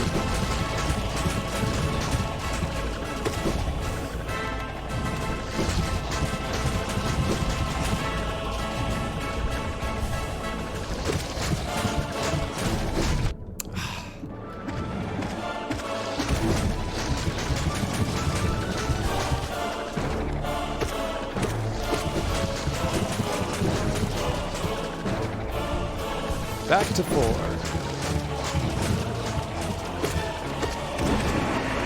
Okay, well, we know which one was the weak one. Ah, that sucks.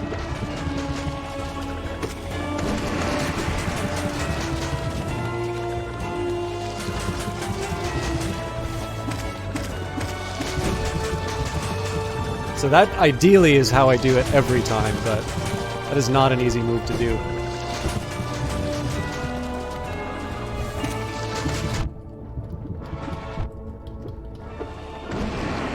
I figure ending the fight is better than drawing it out. Okay. I gotta get some healing in, but... Really? Not until I get my 3rd health.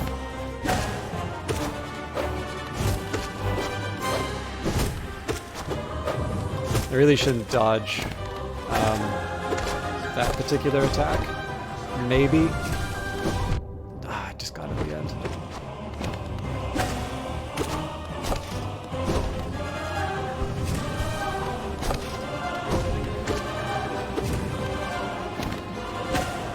Dodging that one just moves me too far away. Well, that one I was able to hit the 2 hits.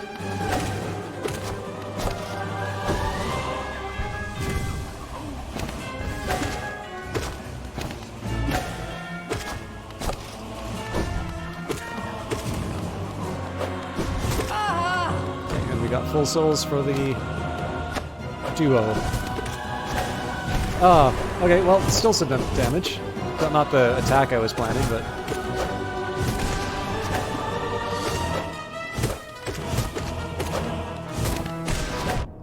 Yeah, okay, well. Also, my positioning wasn't great because I was moving a little bit too close to the edge, but...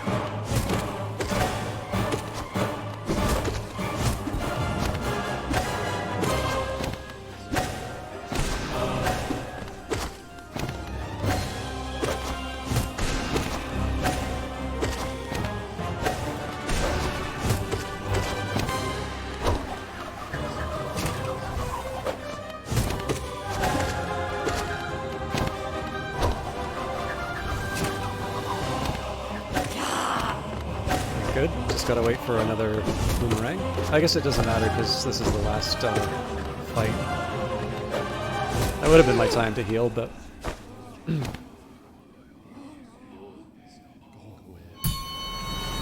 Remember when I used to find those guys really challenging? It's always good to remember what used to be a challenge, especially when moving into this kind of an encounter.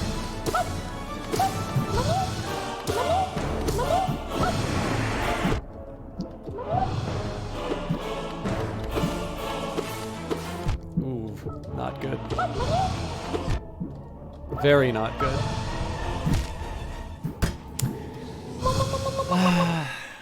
Do I have the heart for another one? I am at the 4-hour mark. I'm gonna try one more. If we don't make some reasonable progress on this one, I think I'll call it for tonight. But what I should do, I really feel like I should put in some practice over the weekend. Because I feel like if I had spent less of the first hour finding my sea legs again, we might have seen the end of this Pantheon tonight. And I mean, I'm writing off the experience. It's entirely possible that we'll see this thing through.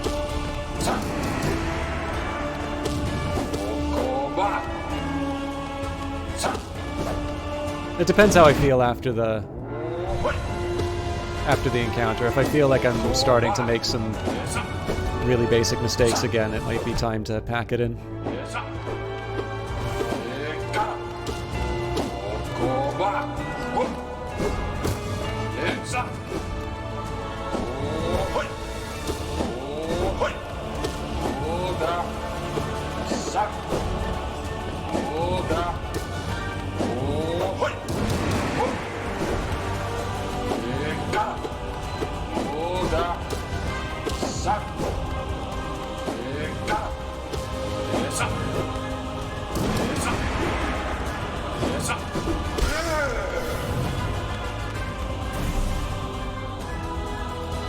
Or Iserson can tell me when she's done eating, and then the dinner theater is over.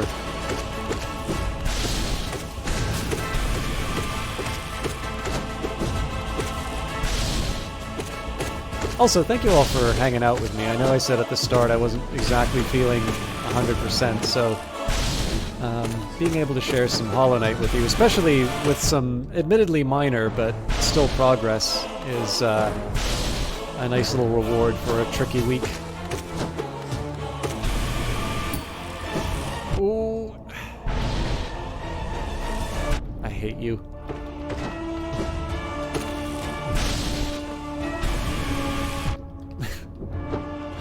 Nonsense.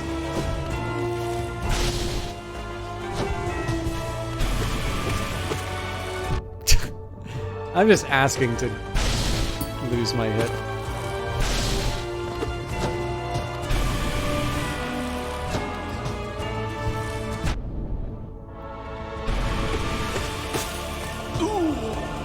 So again, I'm starting down a vessel, but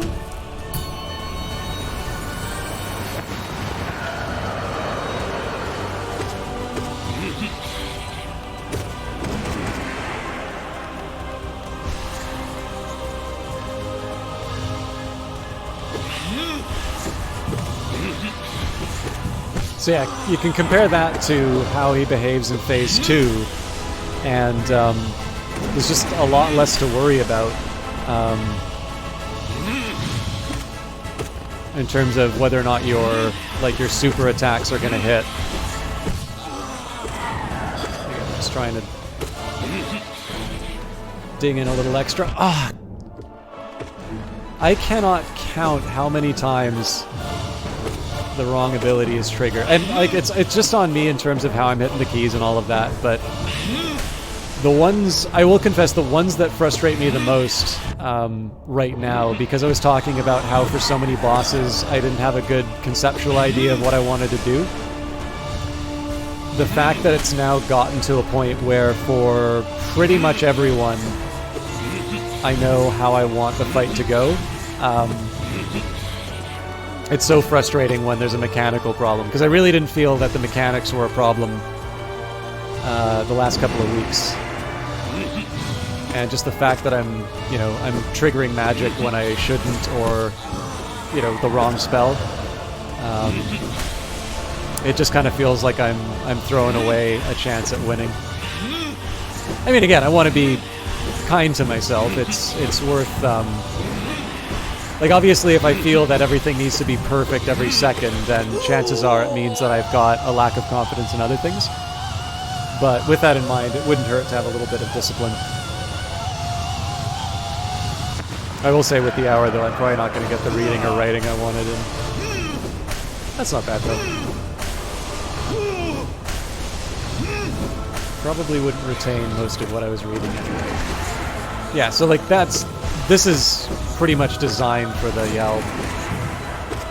As long as you dodge the great balls of fire.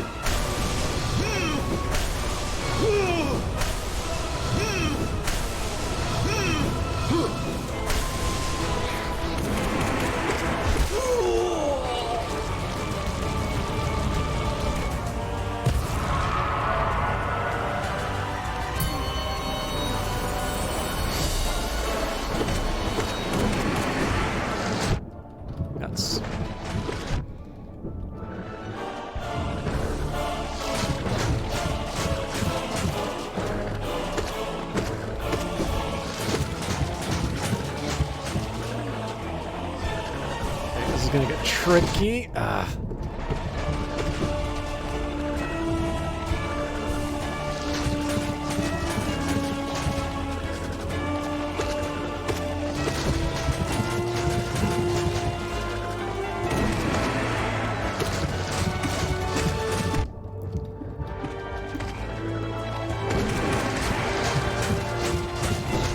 was willing to absorb a little bit of, or like retain a little bit of the damage. Oh, that's not good.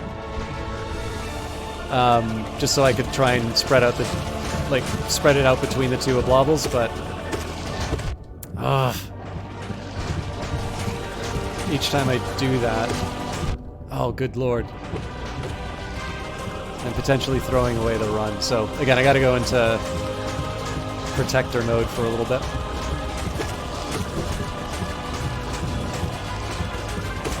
They're also really staggered in their patterns, so this is going to get challenging.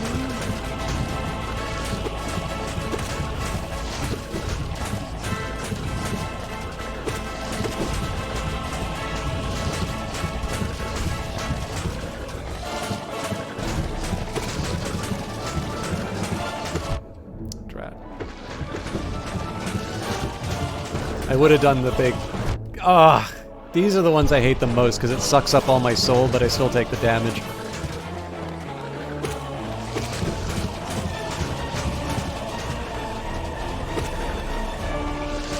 I'm going for it.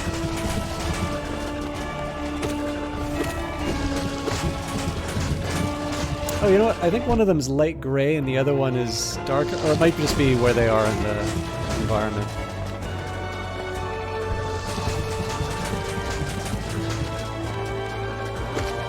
No, they're totally colored differently.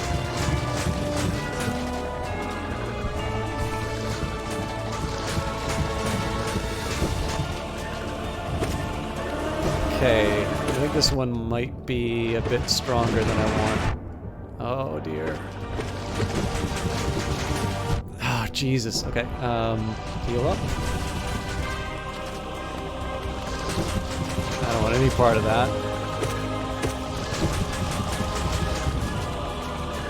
Just wait for him to come around. chasing them, they move too fast to sort of effectively chase, so...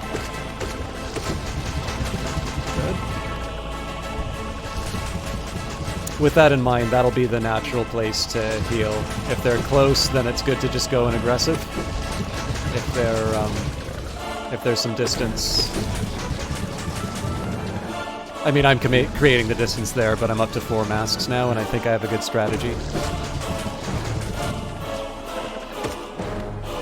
That was kind of anticlimactic. Alright, we're in good shape for the Mantis fight.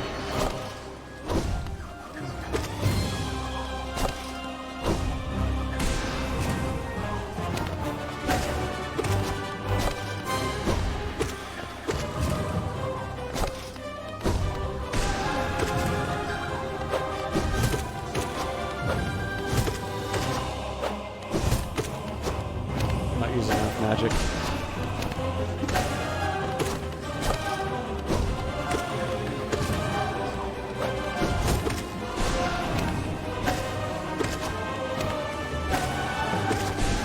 What am I doing?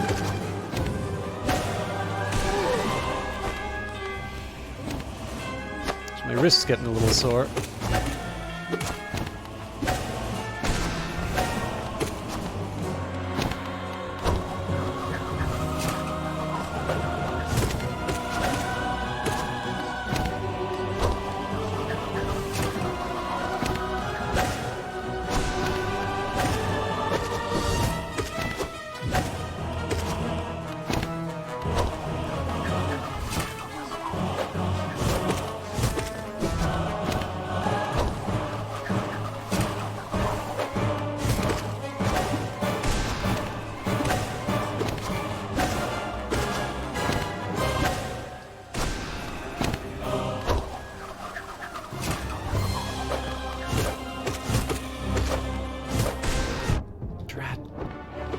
Oh, what was that?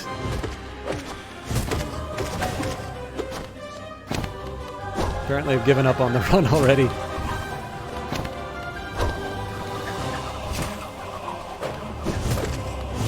Oh, this is dangerous. If they had a charge there, I'd be down to 1 health. Okay, good. I got some recharge opportunities if I think I need them. Oh, damn.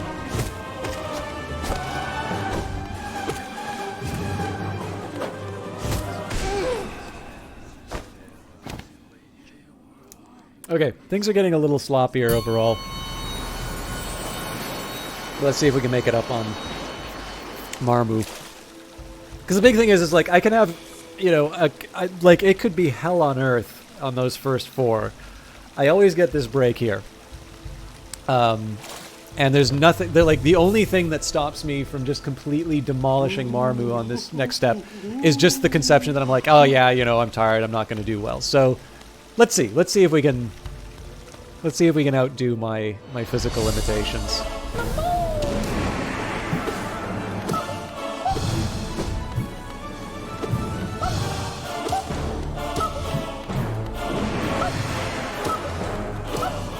So yeah, like, again, no need to freak out about, alright, that was a little bit of a waste of soul, but, okay, so it's, now it's fallen apart on me, but I have recovered from a bad situation like this before. Alright, I questioned the decision to heal there. I think I let myself get in my own head. If I can't make convincing progress on this one, I think I'll probably call it. I don't know who's streaming right now, but I might have hit my peak.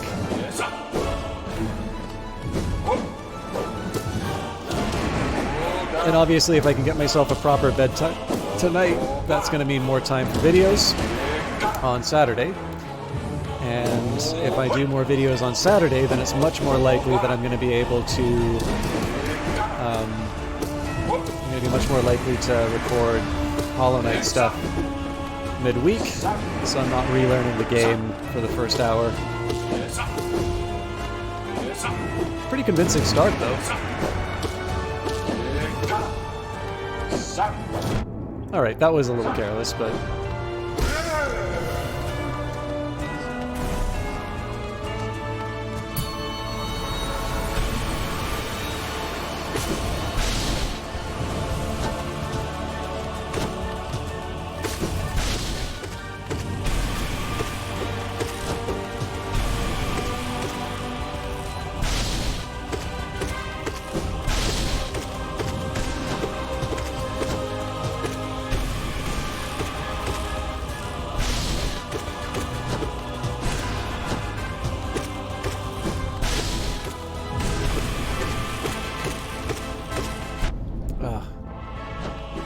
That's so frustrating. I blew it.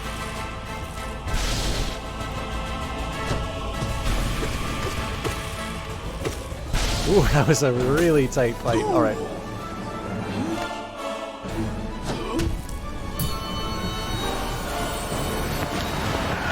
So doing a shout here kind of feels like a waste, but because he always no, he doesn't always start with the. It's this attack. I don't know if he will be sure to do it early on each time, but I don't know. I kind of feel like taking the opportunity when it comes up is worth it.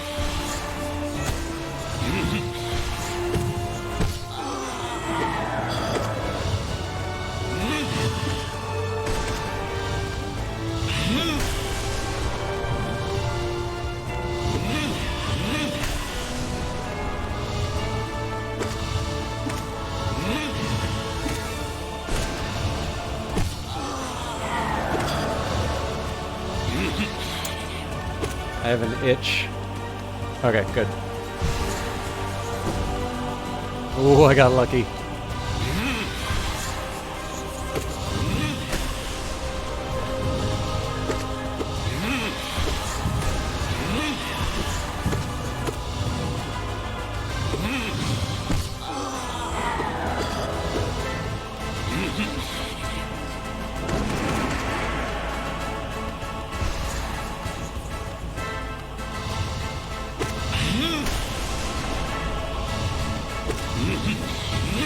Ugh.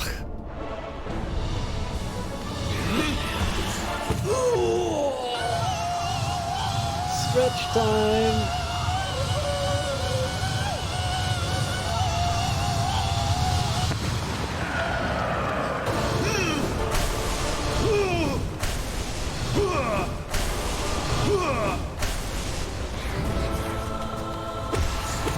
Nuts. I'll try and get one of the masks back. Oh, this is dumb.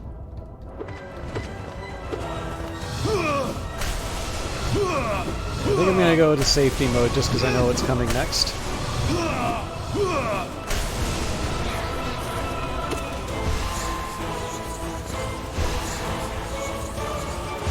Oh, what the hell was I thinking?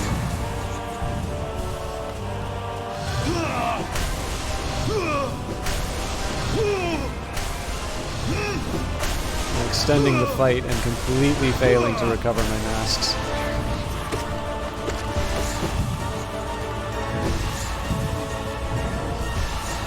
When they're far away, it's fine. It's when you see them coming close, like, even if you lose a little bit of soul, it's just not worth... Oh. I'm making the rookie mistakes on this one now. This is kind of concerning.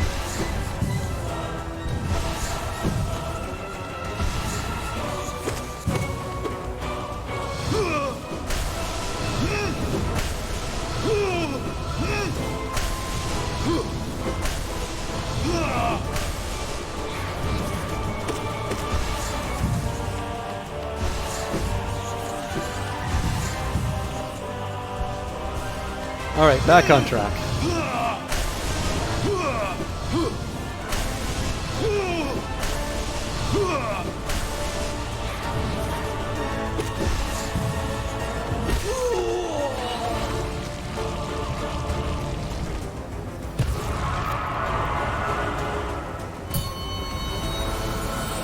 Alright, let's see if we can be a little more efficient with these guys.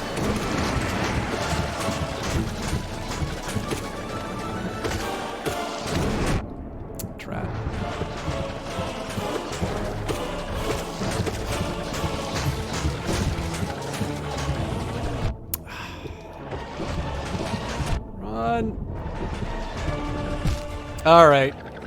That was silly. I think I should probably call it here. Some of these are clearly objects of, or like results deriving from carelessness, and that carelessness is just me out of gas. So it's a little bit of a shame that the progress, or like the peak, kind of came so close to the end. But I don't think I'm going to be able to... I mean, my suspicion is that if I were to do like 2 or 3 more hours of this, I'd kind of find a second wind. but I'm not entirely sure I can justify a 7-hour grind where some proper scheduling this week. Maybe a little bit of time. Well, I mean, I've already got the Radiance of Marmu and Nosk. I don't know. I just think familiarity with the battles wouldn't hurt. But yeah, I'll try and put in a little bit of time on this and record some Hall of Gods material. But I think that's it for me tonight. Again, I thank you all for the chance to share Hollow Knight with you. I'm really enjoying the game. The one thing I'm becoming a little conscious of is the hey, no problem, Valley Cheese. I always like having you around. I do become a little bit conscious of, you know, the lack of progress, and particularly... Oh man, we got a few people. Holy... Okay, out of curiosity, did Azure Wind host and I not realize that? Because there's a lot of you here. Thank you for that. I kind of regret ending at the time that I am, but I actually really need to get some sleep. So there's a bunch of really good people hosting tonight. I'm going to shout out a couple of them, but there's someone in particular I'd really like to show you. So Johnny Big Time doesn't always get a chance to stream. He's currently doing The Legend of Zelda. Static Saturn very often will stream with Brian, who's a developer on Apex Legends. I know that Static is looking to grow her channel, and so obviously having some bodies in there will help out. But the person who I'm going to be hosting tonight is actually the new community manager intern at Brace Yourself Games. So this would be the person who is sort of helping out in the Discord and such with for games like Industries of Titan and Phantom Brigade and such. Which Pantheon am I doing? I am doing Pantheon of the Artist, and this is my first time playing Hollow Knight. So it's I didn't make as much progress as I wanted, but I was also coming off of a very difficult week with not a lot of sleep, so I'm sure we'll do that next time. But AJRJ is playing Bugsnax, which is this very surreal and interesting game. I think he's very nice, and again, he's a community manager, so for those of you that like some of the other games that I play, like Phantom Brigade and Industries of Titan, he's a good choice. For those of you who want to see more Hollow Knight, that will definitely be next Friday. So if you enjoyed it, please feel free to follow or otherwise mark your calendars. For the rest of the stuff that I do, Monday we will be back to Stellaris and continuing the playthrough of the Black Codex. Wednesday we're probably going to be back to Industries of Titan, and then of course there is Elder Scrolls with the Dunmer voice that comes up on Tuesday. But I only have a few more seconds left on the raid, so thank you those of you who are coming along. Please treat AJRJ well. Thank you all for watching, and I will see some of you Monday, and hopefully at least a majority of you next week.